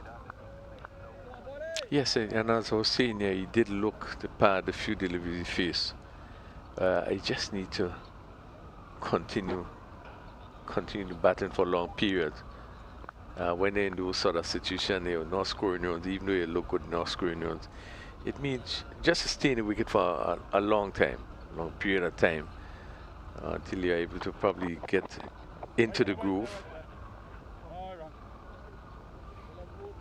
But technically, he looks a good player. Yeah, I like his movement. One would think that really, to be opening the batting, there are a lot of things that you look for opening the batting, and technique is one of the main thing you look at. One's technique, how you are able to deal with different type of bowling, this ball swinging around, and he does seem to possess that ability. Pollard in his final delivery of the over, slower ball, and really had Mohammed committed to it. Just playing a little too early there, Mohammed. Luckily for him, he got good contact that kept it out. So yet another over completed after over number 7. It's 23 without loss England in response to West Indies 276. And Pollard just completed his 4th over, 1 for 10. Seemed to really be much more organized in this opening spell. Hitting a good line, being able to get the ball to bounce and to move. And he's also using his variation. That last delivery, which looked as though it was over pitch, which was a much slower delivery. And the batsman looking to drive just had it bounce in. That's a good hit. Really good hit from Dawkins. We know that he can strike them, and this time he was on the offensive. The ball just pitched a little closer to him than normal from James, and he was happy to go through the line of that one. Well, that's a brave and really powerful shot.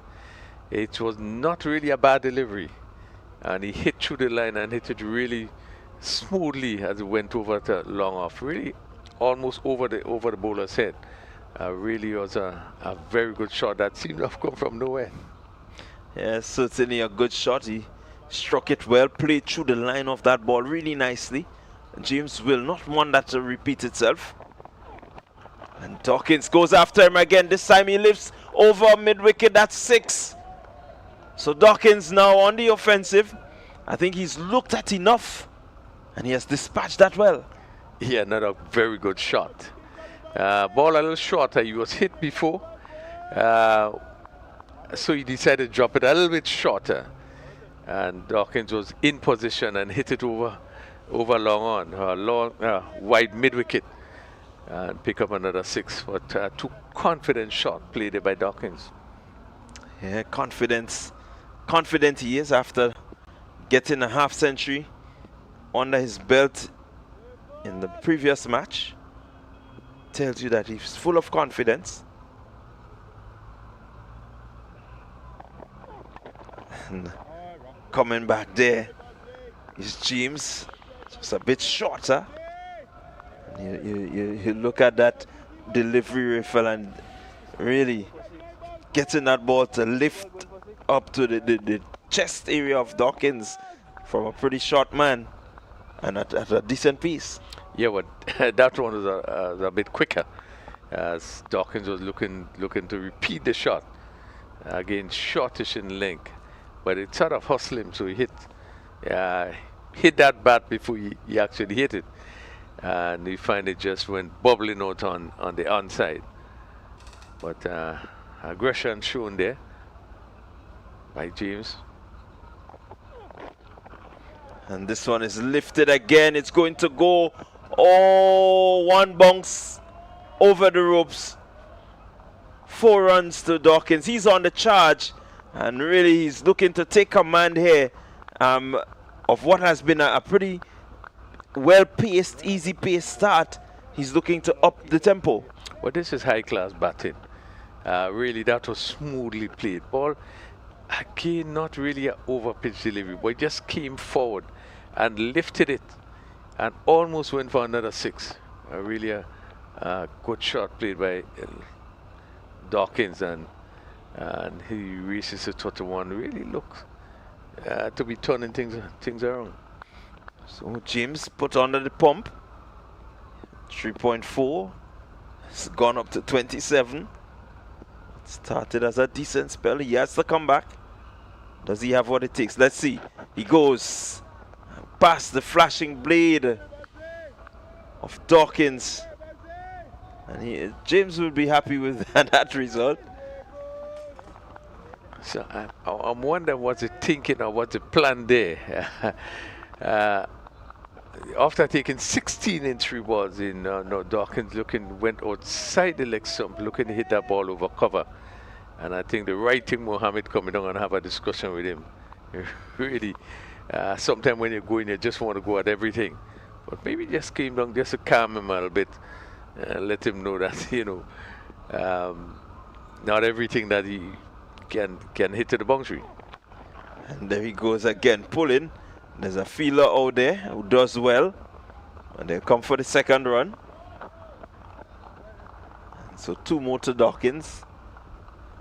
He rushes to 33 as that very expensive over from James, roughly treated in this one. Yeah, had some 18 runs in the over. And we saw Dawkins in this over really playing some tremendous shot. That's straight 6. And then picking up that ball off his legs and hitting over long on. Really has played some really good shots in this inning. And again, it speaks to the quality of player he is. Remember that he came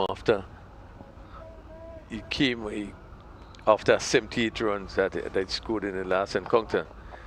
So really, he's a player with a lot of confidence. As I said before, that's the only player that would have scored 100, a century on this tour, and therefore he would feel confident. He would feel confident at this stage, and we have seen him playing some tremendous shots in the last over. Well, it's going to be Matthew Miller from the Darbo Hill end to take up the attack from Pollard. Starts well on the line of the stump. And this one just comes off the edge of the bat of Mohammed. Goes down to fine leg. Pretty wide fine leg. Starting well. Looking to keep the ball up to the bat, which is something that is needed at this stage with the sort of conditions that we have overhead. It also gives the ball an opportunity to swing. Here he is once more.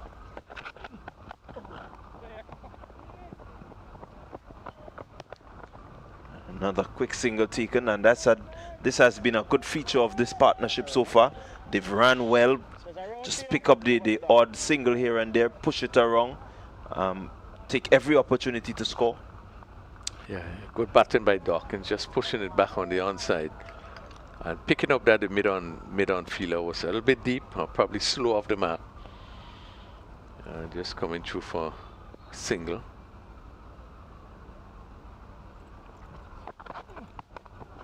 This one is lifted. It's going, it's all the way for 6. So Mohammed getting into the act here now. I think he's seen a few. And certainly the time out in the middle has given him the sort of confidence that he needs to move on. Yeah, tremendous shot. Ball on the legs. And it was easily clipped over mid-wicket, and it did go a long way. And he's picking up his first maximum. Really a good shot played by Mohammed. Yeah, really. And this is what the time at the crease would give you. They started pretty slowly, and they're just looking to build that momentum. I've seen that they've gotten a piece of what is happening with the wicket. There he goes again, moving down and just playing through the line of this one. What a beautiful shot from Mohammed. 6 more runs, and Miller not allowed to settle. What a superb shot. Just a little chip. And as he come down, he lifted it nicely. And from the time he left the bat, you know it was really traveling for 6. And that's another big 6. Almost landing down at the pavilion. But really a good shot. And it seems as though that both batsmen are now getting a real feel of the wicket, and is now beginning to put bat to ball. Yeah, certainly putting bat to ball. That was just a beautiful, well-played, classical hit for 6.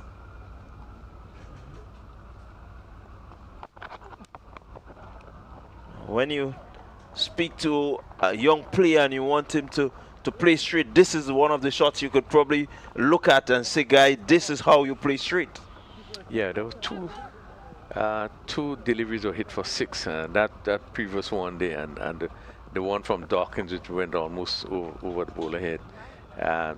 Both players were very straight in how play the shot. When you enter position, you would find that you do not have to put much force, but just timing. And that shot that went so far was just timing. Yeah, very much so. Miller under pressure early. Shot delivery and just gonna challenge the boundary there. Pull back by the fine leg. They complete 3. So it's going to be 3 added to the total. The run rate has just out of nowhere jumped to 6 after being down at some 3.5, 3.75 thereabout.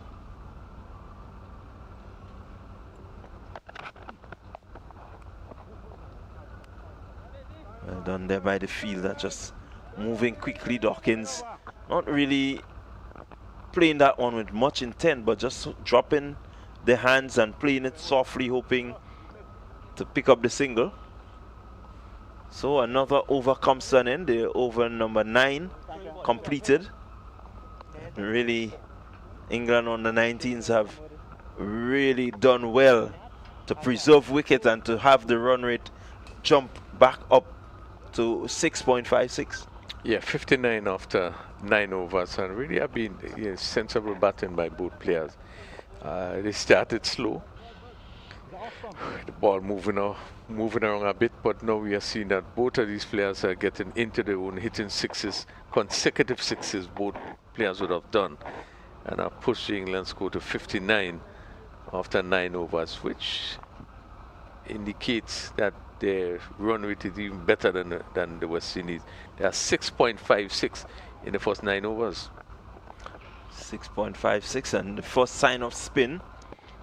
Was wondering how long it will take before we see spin being introduced. We saw England not really hesitating. Ahmed opening the bowling with spin. Don just allowing the medium pacers and the fast bowlers to bowl their 9 overs.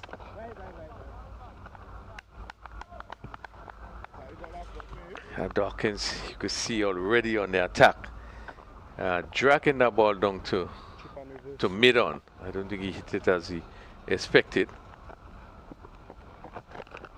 Oh, that one beat everyone there. A bit of turn from Don. Will not go into the boundary, but it will be pulled back. And not before they cross for 2.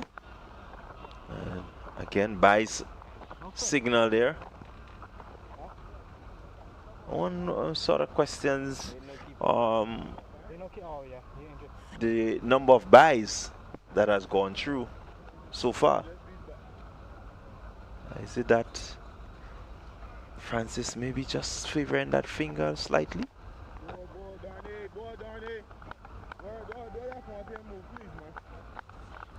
Interesting move, the captain for us for the come on the ball slowly. Yeah, I think he's calculating his overs well. The pacer's not really doing the job that he may have wanted. And so with that 1 over remaining to complete the 10, we may just see spin from the next end. We have the likes of Tilokani, Vital Laws. They will play a part here. Morton. I think Boodoo does a bit of spin as well. So does have some spinning options.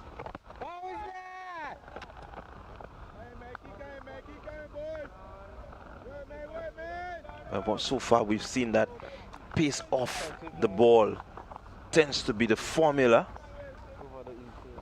So they want to look and see how quickly and very early they can take the pace off the ball. A decent over comes to an end. So the score after 10 overs, 62 without loss, England. Yeah, just 1 run in that over from Joshua Don. Has been a good over. Both batters were really watchful, I think, which is the right thing to do, even though you would have a idea what the bowler does, but they were very careful and not attempt anything rash. 62 in 10 overs, still scoring above 6 over. Yeah, this is the sort of partnership that you want first up. Remember, the West Indies lost their first wicket at 115.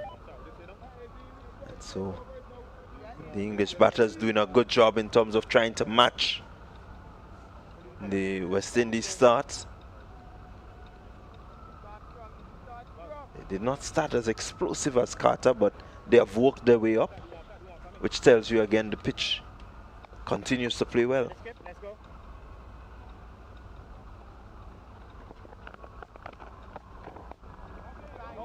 Morton, and oh, an opportunity gonna beg in there. I make it. Really, the throw not up to the keeper. He had to go low to try and get it. Had that ball been thrown maybe to the keeper, I think it might have yielded a better result. Let's look at it here. Yeah, really went for the direct hit. And this one is stroked. And they will go for 2 as the fielder picks up. Yeah, one sense it's Clyde, that these 2 batters is looking to really attack the bowling. That ball given Albert outside the off stump, and Mohammed was quickly and really drove it firmly. Now, and this one is lifted high over backward square. And really Mohammed getting into his work now.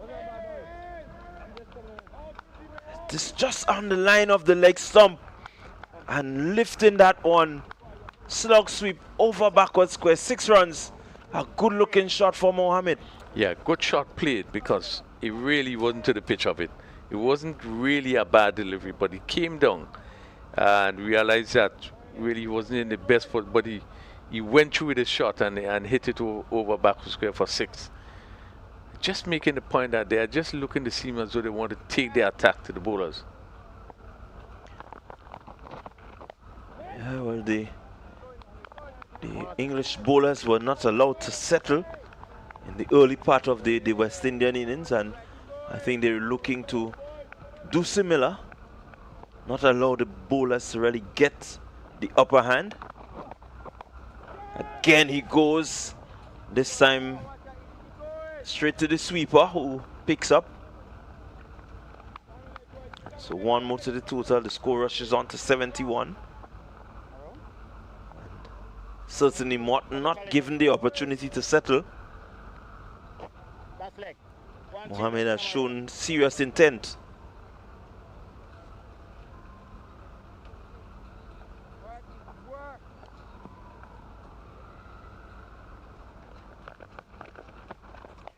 And this one is cut away from the fielder. It will challenge the boundary. Let's see if it will get there. No, it doesn't. Will be pulled back. And they get another 2 runs. So they're scoring pretty freely here. Dawkins and Mohammed pulling on some pretty big shots. Yeah, after 11 overs, 73 without loss. We've seen Mohammed would want to make West Indies pay for that job catch, and we are seeing now that he's really getting into his zone. He has so far hit 3 sixes in his innings, and really seem to be intent on really going on after the bowling, and looking to clear the fence as regular as he can. Don from the river end pitches this one up, and Mohammed just going, looking to square cut this one, not making any contact. But Don just in there. Mohammed again cutting. Sweeper is out on the boundary, will pick up. So he moves to 28 from 32 deliveries. Dawkins comes into strike. He's on 36 from 36 deliveries. Dawkins some 3 4s and 2 6s. We'll be looking to get after Don.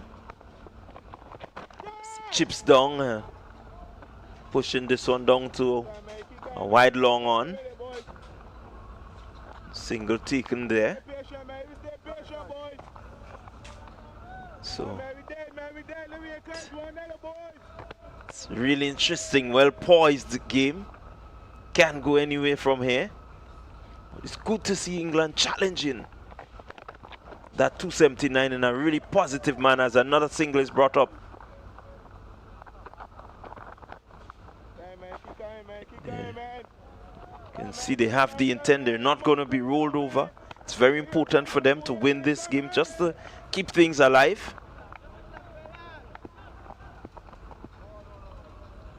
I don't want the West Indies to go up 4-1 and to clinch the series here.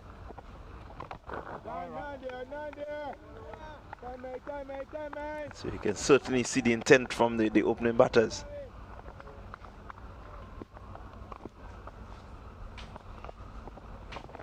Dawkins looking to go hard. Let's see if they'll go for 2. No, they'll settle for 1. The fielder brings the throw in to the keeper, who misses, but well backed up. So another over completed. Yeah, good over by Don. He just going for 4 runs in this over. He has been bowled 2 overs for 5 runs. I think England making a really steady start. They are 77 without loss.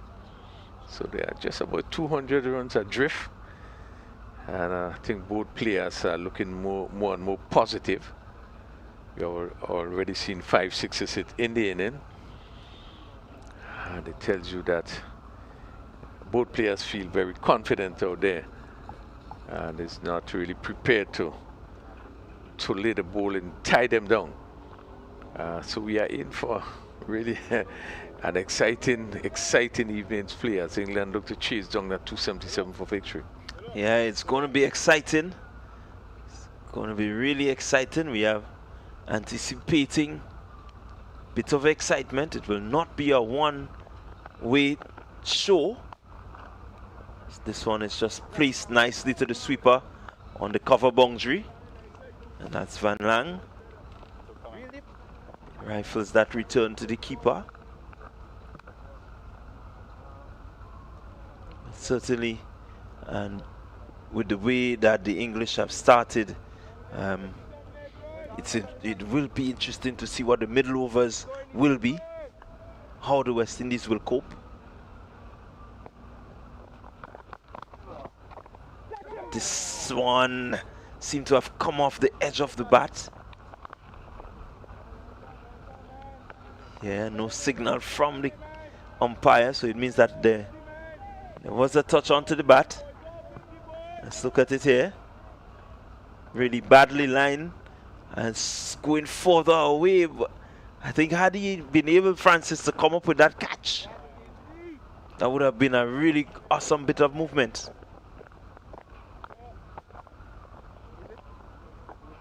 Yeah, Mohammed looking to sweep there and just seemed to have taken the back of the bat and just evaded the keeper, who tried desperately to get his gloves to it.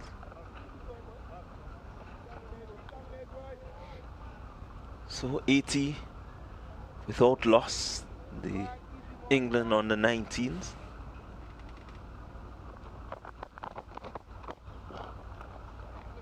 This one hit firmly, a full toss, firmly hit to mid-wicket. That short mid-wicket was sharp in there. It was traveling. Mohammed at 30 goes for the sweep, and Van Lang just dropping short of Van Lang there. What was good about this sweep shot, he played it really sensibly. He knew the fielder was also, he didn't try to get under it, but instead he rolled the wrist over and tried to keep it as low as possible.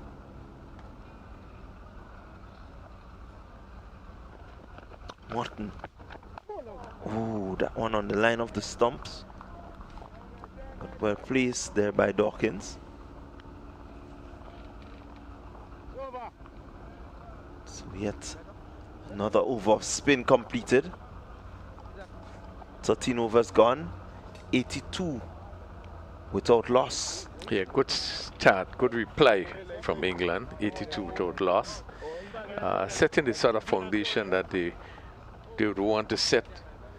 And I think both players continue to look rather confident. We see that over there.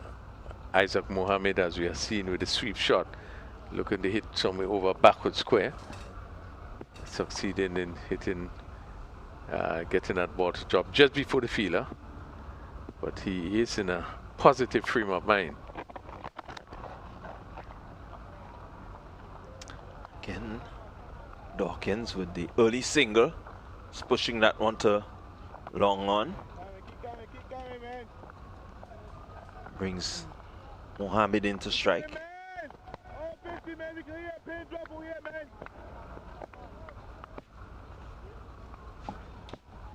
Dawn continues.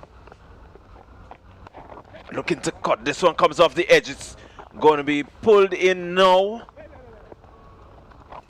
So only one run completed, but certainly not in control, not really where he wanted it, Mohammed. Yeah, just a little disappointed, just only a single that was taken there. That ball peeled off the edge and went to the right of the backward point. Went down to that third man area. But they only take a single. Again, this time just push into square leg region there, and they pick up another easy single. So the scoreboard just ticking over nicely. And no rash shot needs to be played at this stage.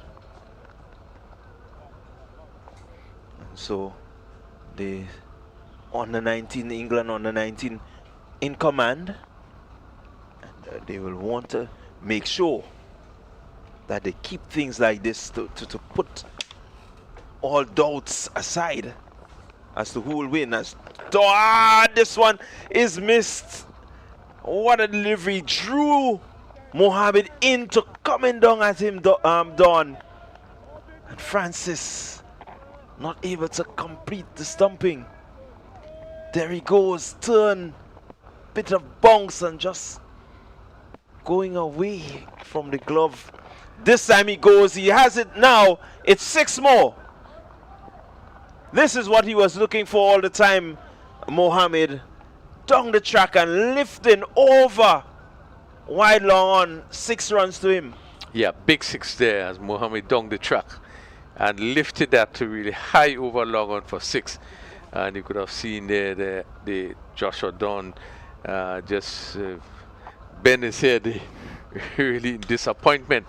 Again, being let off again, Mohammed should have been stumped.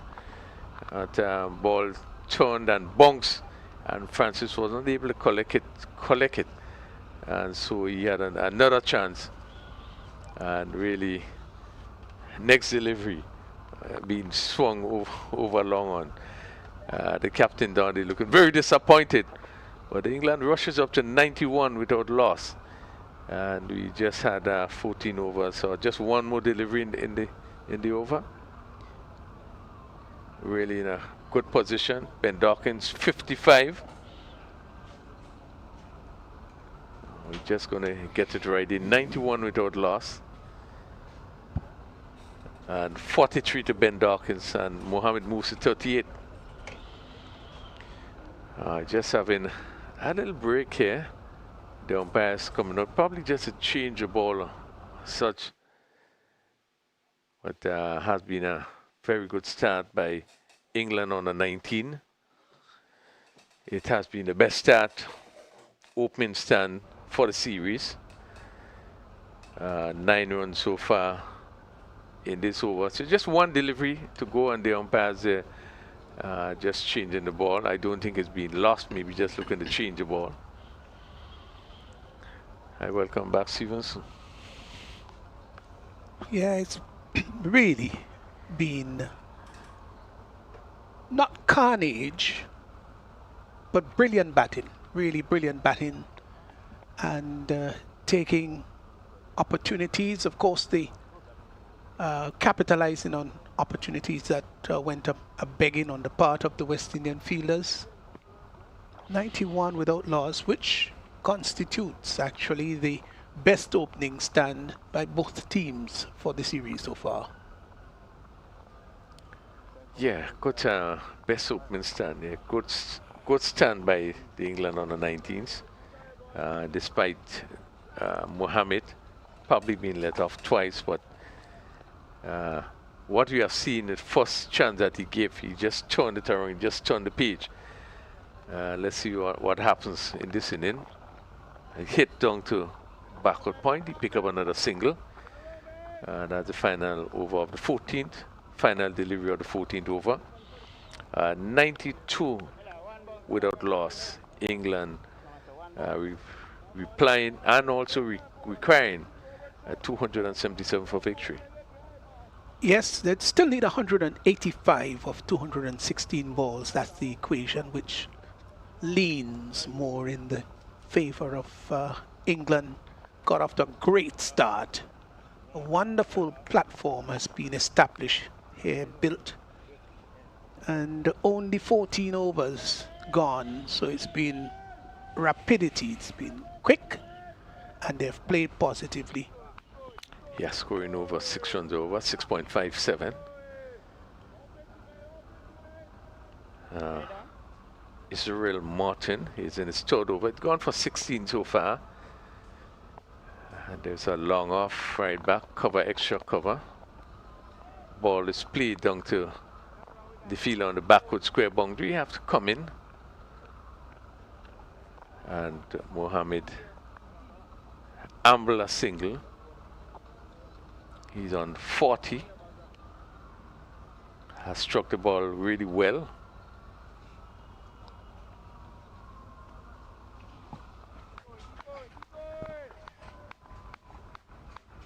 Yeah, both of them have played very well indeed, rather positively. Mohammed has hit 4 sixes in his innings.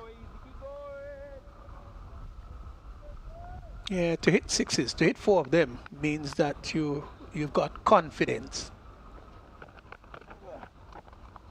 He's sweeping and sweeping fine. This one going to run down to the long leg. He's not going to get to the boundary. And they're going to come back for 2 as Carter have some running to do.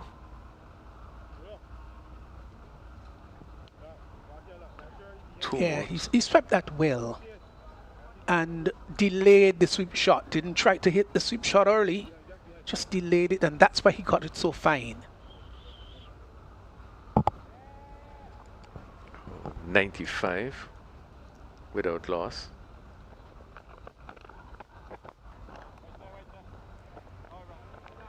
Good stop by the mid-off fielder. This was stroked nicely.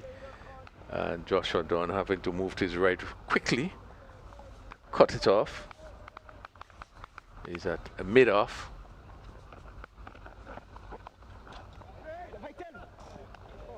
Stroke down to mid-on. Easily ambles another single. And both players in England doing it really well so far. Yeah, you couldn't want a better start than this, these Englishmen. And they've done so with minimal risk. Got a couple of chances, went a banging, but all in all, well played. Oh! There's an appeal for leg before. Was it leg before? Caught behind. I think it might be caught behind. Let's look and see. The appeal went up. Yeah, appeal for caught behind. Yes. It seems as though the bat probably was a hit the tough. And the players look very disappointed. I don't think Fontaine was all that convinced, really. He did go up in appeal, but let's look at the keeper. Look at the expression of the keeper. Yeah, took it there, and then went up sort of belatedly. Yeah, you're right. Just keeper didn't go up at all. Really, the bowler.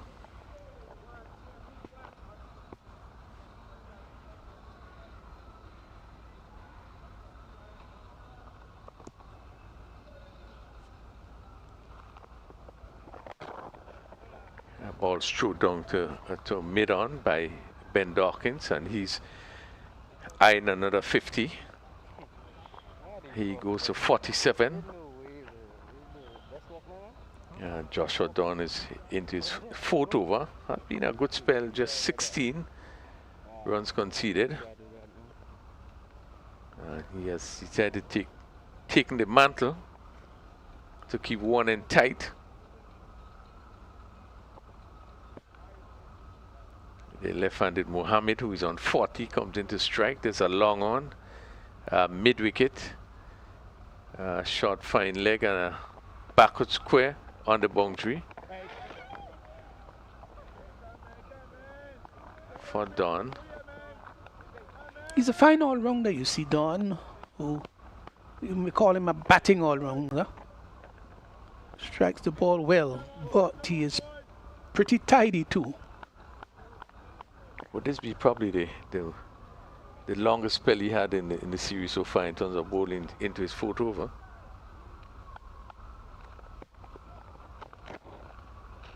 Wide off the off stump, no shot offered. Yeah, I think the umpire looked at it rather closely and said, well, you know, it was within the limit. Once again outside the off stump. Gregory Buffett.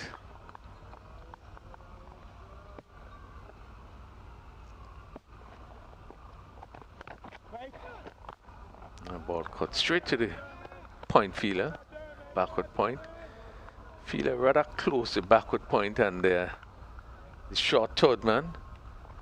He'd want to finish well here though. Just one run in the over so far. Once again, play to the backward point. Another good over, just one run coming off the over. So Joshua Dawn has completed his 4th over, none for 16, 97 without loss. The required run rate is just over 5, about 5.25 thereabout. They're well poised and well positioned here, England, not having lost a wicket. 97 without loss and 16 overs gone. That is right where they want it, or in fact even better than the average expectation.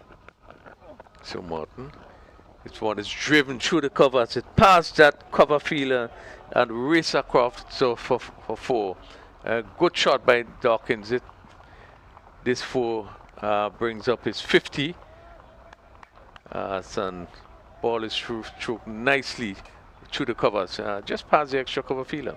Yeah, he played that inside out, just made a little room outside the leg stump, just a little shimmy outside the leg stump. Not much, minimal, but gave him sufficient room to free the arms a bit and struck it through extra cover for 4. Well played. 101 without loss.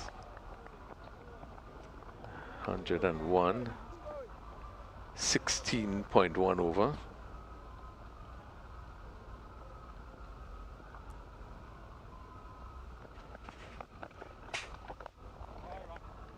Dawkins 50, 51, 51 delivery, 69 minutes, 4 fours and 2 sixes. Yeah, 101 after 16 constitute a very good batting performance here. Yeah. And swung, and this one goes over mid-wicket for another 6. It's shortish in length, and he was quickly back and picked it up and lifted it over mid-wicket and pick up another maximum. Yeah, got the treatment it deserved. It was short onto the back foot. And the moment he hit the ball, you got the impression he stood there knowing where it was going and how far it was going to go. And it went over the boundary line for the max. Lovely shot. 107 without loss. And Ben Dawkins hitting his 3rd 6. Really pushes his score to 57. 107 without loss, England. Still in the 17th over.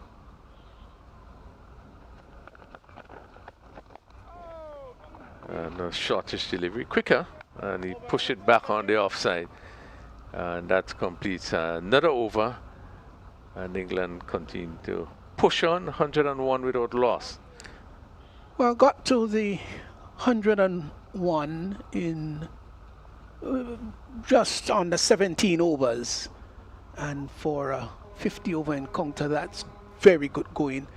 For the 2020s, for example, if you can get to your 100 in 12 overs, refill, then the next 8 you'd want to get 100 from the next 8 or thereabout. So they're going at a pretty good pace. Yeah, as we take a water break and just to look back at what has transpired, really, the England innings.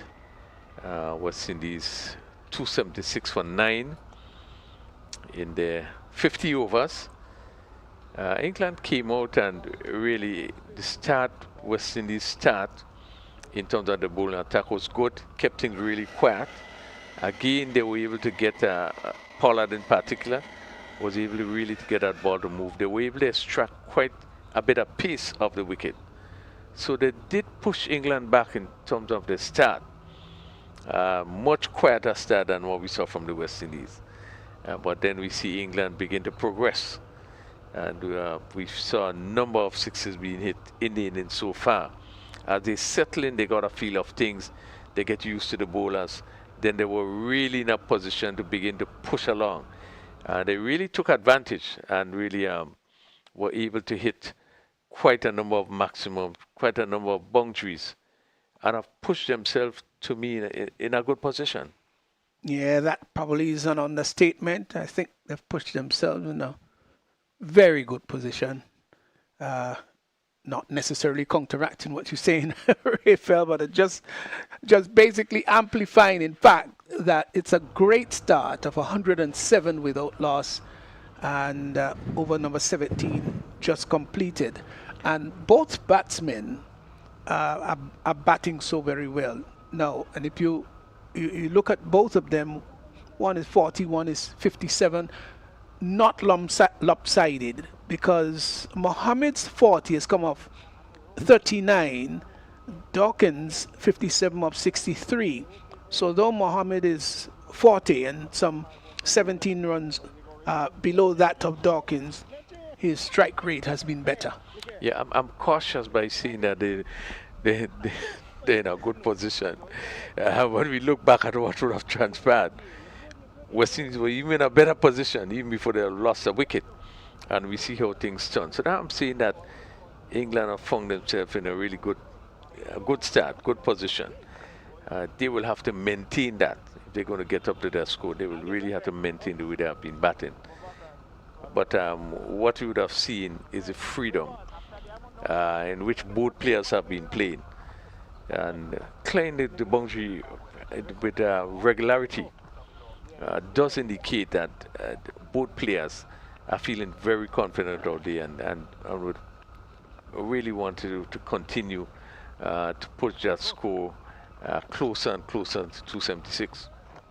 Yes, there isn't anything devilish, demonic, untoward, or exasperating in the pitch at all. It's a lovely pitch for batting. You can play through the line, and if you put quite a bit into it as a bowler, you'll get something too. To me, that's a perfect pitch to play on. You can play your shots, and the Englishmen have been doing that, and doing that quite effectively too.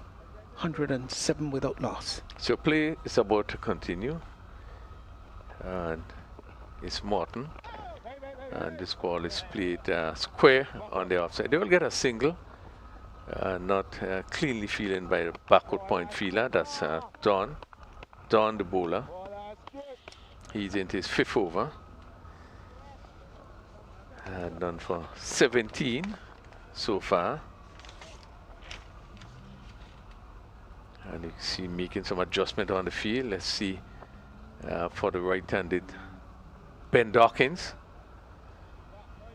He has a backward point. Yes, no, Carter is making more changes.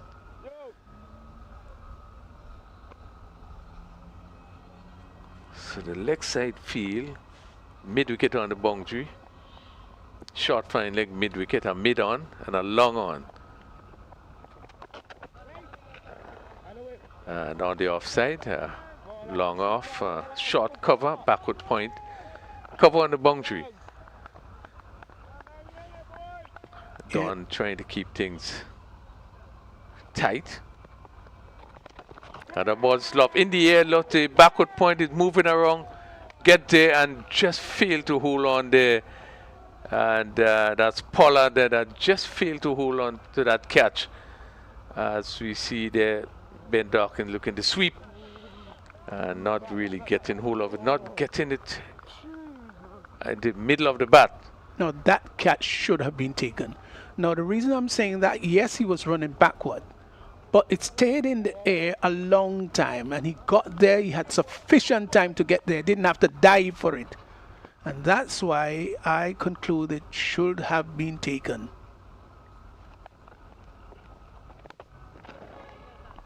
Push on the onside. I agree with you. He got both hands straight, but did look a little bit slow, trying to get back to take that catch.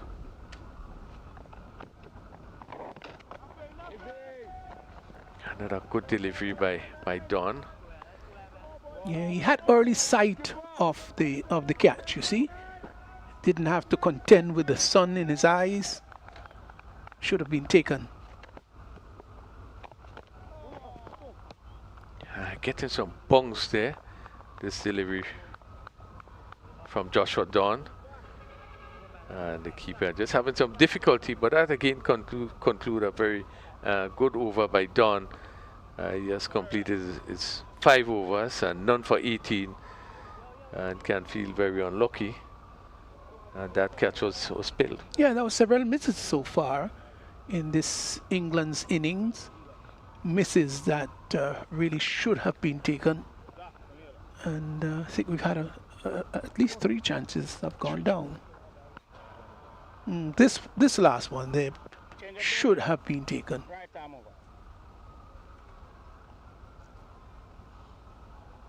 over. The old cliche, of course, that catches win matches still applies, doesn't it? Yeah, definitely still applies. Now West Indies going back to pace. Matthew Miller, medium pace, and he has so far gone for 18. This is hit down to backward point. The fielder on the boundary have some running to do. They're going to come back for 2. Again, well played by Dawkins, shortish, and he was quickly on top of it and hit it down to backward square. The run in between the wicket was very good, and the throw in back to the keeper was also good. So generally good all-round cricket. Miller in his second over already gone for 20.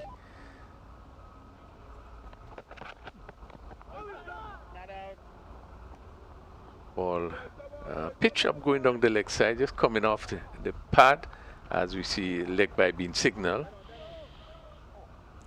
Mohammed probably just missing out.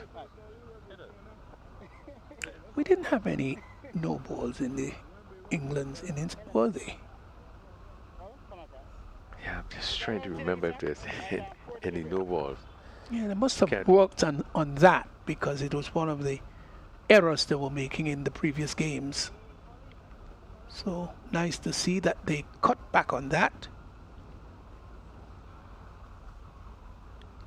So Miller goes around the wicket to the left-handed Mohammed, who allowed this one to go outside the off stump.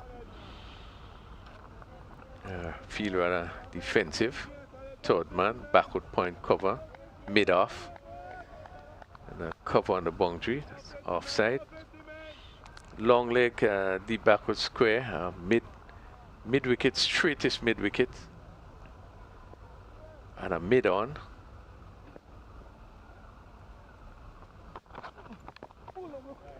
Again, comes off the edge there as Mohammed looking to drive.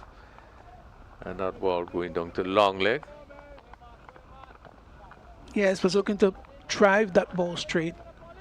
As to whether there was a bit of inward movement, might well have been that took the ball down to fine leg. But he was uncertain as to where it went until Dawkins called him through for the single.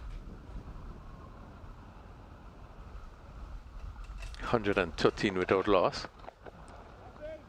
Steered down to the white third man. Again in full control there.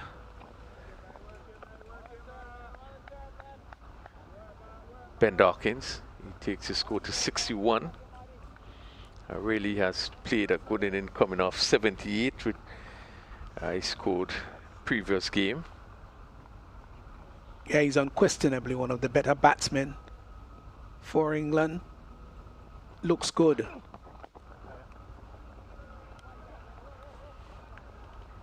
Ball turned to a vacant square leg position, and they pick up another single, and that completes his second over bowled by Matthew Miller, and he has gone for some 22 runs in his 2 overs, 115 without loss.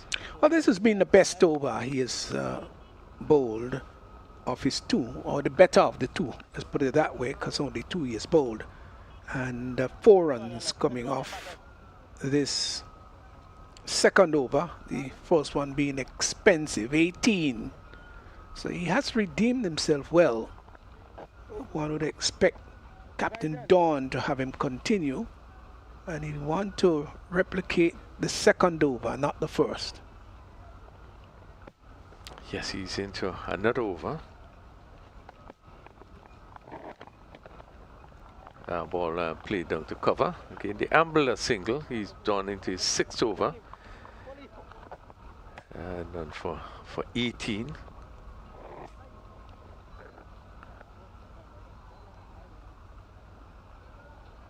Will be disappointed not being able to pick up a wicket in the last over.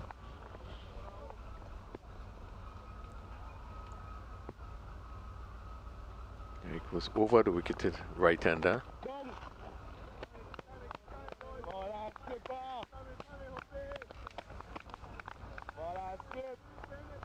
Pretty quiet period.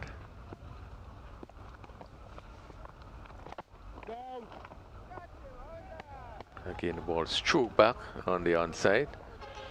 And that mid-on fielder comes around. Yeah, giving the bowler coverage too at mid-on. That one going right through as Dawkins coming forward a little tentatively there. And that ball just seemed to hold its own. Straightened a bit. So Don continues to bowl well, continue to keep things really tight. That southern end, this one is pushed down to cover. Again, the batsman ambles a single. 117. England having a strong reply.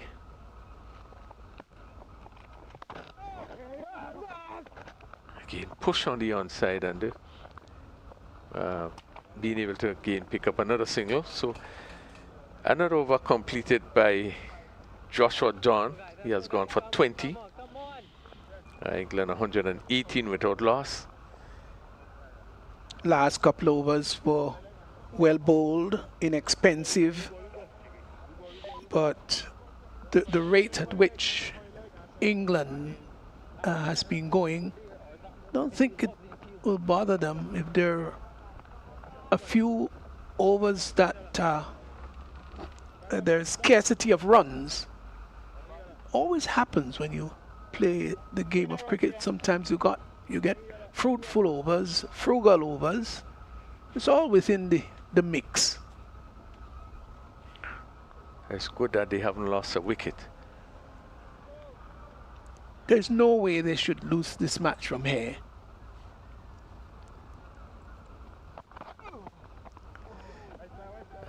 Steered, but not past the keeper. And a slow delivery. Bowled by Miller. Mohammed looking to pick that gap between the third man, which is wide, and the keeper. Yeah, well, West Indies, they've got only themselves to be blamed. They wasted a few opportunities. And there is an old saying that an opportunity lost may never be regained. Might we see this coming into fruition at the end of this match? Mohammed, who's on 45. Clyde did say, I hope that first chance which he gave at score on 3 wouldn't come back to haunt them. It's begun, hasn't it? Full toss, hit down to mid-wicket, and the fielder coming around has some running to do, and just was not able to get there. And that goes across the roof for another 4. Bad delivery, and really given the treatment. Yeah, bad delivery, but also the placement was good. And once it beat the infield, then the backward square fielder had to come across for about 50 yards. And the ball had sufficient pace to get it over the line before it could be intercepted.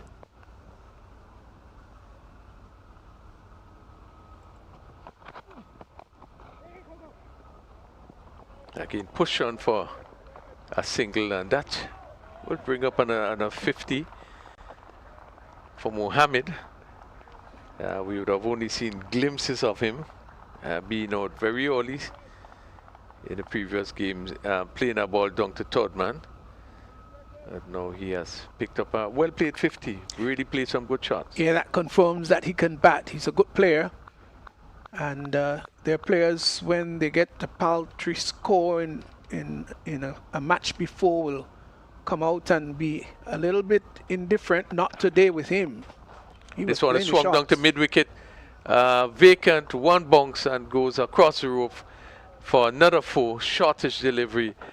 And Ben Dawkins really giving it a full treatment and pulling it down to mid-wicket for 4. I like the way that Brian signals his 4 like a police officer in traffic. Yeah, that's his style. So 127 without last England, 21st over. We'll get a chance to see him again, Refill. Certainly.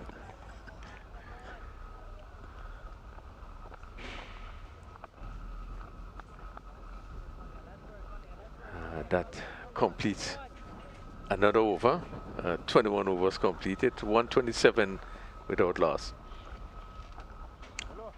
Yeah, this is a great stand by this opening pair in Dawkins and Mohammed, 66 and 50 respectively. How well they batted. They batted quite positively and with some flair at times, and the confidence level with which they've played in this innings is quite admirable. Yeah, they played well, and what I like is that they was not able to get off to the kind of start they wanted in terms of the over rate. So they stuck it out, you know, until it was Dawkins who lifted one over long on for 6, and I think that's where he really started.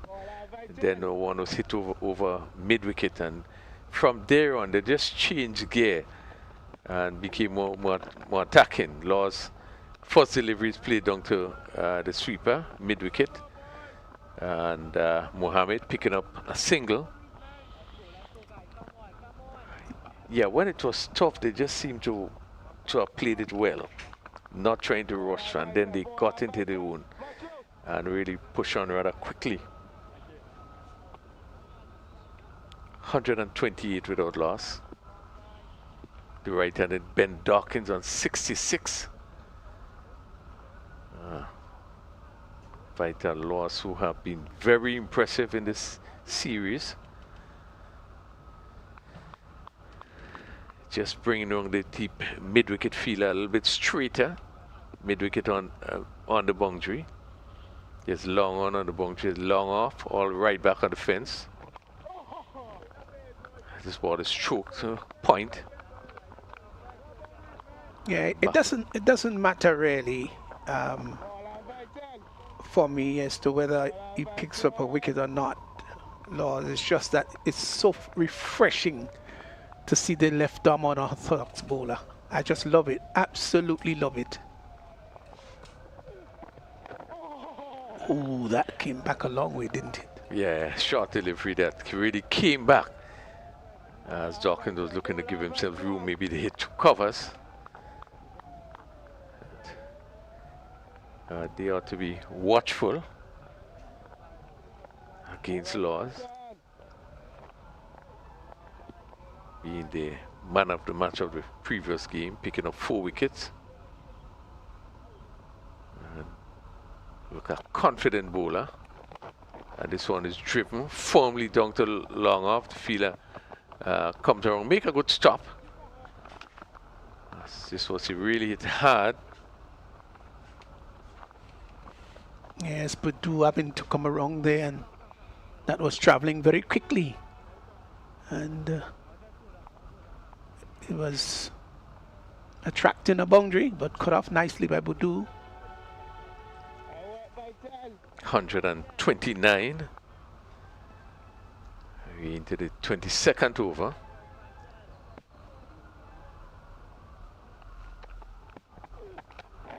Another shortage delivery steered fine down to that third man region. The batsman come back really quickly for the second run. So that's 2 more to Mohammed.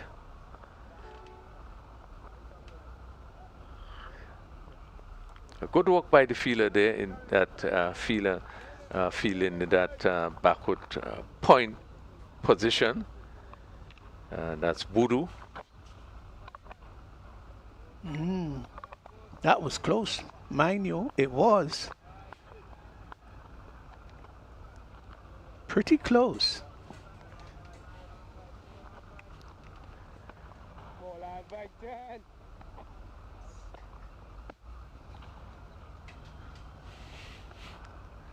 I would love to see that again, Raphael. 131 without loss.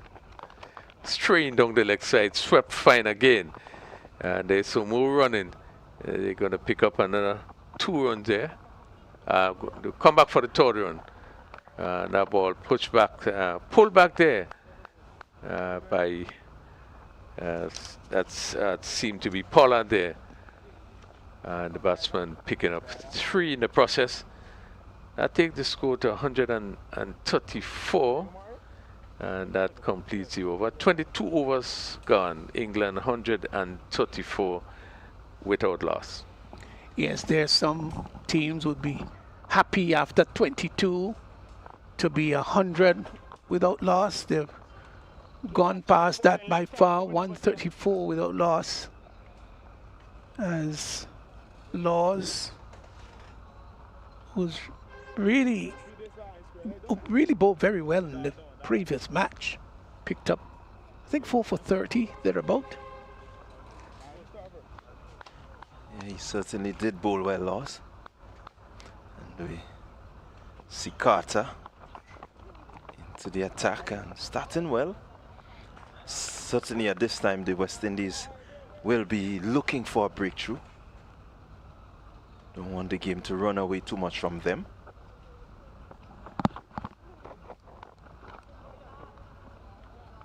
Again, good start there from Carter, just offering Mohammed a chance to see what he's bringing towards him.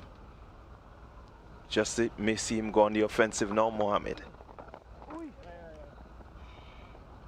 Clyde will get a chance, I suspect, in the next over to look at Laws again. I don't think they're going to take him off.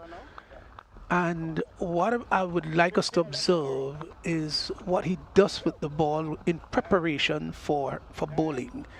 How he's able to spin the ball from the left hand into the right hand, and the sort of wrist work. That says a lot. It means that he's got subtle, really supple wrist. And that is so much needed when you're bowling those kind of delivery, that bowling style. Yeah, this one is crunched down to wide long on by Dawkins, who moves now to 68. 68 from 69, from 70 deliveries rather. Yes, and every time he spins the ball from left hand to right hand, it always goes perfectly. He catches it perfectly in the right hand. Sorry.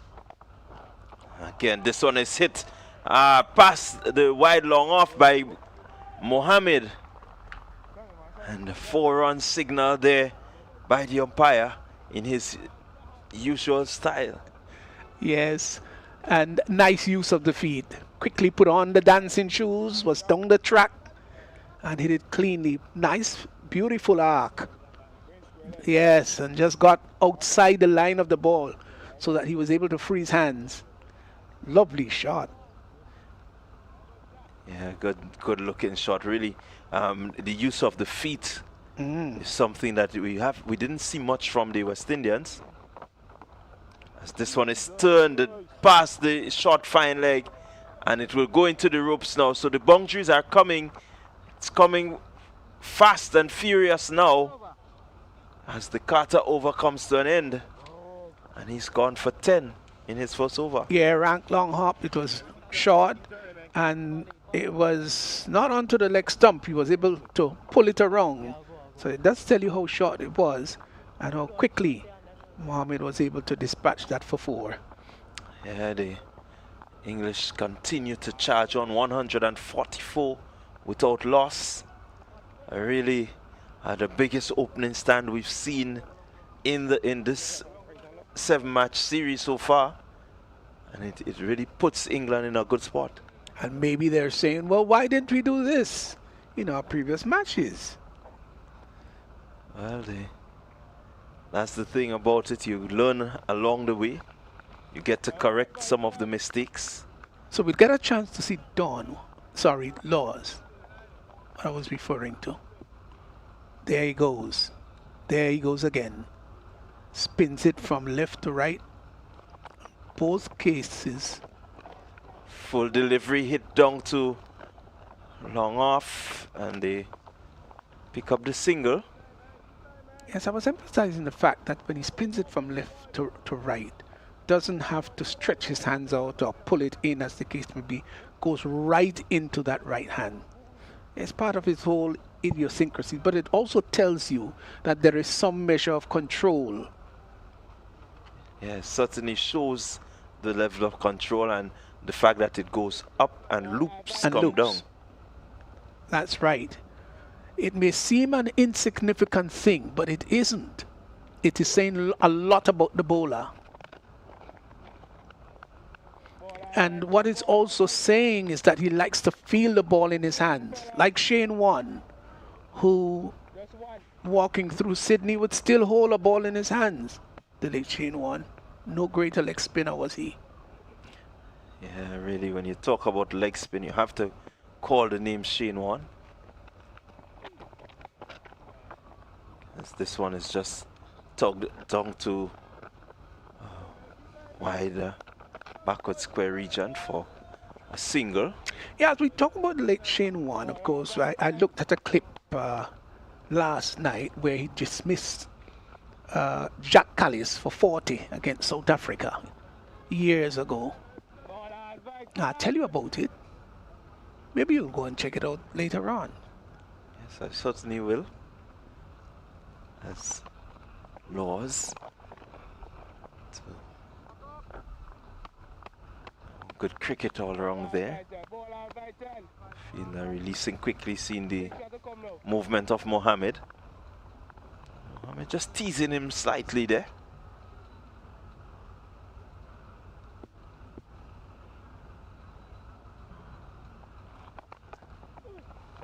Oh, Laws just drawing the batter forward and slightly away from the body. Can see the gesticulation from the batter there. Have to be very watchful against him. This one comes back in, and I think he was prepared for that.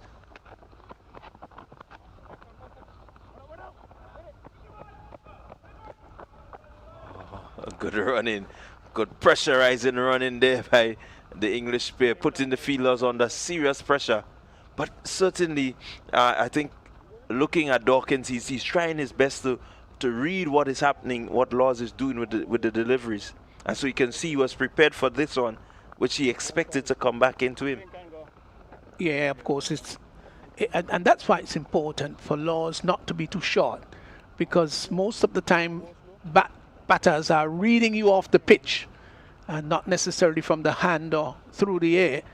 So if you're short, it gives the batsman that extra fraction to determine where it's going, whether it's coming into him or it's going away. That's why you've got to pitch it up. Don't overpitch it, but give it sufficient flight. Let the batsman be guessing. Yeah, that's the art of the spin. You want the batter to guess. You want to have him reaching, ensuring that he tries to get the front foot as close to the delivery as possible. Carter here.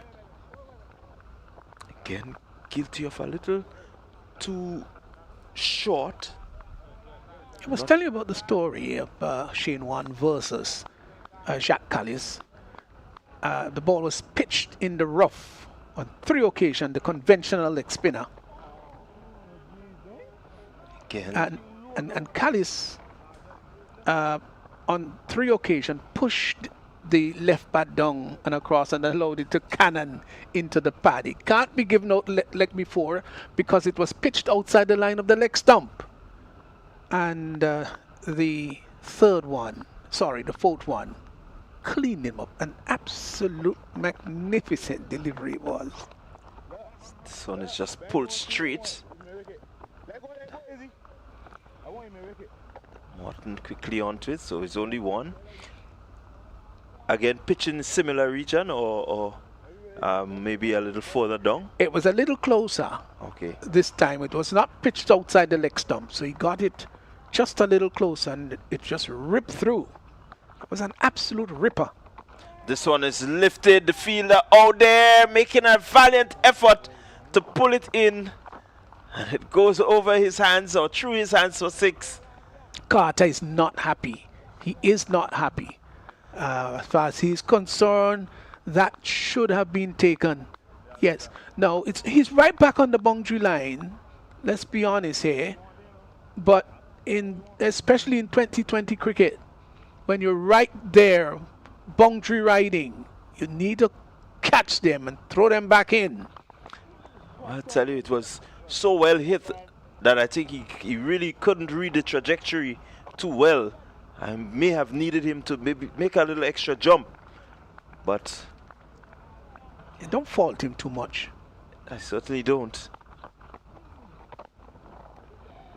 Quick single taken, but certainly the number of chances going down really has not helped the cause of the West Indies on the 19th. Yeah, it's something that many of the modern day fielders do every day in their practice. Get it close to that boundary line, and you're told to jump, take the catch, and while you're still airborne, throw it back in to the inside of the boundary, hop over and take the catch, or if you've got a supporting fielder, throw it to that fielder. Yeah, so another over comes to an end. It's over number 25 being completed. And so at the halfway mark, the English under 19s, in response to 276 set by the West Indies, they are 158 without loss. Yes, so they are driving really lovely on a figuratively straight path, so to speak. And this has been a fine batting performance, both batsmen in their 70s. And the run rate has gone up beyond 6. Yeah, well, Lovely batting. I will put it that they're on autopilot. They don't have to do much. Oh, I should have thought about that, Clyde. Not much to be done. Ah, lovely, well done. Sharp you.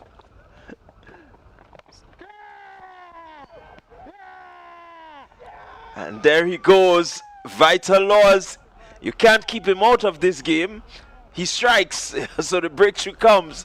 Just as we talk about autopilot, we have to remove it. There he goes. Mohammed looking to go after him. Yeah, I think he was looking for that one to come back in, but it went the other way. And that's the thing with the unorthodox left arm spinner.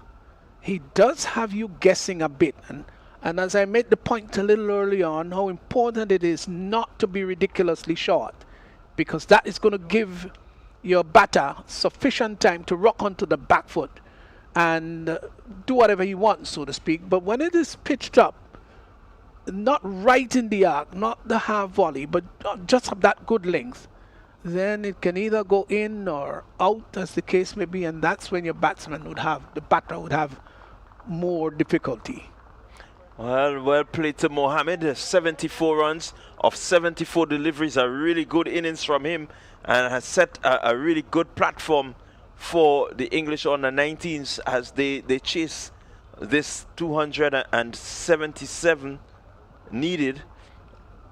From here on in, batters coming have to get accustomed to what is happening. Dawkins is already set. What do you see happening here? Yeah, but I really enjoyed this innings. It was a lovely innings, and from the background that he didn't come off in the previous match. He came here and was positive very early in his batting, as if to say, well, you know, the game of cricket, sometimes you get it and sometimes you don't.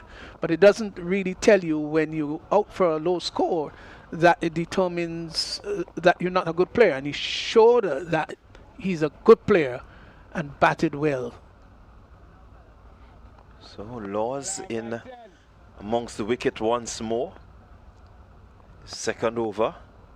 1 for 11. His third over, rather. He's in his third over. Pitches well again. Yeah, I like him. I really like him. And I hope that the selectors are looking at him. But they have looked at him here, and I'm talking about the senior level I'm talking about here. I'll explain that, Clyde. No, I'm not suggesting by any stretch of imagination I should be saying to him, hey, West Indian selectors, here's a young guy, go with him. That's what I'm saying. I'm saying that we have a rare individual who is bowling good controlled left arm unorthodox spin, which is rare. Please take note of him. That is my imploration. Yeah, I quite agree with you. There's someone that you really want to take note of and see how we can work with him to really hone in on that craft and become one of the best in the world. And I'm not one of those individuals who like to talk a lot in regards to ethnicity. So please, I don't want anybody to get me wrong, but usually folk of Indian origin with those subtle races, they tend to be better exponent of back of the hand stuff. He's mastered it pretty well. Yes. There he goes again. This one peeling off the outside edge. A quick single by Moore, so he gets off the mark. And the score moves to 159 for 1. Yeah, what I also like is his quite admirable control. Yes, you'd expect the odd ones to be bad because, of course, he's bowling with the wrist there. But to be able to do that with quite remarkable control at this stage, I think he can only get better and better in the process of time. Yeah, I quite agree with you there. And we're certainly confidence in terms of bowling in situations like these and being able to manage, you know, maybe a game under pressure will do a lot for his confidence and his ability to move up to the next level. Yeah, when you look, for example, I speak quite a lot about late Shane Warne, who was the best leg spinner the world ever saw. I don't know, we won't get one around probably for quite some time. And he didn't have didn't have long fingers. I think he's got a comparatively small hand, if you want to put it that way, because he was not a tall man. But gosh, this ability to rip the ball and to make it spin so well, it was quite an extraordinary art. Carter in, this one is just pulled to the backward square. Single by Moores. And I dare say too, Clyde, there's some things that are God-given. You know, it's just something that you're blessed with. And you just have to, of course, work on it. But they're just God-given talents. Yeah, the psychologists would tell you innate tendencies. That's how they call it. And this one is firmly struck. Van Lang not able to get across there. And so it's another 4 to Dawkins. Dawkins really hitting the ball well. And he now moves to 80 with that boundary. Yeah, I wondered whether Van Lang really picked up that ball. He came across not with any great conviction, and he was sort of remonstrating as if to say, I really didn't see that. But it was, he certainly didn't make the kind of effort that you'd expect. Could he have gotten across? I think he lost sight of it. Yeah, I think he was just a little bit wide there. I think this is what he was saying. No one really assisted him in terms of where he should stand. Normally the keeper would take responsibility for that. Carter, short, just seemed to be a bit short and quite quick through the air, Carter. I don't get the impression that he's really enjoying his bowling today. Maybe he feels that he's gone for more than expected. He's into his third, not for 25. But body language doesn't suggest that he's really enjoying what he's doing. This one is lifted and one bounce four, and really this type of bowling is what Ben Dawkins will relish. Short, moving away from him, enough time to rock back as you see here and just pull the hands through this one. One bounce, 4 runs. Much too short, much too short. Batter had enough time to rock back and pull it. Could have hit that anywhere he wanted. Yeah, really needs to get something going here. Again, short. Carter may have just missed out there. My bad, that's Dawkins. Maybe just opening the face slightly to get it a bit more squarer. May have yielded him some runs.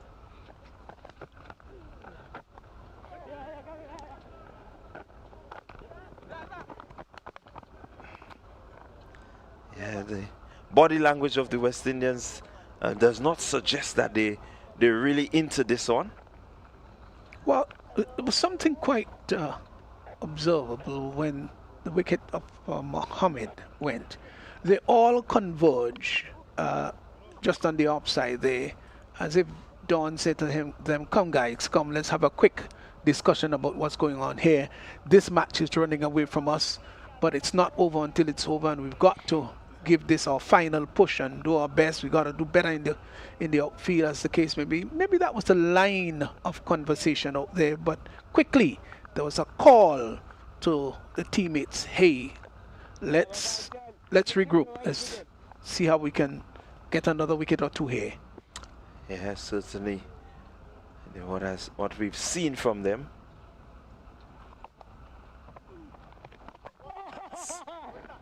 Very good delivery. Just has Dawkins, who is well set, just looking for this one. Yes.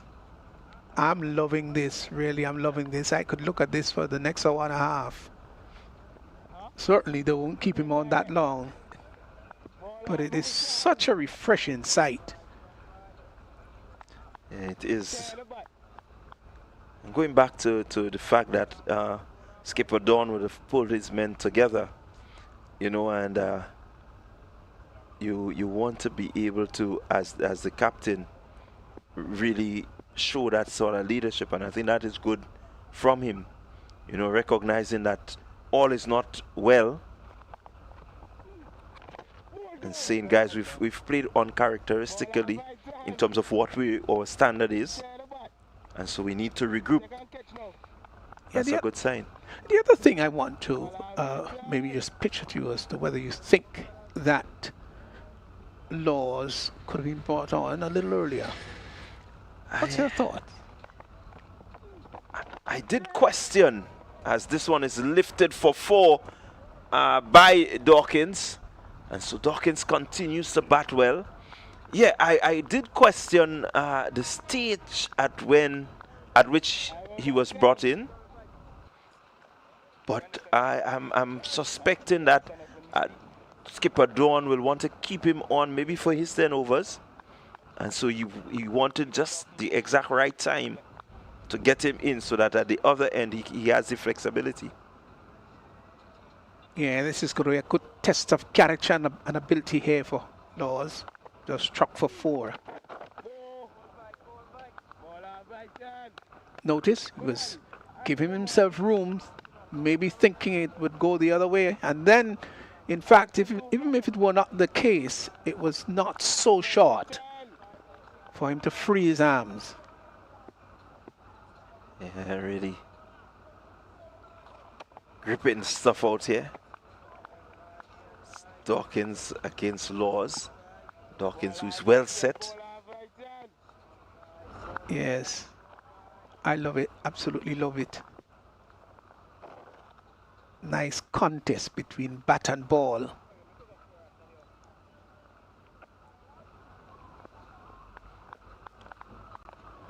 Let's see how he sets himself here. He's looking for the one going away, Dawkins. And This one just comes back in. They're going to rush 4-2, but Carter, that's Pollard rather, is quickly onto it. Yeah, it's not always easy, Clyde, for the bowler who can move the ball both ways at will. And he himself can be challenged as to which one should I do now? Should I bring it in? Should I bring it away? What really should I do? So it is challenging for him, also challenging for the batsman who's not sure which way he's going to turn. The dynamics are not as simple as they may appear. I quite agree with you.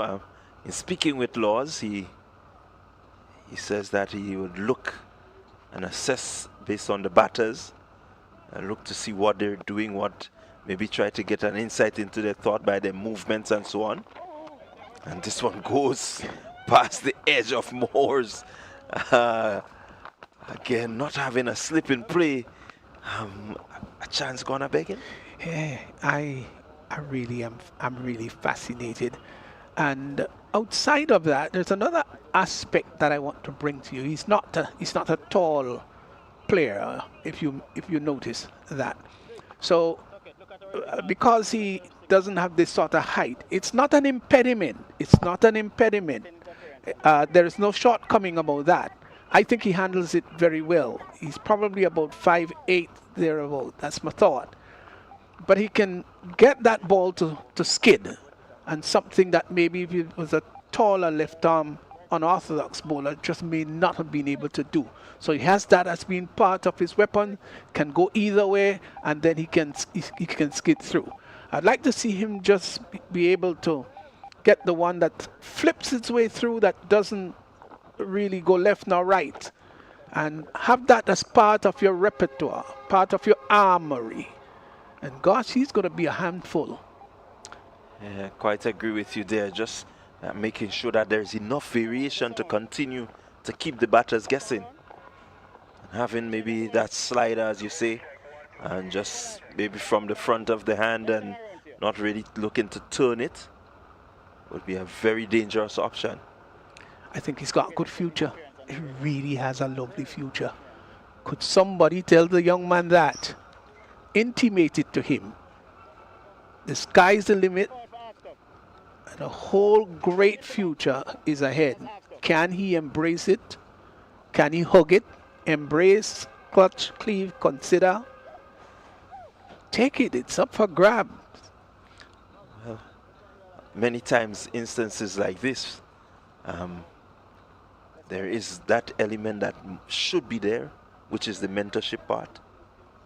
Getting, someone who understands the craft very well and can help to guide him as Pollard comes into the attack. Again from the Dabo end.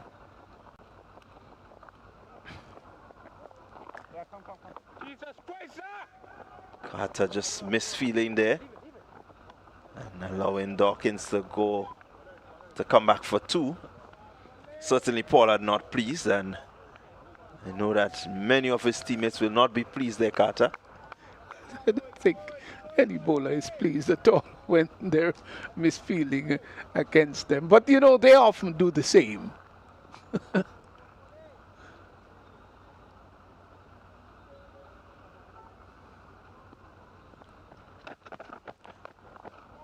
And good effort there as that ball is placed past the man there at point, expertly guided, and Dawkins is really seeing this ball well.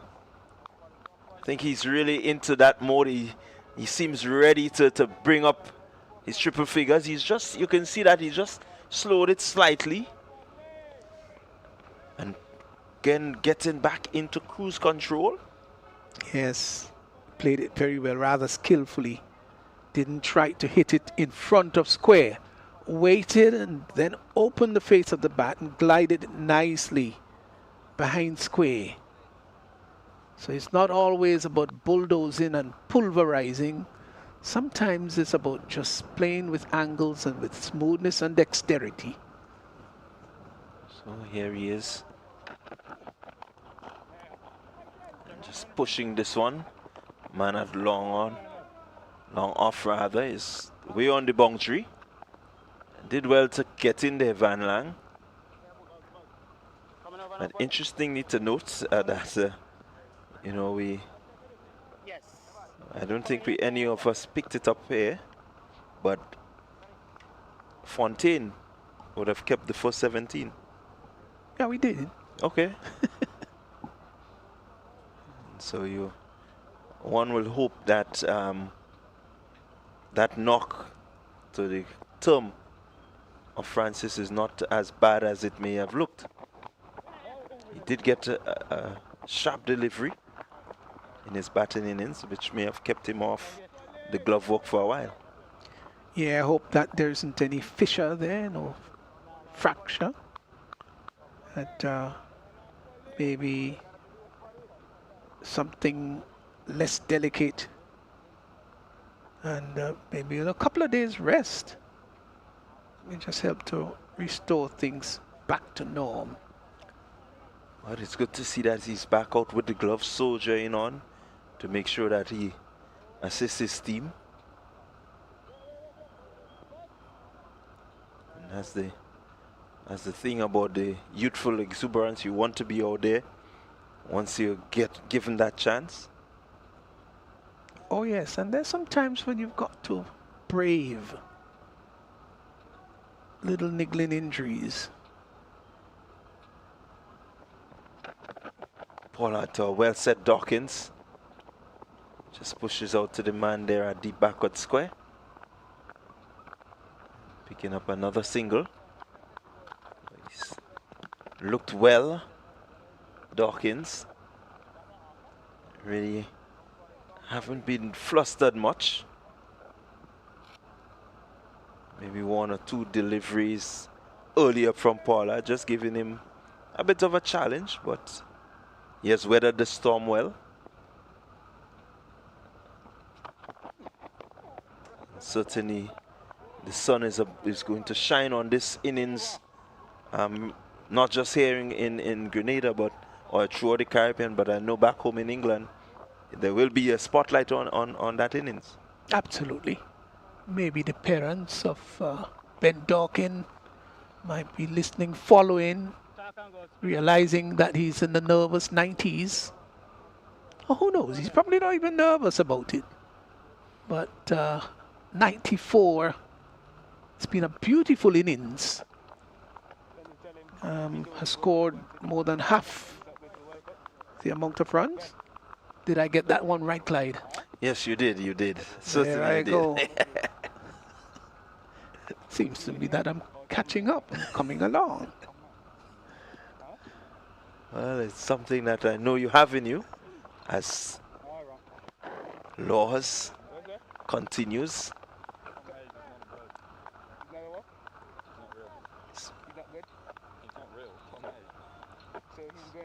He's bowling well, really keeping the batters earnest, as we would say.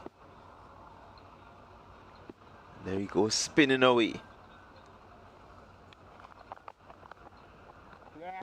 Yeah, but we have noticed though that there have been about 4 occasions in his bowling where he started and stopped. And again, we must say it's about rhythm. If you don't think your movement into bowl is comfortable, abort it, go back. He's done the right thing. Yeah, he's certainly done the right thing.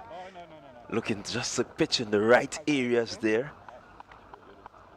This one he pitched pretty well, but came back in. Good trajectory too. Let's see what he does with this one now. Will it go away from Dawkins? Oh, it comes back again. Just toying with Dawkins there. I like it. I like it.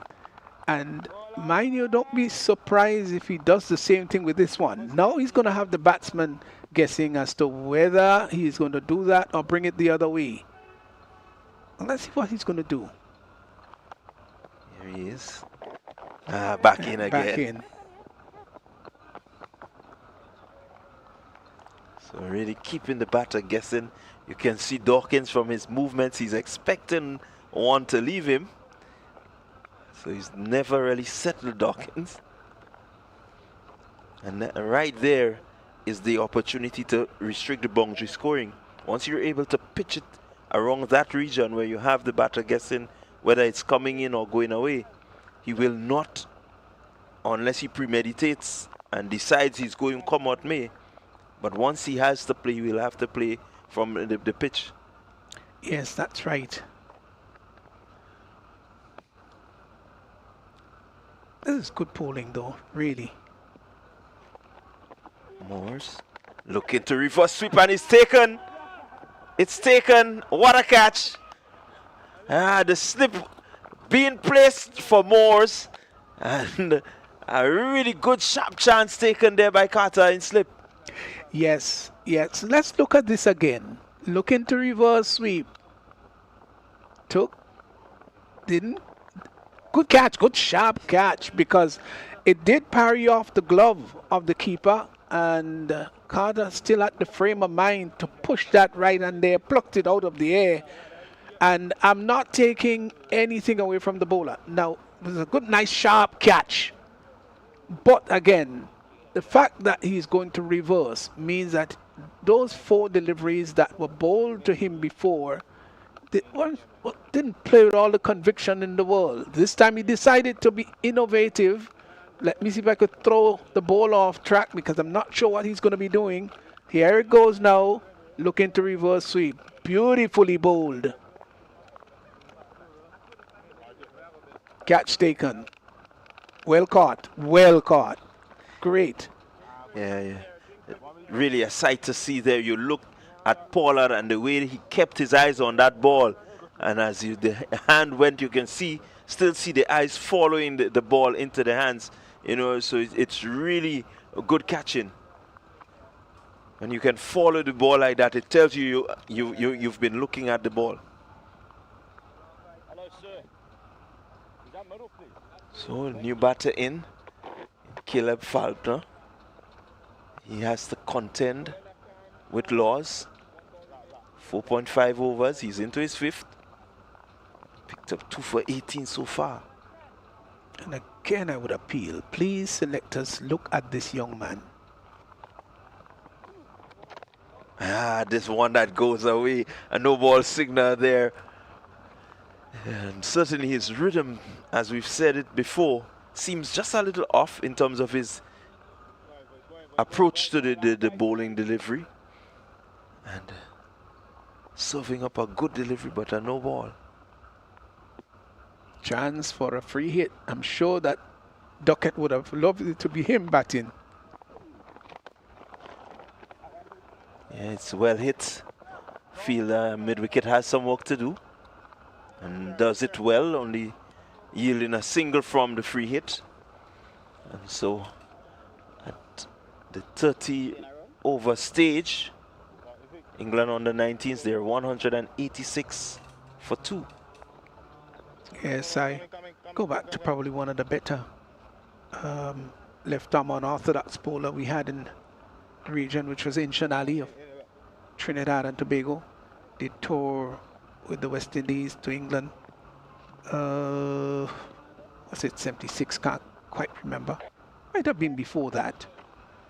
And though he wasn't so successful on the tour, but when he played regional cricket, he really was quite a handful and picked up wickets against all the other regional teams and represented Trinidad and Tobago very well, along with Imtiaz Ali and Rafiq Jumadeen, the Trin spin they call them. Yeah, the Pollard there just into another over, into his 6th over.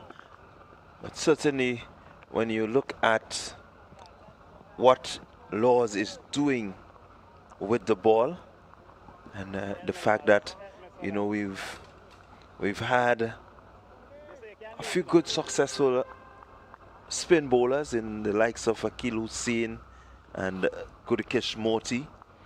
Could be a good addition, something a bit different. Pollard is in. Yorker length delivery. Well kept out by Dawkins.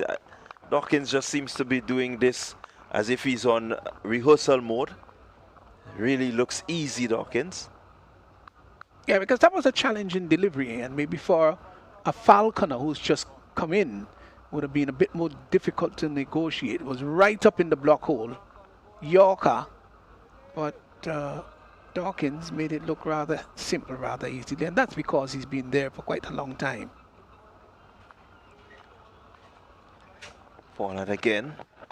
Full toss, just coming off the edge this time.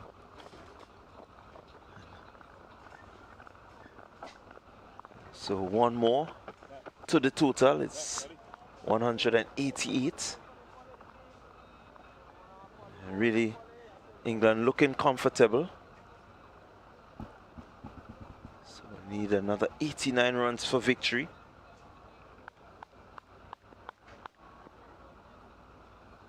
Should get there comfortably. Yeah, no reason why they shouldn't. Pollard on a good line, just hitting the middle of the bat there pretty hard. I think it's going to be an interesting composition, what the team is going to look like, the West Indies for the Under-19 World Cup tournament. I think they've got a good group of players to choose from. Yeah, I quite agree with you. I've seen some really good signs here.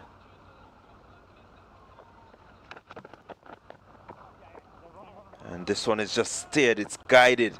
Carter out there on the boundary picks up, but not before the batters cross for two.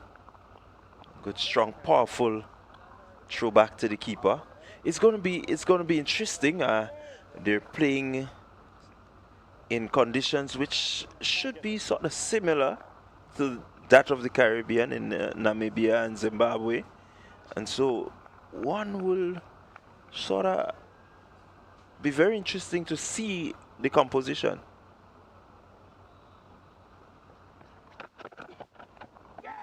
This one is taking the edge, and so Falconer goes. Falconer just pushing, guilty of pushing at this one, and Pollard with a breakthrough just to help to bring a bit more drama to the situation. And without hesitation, he just tucked the bat below the arm and trudges off. Yeah, he didn't play with any great deal of conviction, Falconer. Not taking away anything from Pollard, because it was a well-pitched delivery that he played at. Let's look at it here. Yeah. Yes, just a little outside the arm stump. May have straightened just a wee bit. The catch taken behind the stumps. Falconer goes. Yeah, I think he was just trying to guide that one again, similar to the shot that he played earlier. But this time it just straightened a bit, as you said, and beating bigger half of the bat, or bigger portion of the bat, faint edge. And so success for Pollard. Does the West Indies have it in them to really push on from here? A new batter has to come in and get acquainted with the conditions. And Laws bowling well. Maybe if he can remove the well-set Dawkins, maybe the complexion of the game just may be different. Well, if the complexion changes, then it's got to be rather dramatic, because they're nicely poised at 190 for 3. And if England capitulates, really everybody in England should chide them when they get back. Friends and relatives. Here he goes again, just aborting the delivery. Just wondering what might be causing his... is he a little bit anxious? Perhaps. Yeah, I think he's just a bit anxious. He really wants to do the job here. Yes, and all of that, the maintenance of composure, is so very important. Don't let the environment take the better of you. This one nicely stroked there. Again by Dawkins, just making batting look so simple. Brings Ben Myers to face his first delivery. See, what he will have to do, that's Laws, is get to the net and just keep working on that run-up. Work on it until you've perfected it, where you don't have to abort it. Well bowled. Oh, well bowled. This is the issue the new batter will have to contend with. And, I'm saying that if they can get the wicket of Dawkins, who is seeing everything and knows exactly what is happening, if they can get him and get two fresh batters, it could show a different complexion. Dawkins again. This time it turns into him. Just pitching on the leg stump and continuing to go away from Myers. But again, you have to appreciate this, though it's so wide. Does say to Myers, hey, be careful, you're not sure which one is coming. Yes. He goes in again. They will look for two and they will get it. Van Lang not able to cut off that second run there. And so Myers gets off the strike, gets off the mark rather. It would have been interesting if they could have put one of the fielders shot in, maybe a forward short leg. Not saying that it's going to go there, but just to put that additional pressure on the new batsman. Again, bringing out the sweep. This one, it seems to have the legs. It will run close to the boundary, and it goes over the ropes there just about now. And so 4 more runs to the England under-19s as Myers sweeps this one. Swept it rather fine and brings up 4 good-looking runs. Yes, he played that with great skill, dexterity. It was cleverly done all along the ground. Fine enough to get to the boundary and swift enough to do so too. So the score continues to soldier on. 79 needed for victory. Really, there's no disparity in terms of runs on ball. Quite a lot of balls necessary. Needed is there, and so they can see off 1 or 2. They don't have to rush. Run rate well over 6. So the makings of a pretty easy chase. Yeah, the other spotlight that is on now, of course, is Ben Dawkins. He is 97, looking for what would be the first century of the tournament. And that should be a great accomplishment to get 100 into the 5th match. And that's the accomplishment, saying that he is slowly and incrementally inched his way up to that 100. That's a very attractive 70 odd previous match. He got pretty decent 44. So he's been around among the runs, Dawkins. He had a 19 in the first match. Then he got a duck. Didn't get off. Then he got, in the 3rd match, he got a pretty decent start. So this will just set him up nicely. Yes, he's a good player. You're going to hear about him in the future.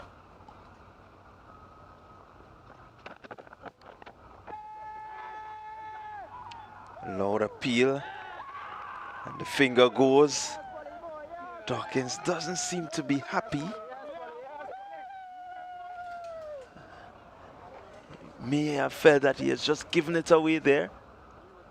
Yeah, it just seemed to have come off something there. Yeah, he looked back rather startled. Ben Dawkins. Umpire took it, said that was out. The keeper went up and the bowler went up, not as enthusiastic as the keeper did. But umpire took it, raised the index finger. Now let's look at the reaction. Keeper immediately went up and then Pollard wheeled around and raised the hand. Tuckett said that was out. Missed out on 197. Oh, what a shame though.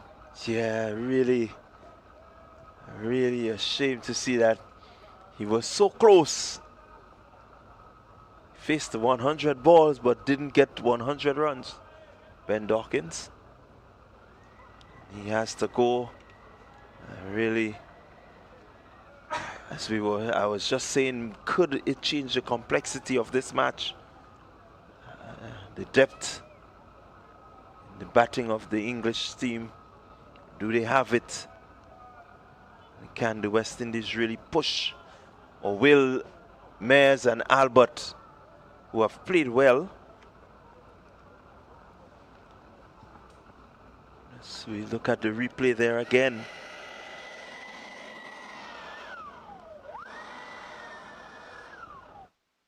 Yeah, really played. Yeah, Francis seemed confident. The bowler probably wasn't as. He felt that there was something there and then wheeled it around and inquired of the umpire. And umpire Brian said that was out. So I apologize, folk, if I did say umpire took it. Yes, and 199 for 4. So Dawkins will really not be happy here. I think he was really eyeing that 100. Yeah, it really is a shame that he didn't get it. I'm sure that his friends and relatives overseas, they're really shaking their head. And I'm sure that there are those, of course, over there who saying he did not play that. He didn't touch that ball. Yeah, a lot. I quite agree with you there. It was really an unfortunate way to go. I just 3 short of that century, and to make it the first century of the series. Yeah, that's why I said it really is a shame that he didn't get it. I would have loved to see him getting a century and somebody getting a century in this 7-match series. You can't go through entire series and nobody getting 100 or nobody getting a fifer. Well, he's the closest one to the 100. If you are in school and you're doing rounding to the nearest 10. Pollard in. Bowling to Albert. Was it one of his strong points in primary or secondary school? Math? It was. It was. Oh my golly. It's still one of my favorite. It's just so interesting, mathematics. There were very few people that I was better than in math. Very few. Pollard in again. Full delivery, peeling off the edge. Carter will cut it off. Mathematics, cricket, practice, practice, practice. The more you practice, the better you get. I'll give you a story about me being in secondary school. I was in Form 4 at the time, and my teacher, maths teacher, was a gentleman called Mr. Haling, and we had our end-of-term math exam, and he put the paper out. Then he asked all the students to turn it up and begin the math exam.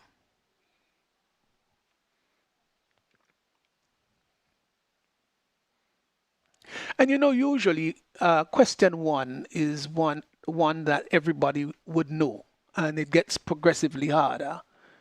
And I looked at the exam paper, and question 1 was extraordinarily difficult. Got up, brought the paper back to the teacher and said, "Sir, I can't do any of these." Sat me down, said, "Worm, go back and make an effort." I said, "Sir, can't do any of these."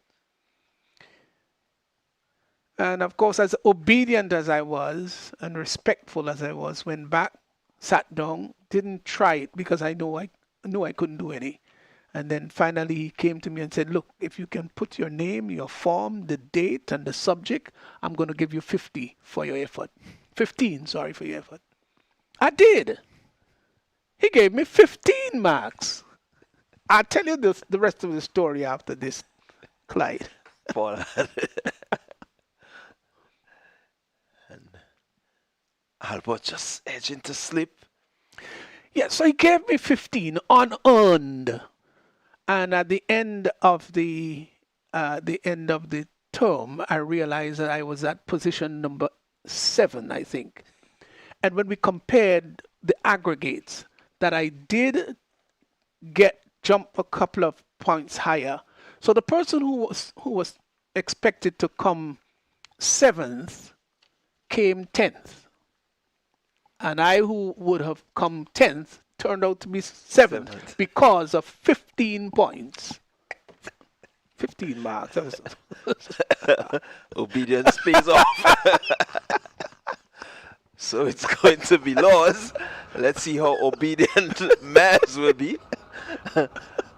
He needs to keep out Laws. Sweeps. This one in the air, the fielder coming in. You aborts the attempt. For a minute there, one really thought he would have gone for it. Yes, you've got to go for those. Make it into a catch. Yeah, really needed to bring out the dive there. Yeah, and it's not one that would roll its way into the boundary if you miss it. Yeah, it's more likely will hit you somewhere on the body. And wouldn't go far because of the height that it got. Laws again.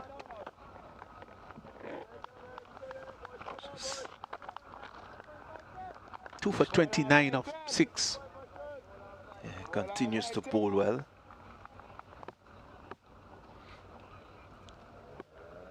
He's into Albert.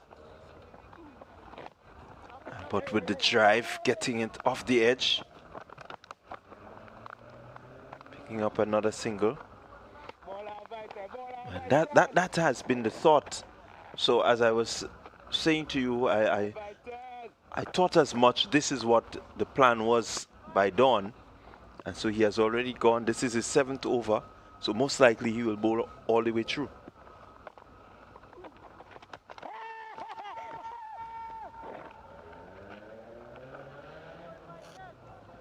Via Brathwaite unmoved.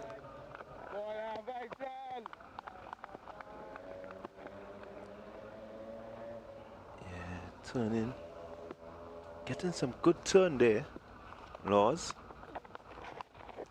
Sweeps again. The fielder with some work to do. He can't pull it in.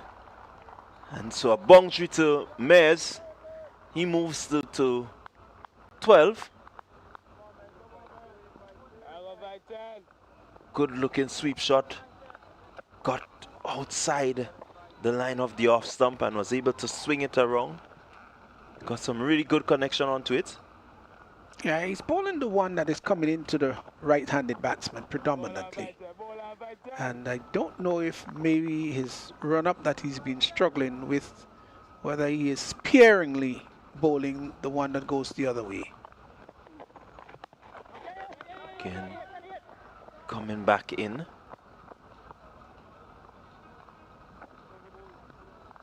Yeah, it's just... rhythm just seems to be off. Vital. So another over comes to an end. So at the end of 34 overs, and the England under-19s, they are 208 for 4, and will need a further 69 for victory, and 69 in 96 balls. What's your thought? Do you think that Dawn will keep him going, or maybe say that that's enough for now. Yeah, I believe he will keep him going. And Pollard will continue for a while up at this end. He will keep him until the end of his spell. And he may just rotate the bowlers up at this end as a wide being served up there by Pollard. Bring the extras to 16. The question is, who is going to come after Pollard? Will he continue with maybe the pace of Miller or even James? Or is he going to try the spin from both ends just to give themselves a chance? He's got options, but he's got to be selective in his options, though.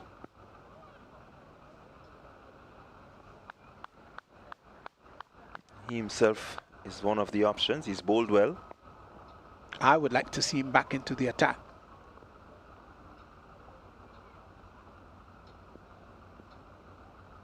Pollard looking to maybe pick up another one here. I think if they get one anywhere in this region of the play, it will make for a very interesting next half hour, because it means that Ahmed, who we've seen is pretty good with the bat, and just maybe the last of the more recognized batters, not taking anything away from Nelson. This one is stroke to Van Lang. Yeah, not taking anything away. We know that Nelson can hold his own, but in terms of the ball striking and really maneuvering, we know that Ahmed is really good at that. So it's really still interesting at this stage. Yeah, it really is. Still 68 needed of 93.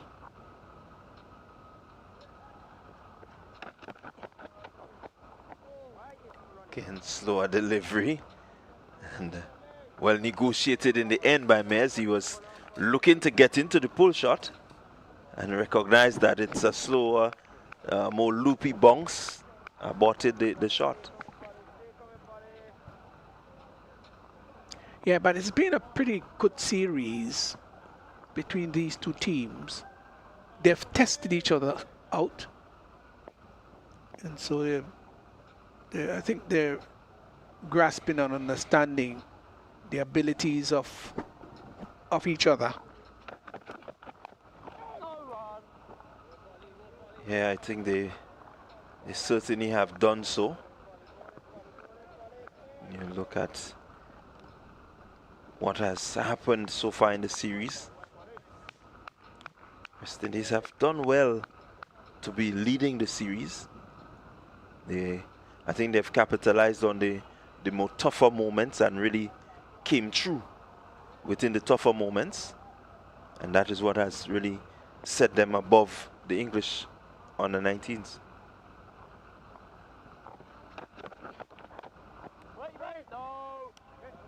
Again, Pollard just looking to, yeah, just seemed to be a bit tired there. I don't know, something about the legs of Pollard. He's just moving a little bit gingerly.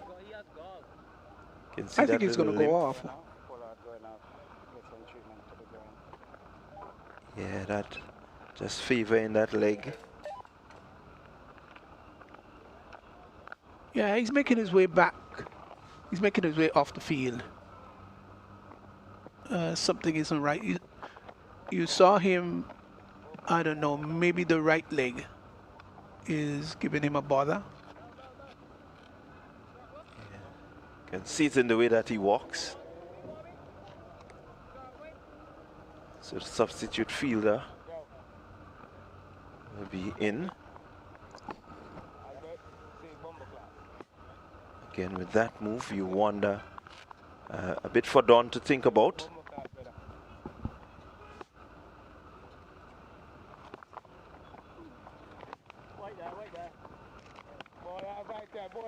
Well backed up there by Carter. You just look at the fielders on the offside, just drifting in slightly.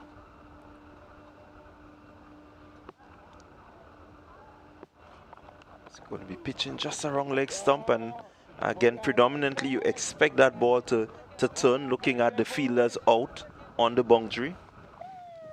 He has deep backward square and mid wickets on the boundary. Long on also on the boundary and all on the leg side, so he's expecting that ball to be a bit straight and turning in.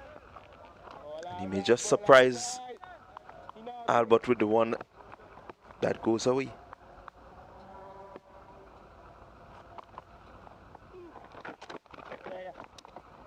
And of course it also poses a challenge for the captain as to what sort of field you're going to bowl for your mystery bowler, especially as he can move the ball both ways, and you've got to set the kind of field that would accommodate both movement, lateral movement of the ball.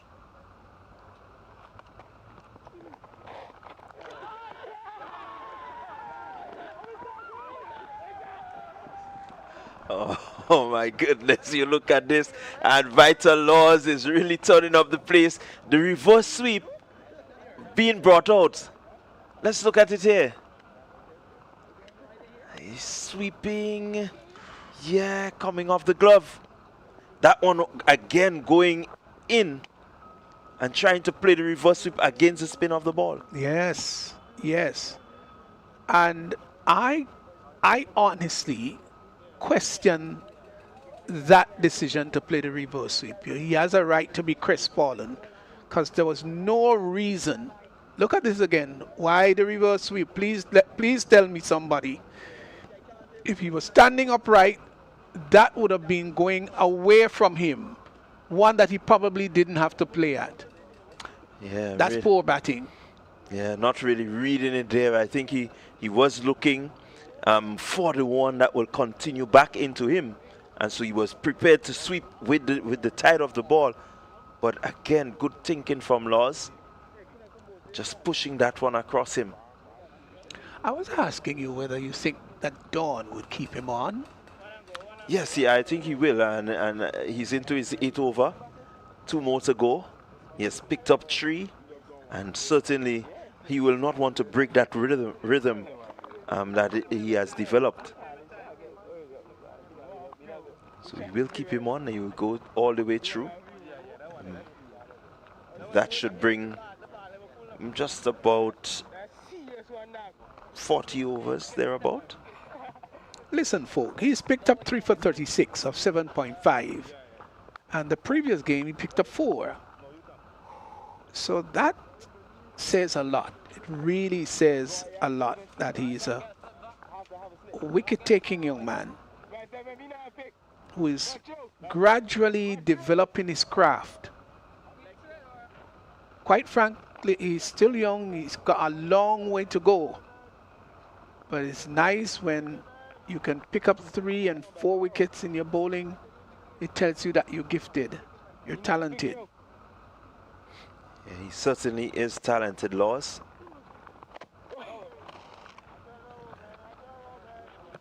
They've been among the leading wicket takers in this year's regional under-19 tournament. At the previous year, at the under-17, he did really well just the same. And so he's been bowling these Chinaman googly orthodox left-arm spin and picking up some really good wickets with them. Yeah, hats off to him. Got to keep working hard, though. You've only just begun. This is where he cannot think that he has arrived. No, you've only just started, and somebody's got to tell him, you've got potential, you've got talent, you are a rare, sort of rare find. Well, work on this craft, maximize it, and get to the best of your ability. Well, the change has come. It's going to be Deshaun James. And he's replacing Pollard. He's bowled well so far, James. He may have taken a little bit of a stick from Dawkins. Dawkins was particularly severe on him in one particular over. I think he got some 16 to 18 runs in that over. Now should be a good time to bring him back. Two new batters. They have to get acquainted with the pace that James is bowling at. So it's a good move by Don. Maybe he can sneak in a couple quick cheap overs here before you get maybe one of the spinners back in. I like the field though, because there is squarish cover, extra cover, mid-off. Now all of these are saving the single along with the mid-wicket and the mid-on. So you do have 5 who are saving the single, and then the others protecting the boundary. A sort of semi-defensive field. Or semi-attacking. Well, it's attacking but yet defensive, because the bowler is asked now to bowl as straight as possible, not really give room to the batter on either side of the wicket. So he's going to be bowling wicket to wicket. 66 needed of 81. But it's not a match where England will gallop away.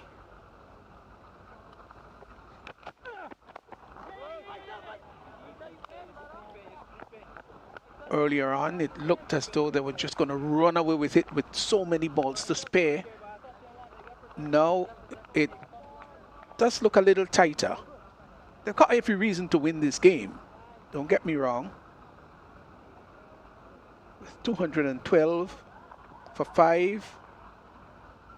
The required run rate just under 5. They need 65 of 80. That's more than gettable. Certainly is gettable. You have to play well just to confirm that.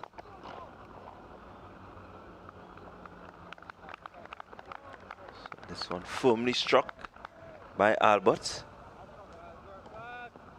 Van Lang seemed to have taken it on the body there. Albert is 4 of 11, so he's not been going quickly. But Ahmed is a good player. Both of them are capable of scoring well. Ain't no rabbit out there. Not at all.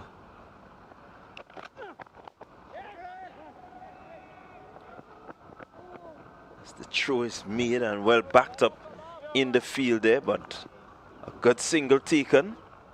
So Albert will keep the strike for the next over. As score moves to 213 for 5. 37 overs gone. How contrasting it is. We had yesterday's weather, which was dark, rainy, grey. Today it's been wonderful weather, uninterrupted. If this match were played yesterday, there would have been several interruptions, I would think. It just may have ended with some reduction in overs. Very contrasting the way it cleared up and has allowed us to have a full day's play. Laws continues.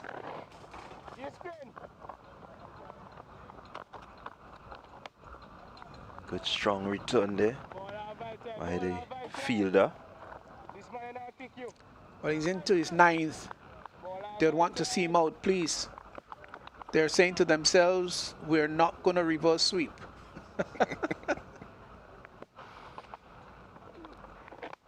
Yeah, at this stage you don't want too much reversing. Carter bringing out the dive just to ensure that the ball doesn't get past him for them to pick up 2. It's got quite a challenge to get up.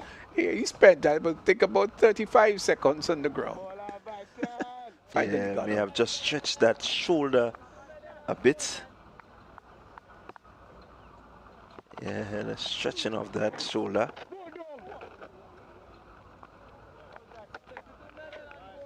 And Laws just putting Albert under a bit of pressure. Just seemed to be a bit of tension growing out there. That one on the money, just on the line of the leg stump, seemed to be going away from Albert. It'll be also interesting to see if he gets a wicket that is really taking spin prodigiously, how effective he might be on it. Well played there by Albert, just dropping and ensuring that the strike is rotated.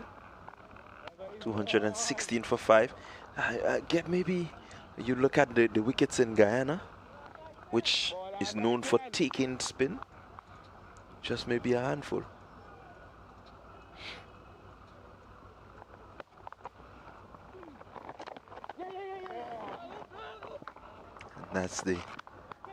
That's the way Ahmed plays. He has that soft, deft touch. Yes. He's able to rotate the strike nicely there. 60 needed of 72 balls, so exactly 5 runs per over. It has gone up a bit. It was around that 4.5 for quite a few overs.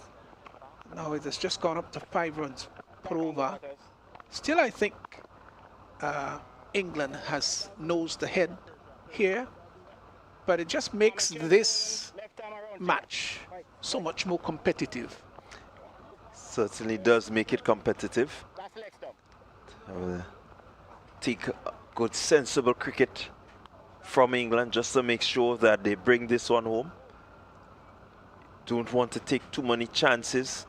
Don't want to give the West Indians any opportunity to sneak in, to have any chances. So Morton will be into the attack. He bowled his first 4 overs in his first spell. He went for 30. Again, had a couple good overs in between, but really got some stick from Dawkins. Let's see if he can better it here. Should get 2 here. He should. Yeah. Fielder just a little bit slow coming off the boundary there. You can see Carter just gesticulating to him.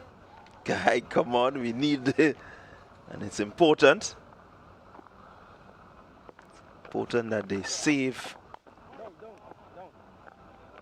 all the runs that they can. Carter is patrolling that cover area. This one is stroked in the gap. Fielder has to turn and chase. And they will pick up 2 comfortable. And that's all that is needed here. Ahmed and Albert just understanding the role, looking to find the gap, pick up the odd 2s, and just keep rotating the strike. You'll get 5 runs pretty easily. Yes, and they're doing that quite well, quite wisely.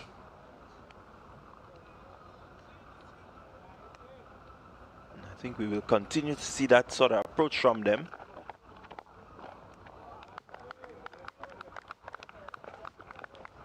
But this has been a good match, really good match. Yeah, it Good has. batting first by Carter.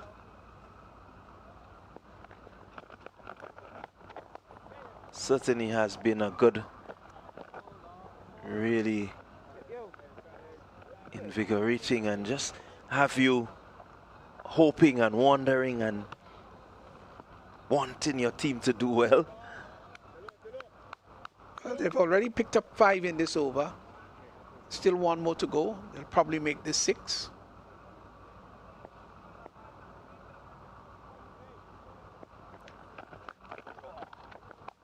And that's how easy it is to just keep control of this match as the Morton over comes to an end. So 36 after 5 overs. No wickets for Morton. A lot for Don to think about. Can see him conversing there with one of his senior players in Van Lang. So what happens next will be very important. 223 for 5. That's the score here at the National Stadium in St. George. As we bring you the West Indies on the 19 versus the Windward Island on the 19. And this is match 5. Really very interestingly poised match.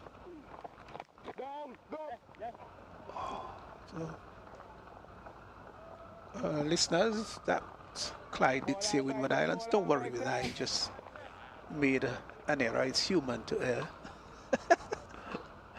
My apologies. It should be the West Indies on the 19th. Maybe just having a little too much on the mind. Laws into his 10th over though. Yeah, he's really bowled well, and he's bowled. Is he bowled? Is he bowled?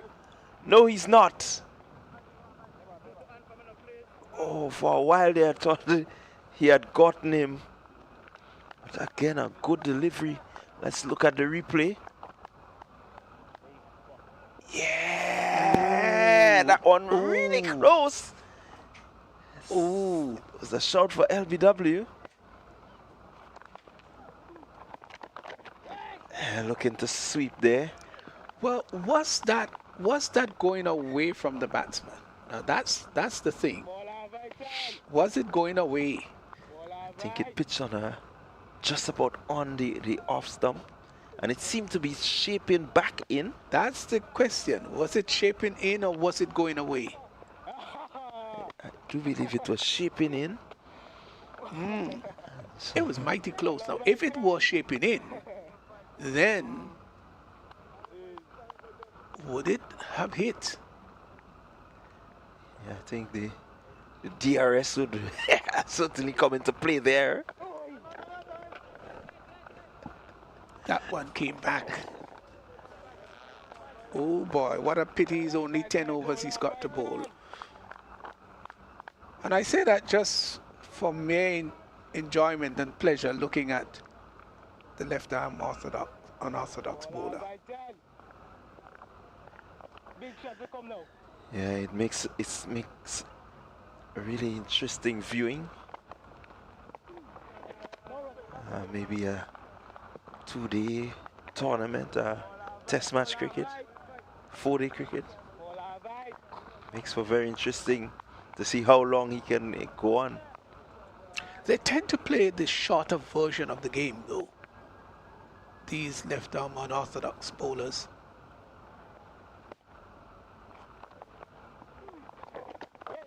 Because it's very demanding on the wrist, you see? On the wrist. Very demanding on the wrist. For you have to be going one way with it and the other way when you so need it or deem necessary. And to do that over an extended period, it's not an easy task. It's not like the left arm orthodox or the off-break bowler. It's much more challenging. Yeah, it really will be a challenge as we look at Laws. 10 overs, 42. Picking up 3 wickets, a really good spell. He's in amongst the wickets again. Vital Laws.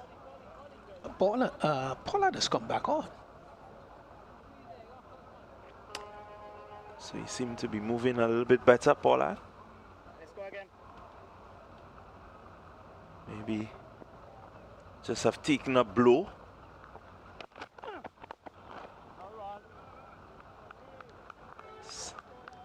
Deshaun James continues into his 6th over. None for 32 so far. 225 for 5. England requiring another 52 runs for victory. They should get there comfortably. And 52 or 59, so they've got to be careful here.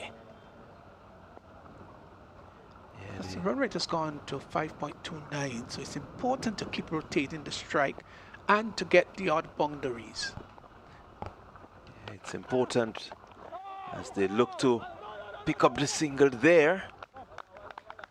Good movement from the fielders. They were sharp, recognizing what was in the making. Yeah, so Ahmed would have to look and see where those scoring opportunities are. There's no need to panic. Still look for angles and gaps. Pick up 1s and 2s. And then lower down, later down, you can go for the onslaught. But you won't want to be run out or anything like that now. And this one is lifted really nicely. Couple bounces into the ropes.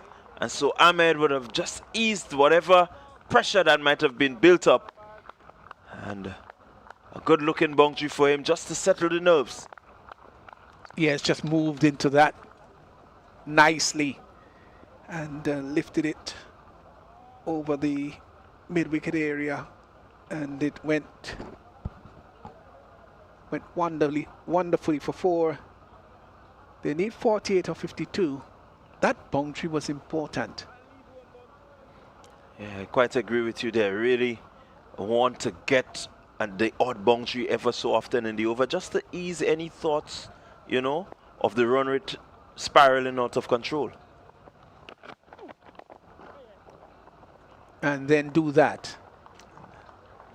Right there, you will pick up more than just the 5 runs that were over needed.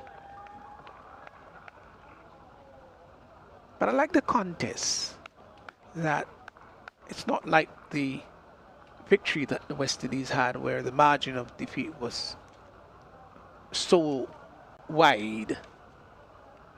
It's going to be closer here, more likely, with England coming out on top. But I love when margin of victories are narrow rather than expanded. Well, for many viewers and fans of cricket, this is where it gets exciting. And when the balls needed and just a few runs needed and a few balls, and you know, the drama of the sway and the pull and the tug of the game has you on the edge of your seat. Yes, and I love that too. I really love that. In life, you must have some excitement. Just helps to get the adrenaline going. Who wants a dull life? No way. And even if you're in sport, there should be excitement involved in sport, regardless of the game. James just looking to get dot ball in. He does. Completes his over. So 7 runs coming off that over. A good overs for England. You like the excitement, don't you? Yes, I really do love it. I love also being a part of it. I'll describe it. I remember playing an intersector win ball this year. Oh, you did? Teachers are the champions of the intersector win ball. Congratulations. And we had a match, the final match that crowned us champions was against the hospital. And these guys really push us. They push us to the wire. And in the end, it was just the good smarts and experience of the teachers that really got us across the line. You taught them a lesson, didn't you? Yeah, I picked up a few wickets there, and turning both ways, looking for pace, looking when there is no pace. Wow. Really did put down a good show. Well done, Clyde. Picking up the easy single there is Ahmed. I really like the way he's just nicely waits the ball and places it into the gap just to make sure that he gets off the strike. Yes, I like him. I think he's a very good player. I would like to see him bowling more than batting, so to speak. I think he's a fine player, fine batsman, and he should be careful not to get too caught up with bowling too often so that his batting goes away. Yeah, good piece of fielding there, but the response from the non-strikers end was really positive, and so there was no hesitation, no doubt as Ahmed gets back to the striker's end. He's quietly moved to 15 from 21. Albert 12 of from similar 21. These two put on 24.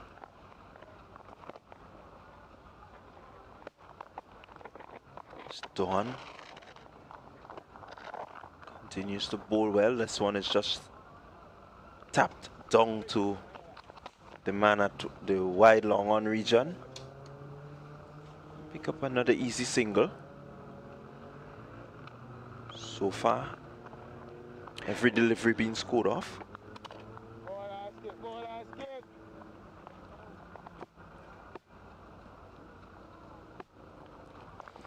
Dawn again on the line of the stump. And this is what he wants to do. He wants to make sure that the batters stay honest. They don't get the ability to maneuver the ball. There are some little gaps. If they could drop the ball right there and run. Well done there by the fielder Pollard. Yeah, Pollard don't slouch in the field, you know. Moved across smartly to his left. Again, walking this one is Albert. They'll just get one. So 4 runs coming off the over. And so at the end of the 42nd over, 236 for 5, requiring another 41 for victory. The England on the 19th. Yes, Don, none for 25 of 7. He's bowled pretty well economically. 41 needed of 48. 236 for 5 over number 42. So just about 5.13 needed per over. And that's more than gettable. Repel. Yeah, interesting contest. England 236 for 5. Let's go again.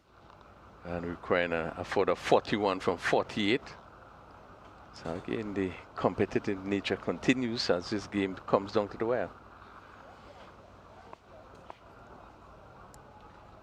Agree with you, 41 needed. 5.13, James. A short delivery hit down to mid-wicket. They will look for 2 runs here. Settle for 1. But this one, James in his 7th over.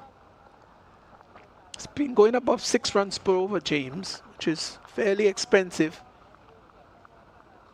And if there is one time you would need to be on target, accurate, it's got to be this. Now, can he be the bowler that they would target?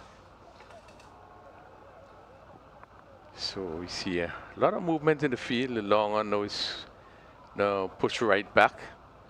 Mid-wicket, just 3 players on the leg side. So yeah, just the mid-wicket now, just 4 players. So big gap on the leg side, big gaps. The fielders placed on the boundary. And this one is hit to cover, he's caught. And Amit looking to give himself room to hit the covers and hit it straight to the cover fielder, who take a sharp catch. And West Indies a strike. Yeah, just wondered really how responsible that was. There's no need, was advancing down the track and maybe thinking about slapping it over cover, but it was pulled back in length, so it's not bad bowling by James. Whether he saw him coming early enough, but I think that there was no need for that. There shouldn't be any need for panic there, as Laws took a sharp catch. He was going to his left and traveling quickly. And England have lost another one. 6 down, 237. Yeah, bad judgment there. Captain Ahmed would have wanted to stay and really steer his team. But West Indies will now feel that they can come back strongly. Take full points in this game. 237 for 60 into the 43rd over. Yeah, with a new batsman coming in to bat, new batter coming in, it now makes this match even more interesting with 40 runs to get a 42. Now the equation is not a too tough one, so to speak. But they've lost 6 wickets, which means that the top half has already gone. Yes, Albert is still there, 14 of 25, but Jack Nelson has come in, and he'll be taking strike. Now, they'd want to keep him, James, on strike for these deliveries, and see if they can get in a few dot balls, just to make the equation tougher. So Nelson, no major adjustment on the field. And this one comes off the edge as he came forward there, and it goes on to third man. So he's off the mark, Jack Nelson. Another single. There's no doubt that Ralphie Albert wants the strike. Nelson has given him the strike. He's in. So with him being 14 of 25, he's been there for quite some time. James, who didn't bowl particularly well early on, has now settled into a much better line and length. He's hit on the pad. A loud appeal, finger goes up. And Albert goes looking to play around this one, looking to play it on the onside. Missed. And umpire upheld that appeal. So yet another wicket going. Yes, what we saw umpire Brand doing, he first nodded the head as if to say yes, that's out, then raised the fatal index finger. He was looking to get inside the line and walk it through the onside. Now let's look at this here. Looking to turn it on the onside. Ball cannon into the pad. He was right, struck in front. There's no question about it, because you could see him looking back as if to say, oh boy, I'm struck in front. The only thing that may have saved him is if it were climbing higher, but it didn't seem to be that way. Yeah, good decision, I thought, by the umpire. England pushed further back, 238 for 7. So the two batters are in, just pushing it around, has lost their wicket. So Luke Hans got to play a good hand here now. Yes, he will be required to play really a good hand. West Indies coming back and striking hard.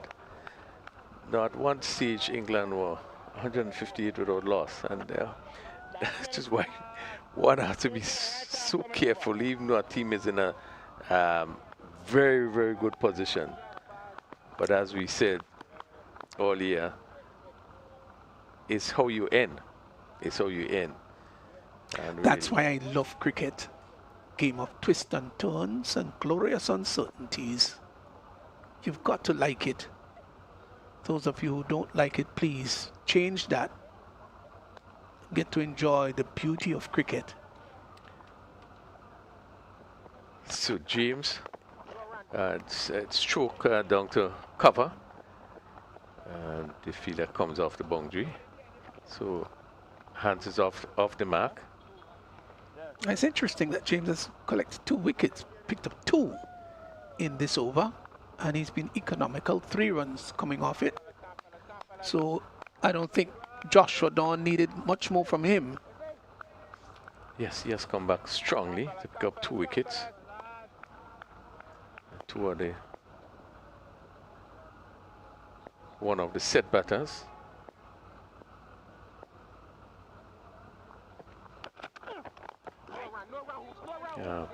Push down to mid-off. Yes, pushed too firmly and too straight to the fielder. May have preferred to push that straighter. But a dot ball. Welcome 1-2. So 43 overs completed. 239 for 7. And still requiring a further 38 runs and 42 deliveries. Required run rate being 5.43. How's the arm? No, it's my finger. Oh, really? He's not middle. So it's whether or not the West Indies going to kind of make the singles difficult. Oh, shit, really? But the field remains same.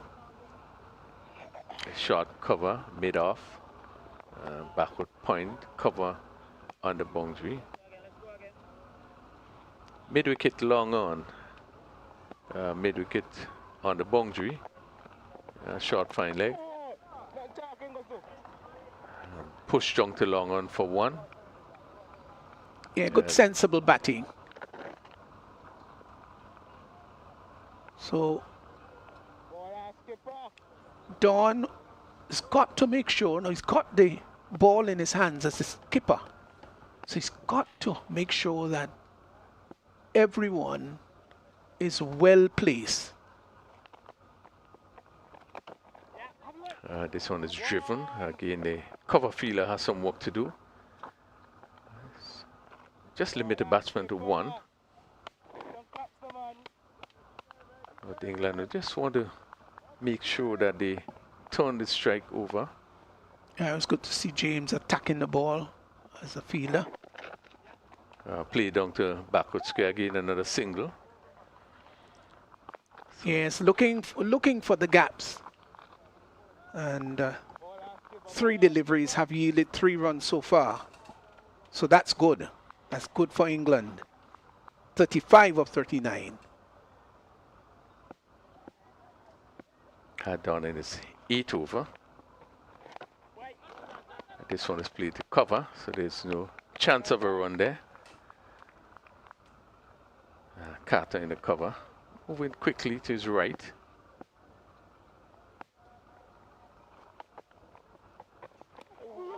Paul giving some room there. Ball bonks in there as the keeper tried to get this one. Let's see the signal there. And seem to have got some bat onto this one.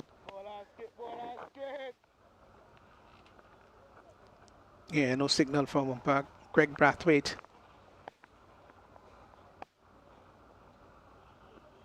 So 1 more to the score, 243. Dawn would want to end well here. Won't want to go for a boundary. Yeah, push junk to long off. And amble another single. So at the end of that over, 5 runs from the over. And England 244 for 7. Yeah, well, that's good cricket. You got 5 from the over. The run rate needed is 5.50. So getting 5 runs and over, that's good. You might get an odd boundary here and there, but if you hover around that 5 runs per over, that is fine. Even if it comes down to 4.5, okay, but you don't want it to be, let's say, 260 for 9. You don't want that. So these 2 there, that pair, need to stay there and bring the England under 19 home. So James will continue 7 overs, no mean 42 runs, 2 wickets. And picked up those 2 wickets in his previous over. a discussion. James having it.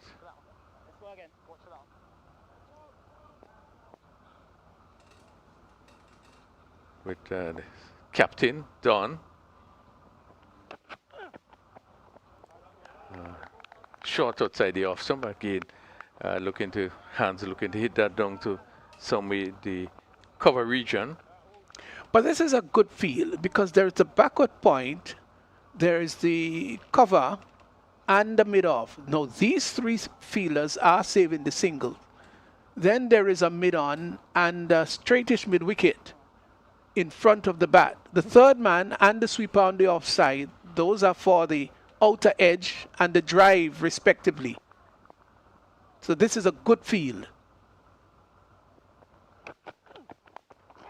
Just push to mid-wicket and again straight to the fielder. James here will really be focusing on pitching on good line, not giving anything away. And what he should have done there, Hans, was just to delay that shot a little and squeeze it to square leg rather than trying to hit it through the mid-wicket area. A little bit of a delay and turning the wrist on it would have yielded a single. Now the mid-on is pushed back. I guess we are seeing the mid-wicket coming a little bit straighter. That's Pollard.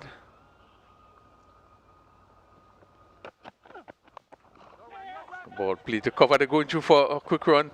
And just ball just missing the strikers in. But they pick up a quick single. Yeah, you've got to do that too. You can't be tentative here. Your assessment got to be good, and you've got to evaluate things very quickly. That brain of yours got to be tickling over, and you have to be decisive. These batters got to be decisive.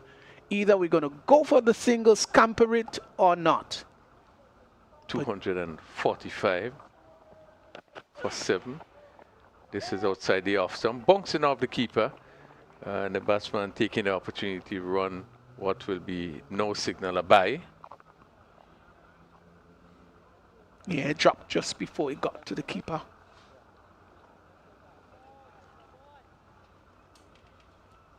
(31 of 32). No need to panic here. England, should they? There's no need to panic, just push it around, and as we have been seeing, just a boundary. Even so often down the leg side again, not getting bat onto it, and it comes off the pad. Let's see. Seem to get some bat onto it. No signal from the umpire. Batsman Hans a little disappointed not to really pick that gap on the leg side. There's a big space between the backward square and the mid wicket. There's also a long leg which is more or less vacant. Was not able to get bat onto that delivery. Score pushes to 247. Now the long leg comes into short fine leg.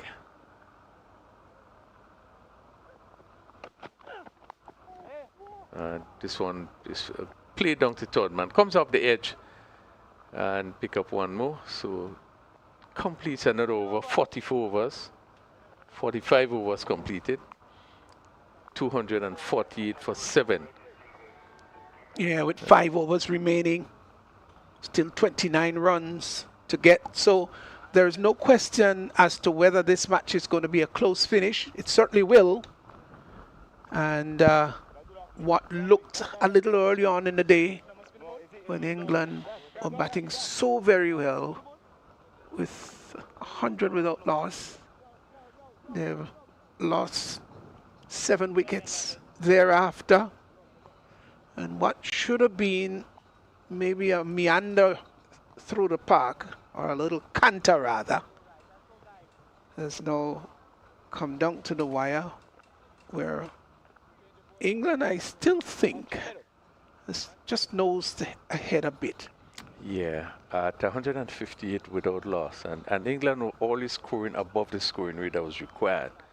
One would think that really would have been, you know, easy batting. 158 without loss, meaning that you probably just needed 119, 120. But here they are, 248 for 7, still looking for that 29 runs and 30 deliveries. With the bottom half of the batting. Nelson we have not seen much of, neither Luke Hans, as the field is being carefully set. The third man now coming off the boundary and is going into, well, you can pick up a short third man position. So there's no one on the boundary behind the wicket. And this first delivery from Pollard, who is back in for the 9th over. Full to the bat, push out on the offside. Full toss, which Jack Nelson really should have done a lot more with. Yes, good move to bring Pollard from the far end.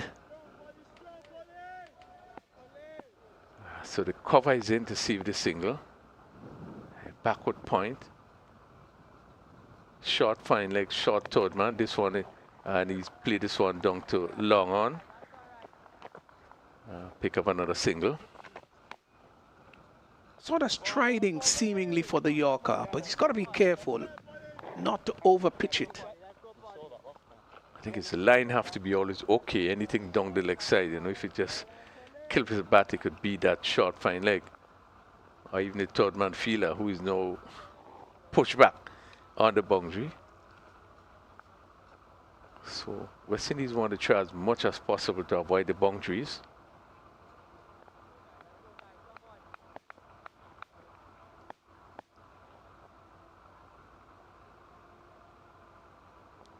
So Pollard again played down to mid-wicket. Just another single. Yeah, he's coming from wrong the wicket, and you can see him sort of going wide, not getting too close, and trying to sink the ball into the pad. But you've got to have some control to do that too. If you release the ball too early or too late, just will go off target.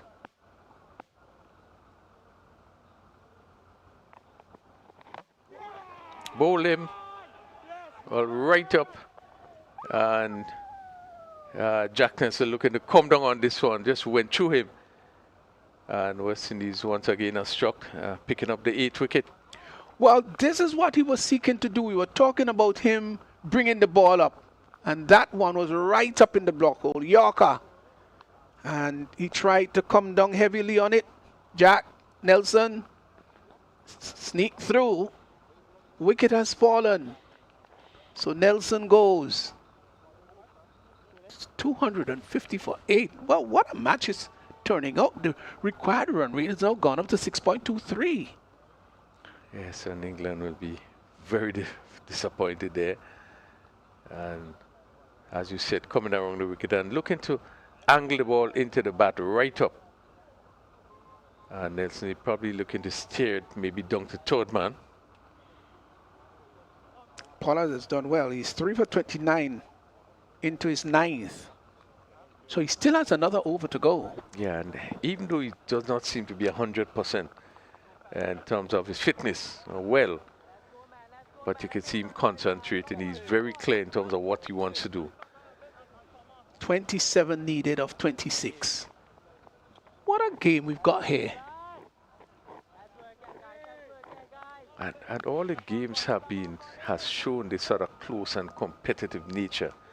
Probably the exception of two games, the previous game and even the one before, where we saw the batters in the middle, in particular, coming off with big partnerships.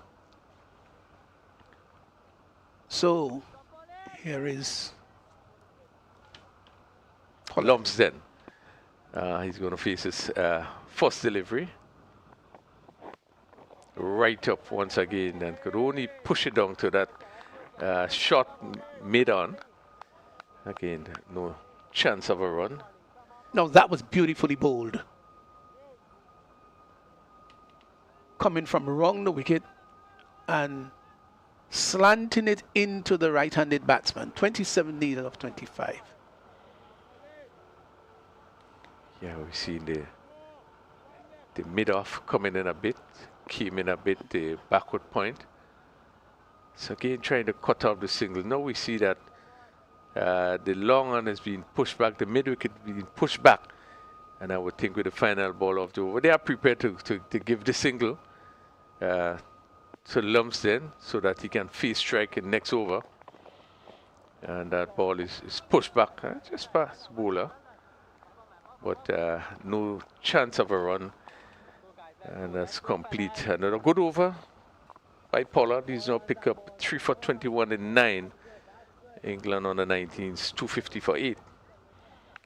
Well, I'm sure that the West Indies would want Manny Lumsden to be there taking strike rather than Luke Hans, who's been there for some time.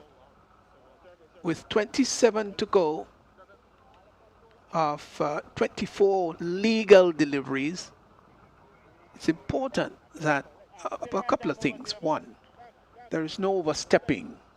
Wides, you'd want to take that out completely. Bowling wicket to wicket is so important now. Yes, I think it's important. West Indies should be aiming to bowl straight. No extras. As we look at the field, it's widely spread. Again, they're prepared to give the single to Luke Hans, who have been there for a while, on 7 from 9 deliveries. So no one is close. The wicketkeeper being the closest to the bat. This ball pushed back to the bowler. Thought about the single as the ball moved past the attempted stop, left-handed stop of James on his follow-through. But then he was backed up at mid-off. Hans wanted the strike. Wanted the single rather, but was sent back, I think quite rightly too, by Lumsden. So 27 required. 23 deliveries remaining. This is a very important over, really important.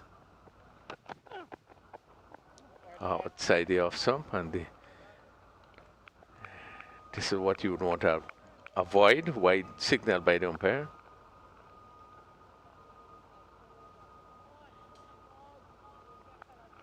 But Brian, who obviously enjoys his game, there is no question about it. He loves what he's doing. You can see that. Unique way of making signals. Yes. That adds a picture and flair to the game. Ball pushed on to the mid-off fielder. Again, they camp under the single. West Indies wouldn't mind too much with the singles, but they will want to cut off the boundaries. Lumsden comes into the strike, number 10 batter. And they're probably going to see a little bit more pressure with the fielders coming in. The mid-wicket comes in, save the single, cover is in, the mid-off is in, the mid-on is in. Can he be brave? Brave enough to attempt to go over the top. Now, how brave are you, Manny? Let's see. Go over the top, would you? Right up and hit down to mid-wicket.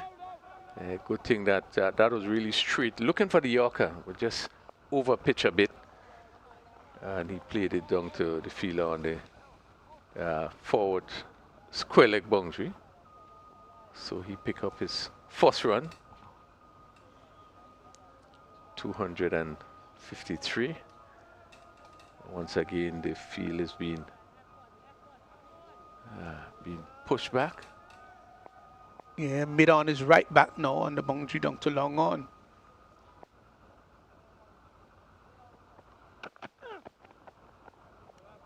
Outside the off stump. No connection. As Hans looking to hit it once again down to that cover point area. Yeah, so that required run rate has gone up to 7.20. You cannot think about a runner ball here because 20 balls to get 24, so there must be a boundary somewhere. He must have somewhere in the back of his mind a boundary. It's needed at this point. 2 deliveries remain in the 47th over. Played down to cover again. Just a single. You need much more than a single.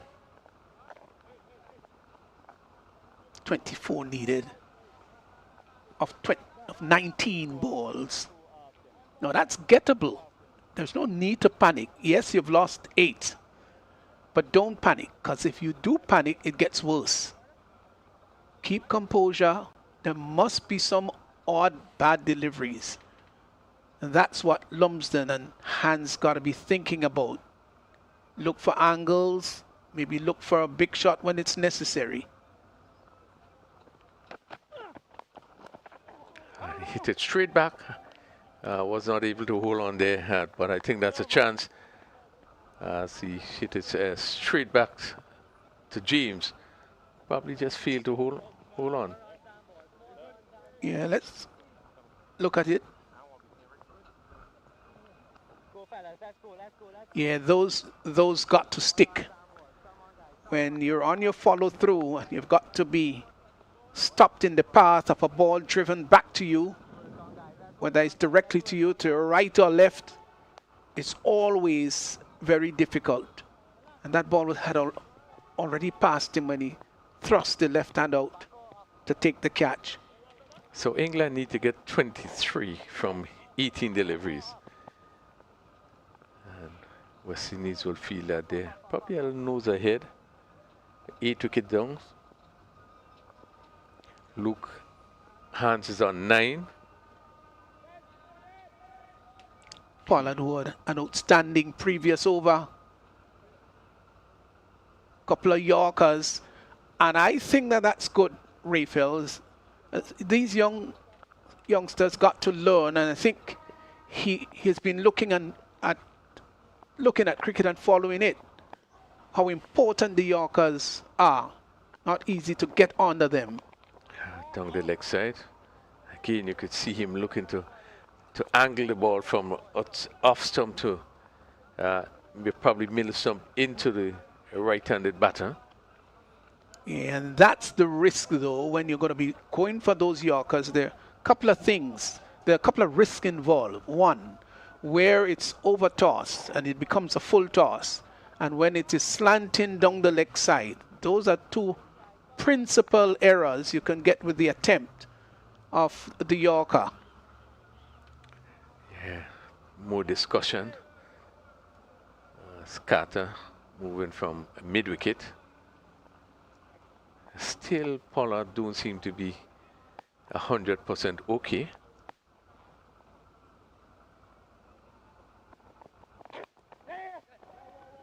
Another single as a ball to play to cover.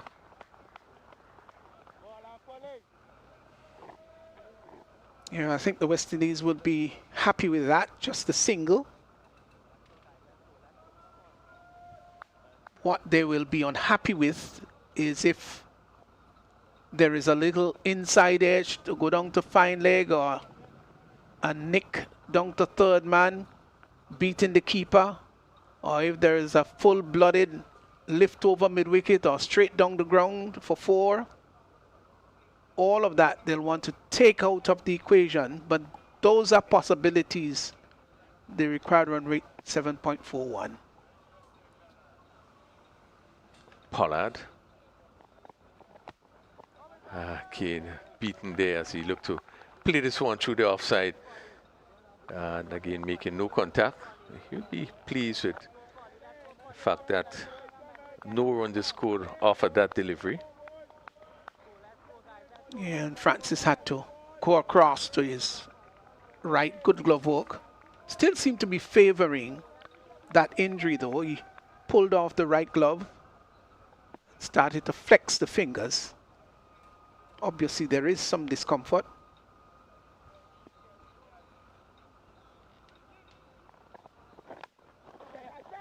Again, played to mid-on. You have time to come through for a single. 256 lumps. Hands on 10 from 14 deliveries. Lumps on 2 from 6. For the 20 runs is required. But Hans is taking strike. A lot depends on him. He's 10 of 14. 20 needed of 15. Don't forget, guys, singles won't do it.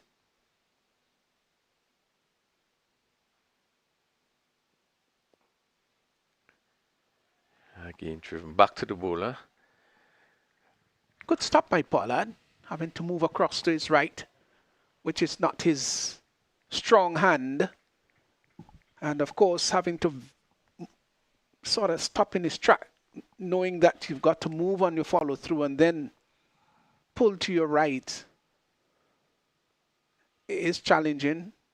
And he's a big man, so handled it weight and height well.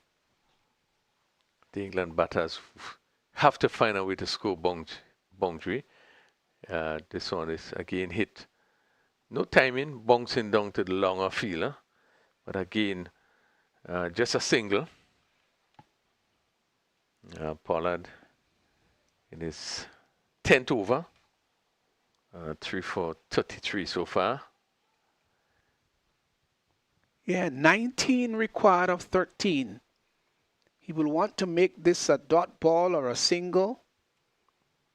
And Lumsden would like to have a boundary from this.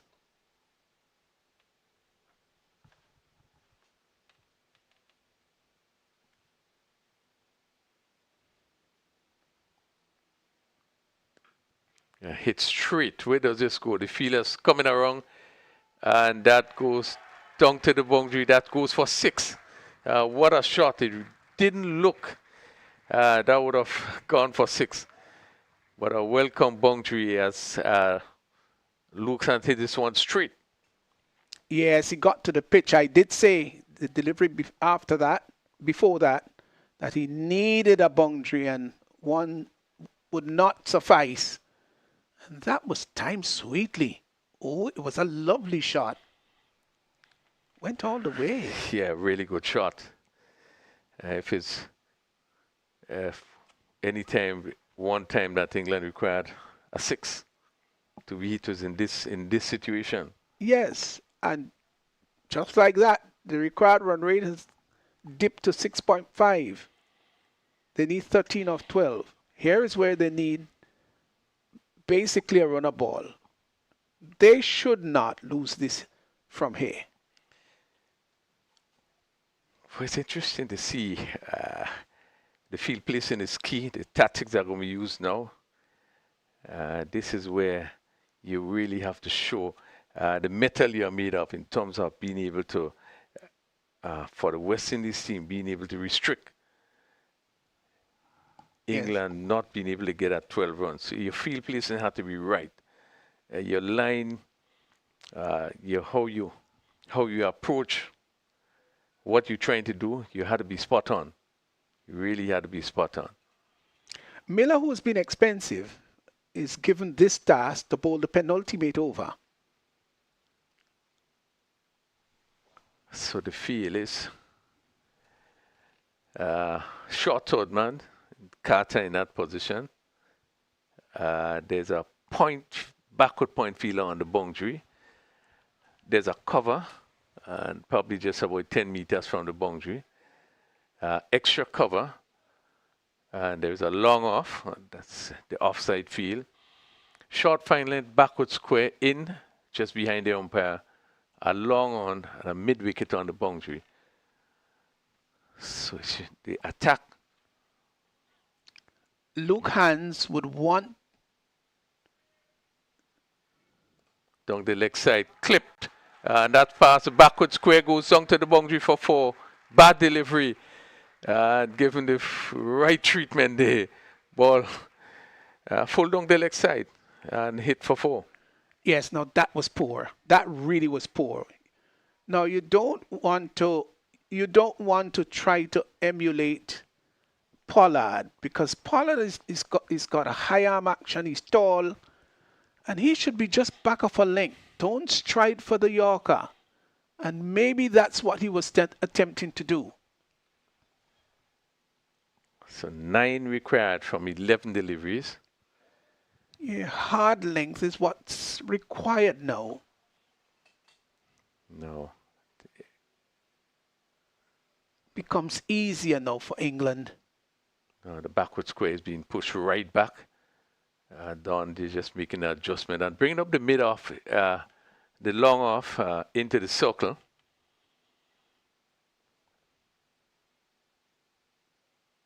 That's another full toss, driven down to the fielder, coming across quickly from mid off.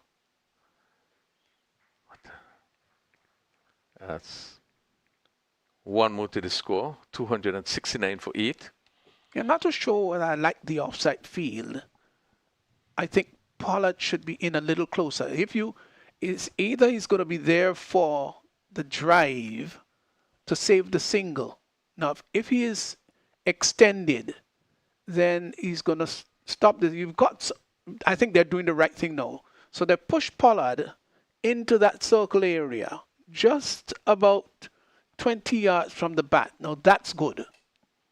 It's a run-saving position. The long on is pushed back on the boundary. Line had to be important here. This ball is pushed on the onside, and that was well played. They probably will look for 2 runs here, and they will get that safely. And that was really good batting. The leg side field being a lot of space as they focus on the offside. And Loomson, they really did play that from outside the offside and push it to mid-wicket and picked up 2. Yes, we did talk about holding composure. The game of cricket, when it gets to crunch time, it's not for the short of nerves, not those who are weak at heart. And I think we're seeing composure here by these 2. Well done. Now the mid-wicket now comes into that normal mid-wicket position. So he's there to cut off the single. And that ball is right up, no single here as it played to on the offside. Yeah, but just 6 runs needed of 8 deliveries. No need again to panic. It's a matter of taking the singles. If the boundary comes, well, you take that. But got 2 wickets intact. Right up once again, played to that short third man. Again, you see the intention there. Miller looking to bowl the Yorker. Now they are having a little mid-wicket conference. 2 deliveries, no runs scored. Yeah, but that was a fine delivery. It was right up onto the stump. Didn't spray it down the leg side. Now the fine leg is in, but he still doesn't want to err. A full toss, where does this go? No ball signal, but let's see what happens here. Not being able to pick up as clearly, and that's 4-run signal. So what a bad delivery, as we see here. Whoa, full toss, over the waist. And he hit that down to backward point for 4. Now that's bad bowling. Yes, I know he is striding for the Yorker, but that was really over-tossed. Way above the waistline. Rightly called by umpire Brian as a no ball. So they can win in this ball with some 7 balls to spare. 1 run needed.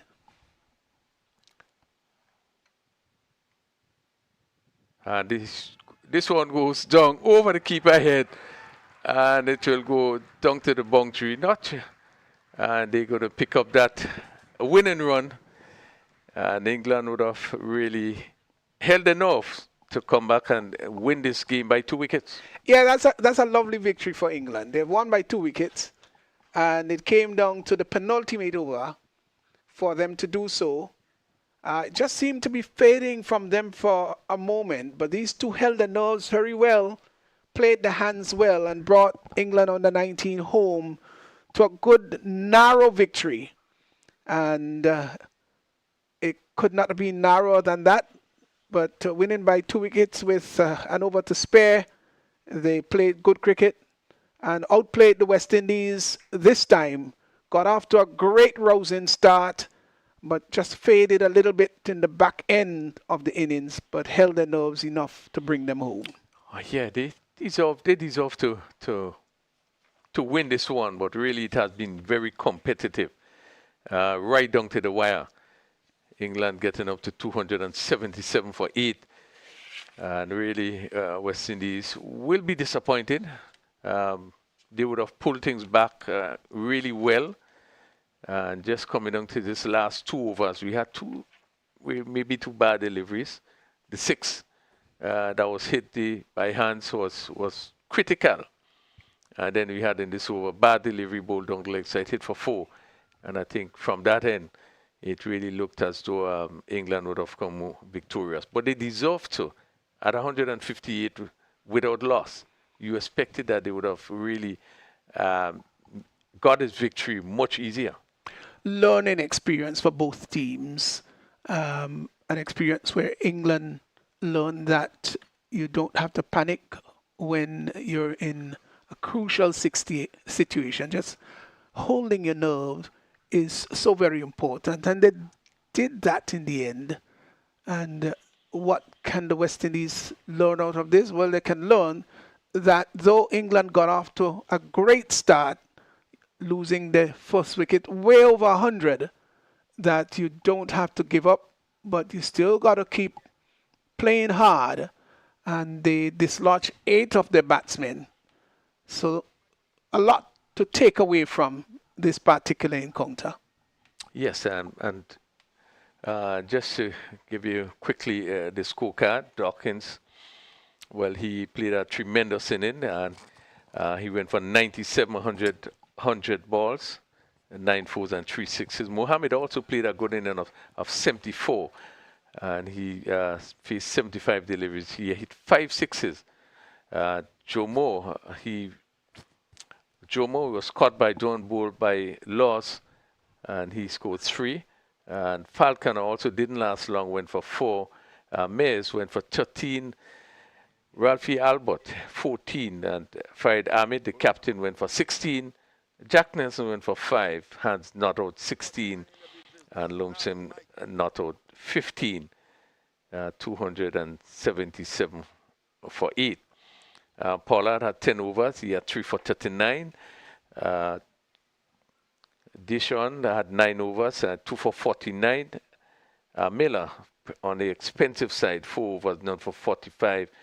Joshua Dawn, 8 overs, none for 30. Israel Morton, 5 overs, none for 36. And Vitel Laws, once again, picking up wickets, 10 overs, 3 for 42. And Carter had 3 overs for 30. And West Indies just failing to come through in this one. England deservedly win this fifth encounter. Yeah, they deserve to win this. And it was a thrilling encounter in the end. And both teams, I dare say, played very, very good cricket indeed. Wonderful performance by both of them. So good. We saw a good batting display by Ben Dance, and really we had to talk about that in that he really played well. We would have seen.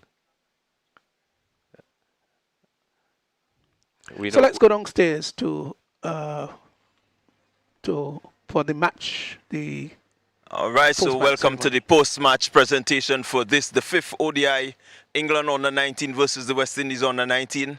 And I have here with me Mr. Dwayne Gill, the manager, High Performance Center, Cricket West Indies. And standing next to him, Ben Dawkins, the man of the match for today's encounter. Ben, congratulations.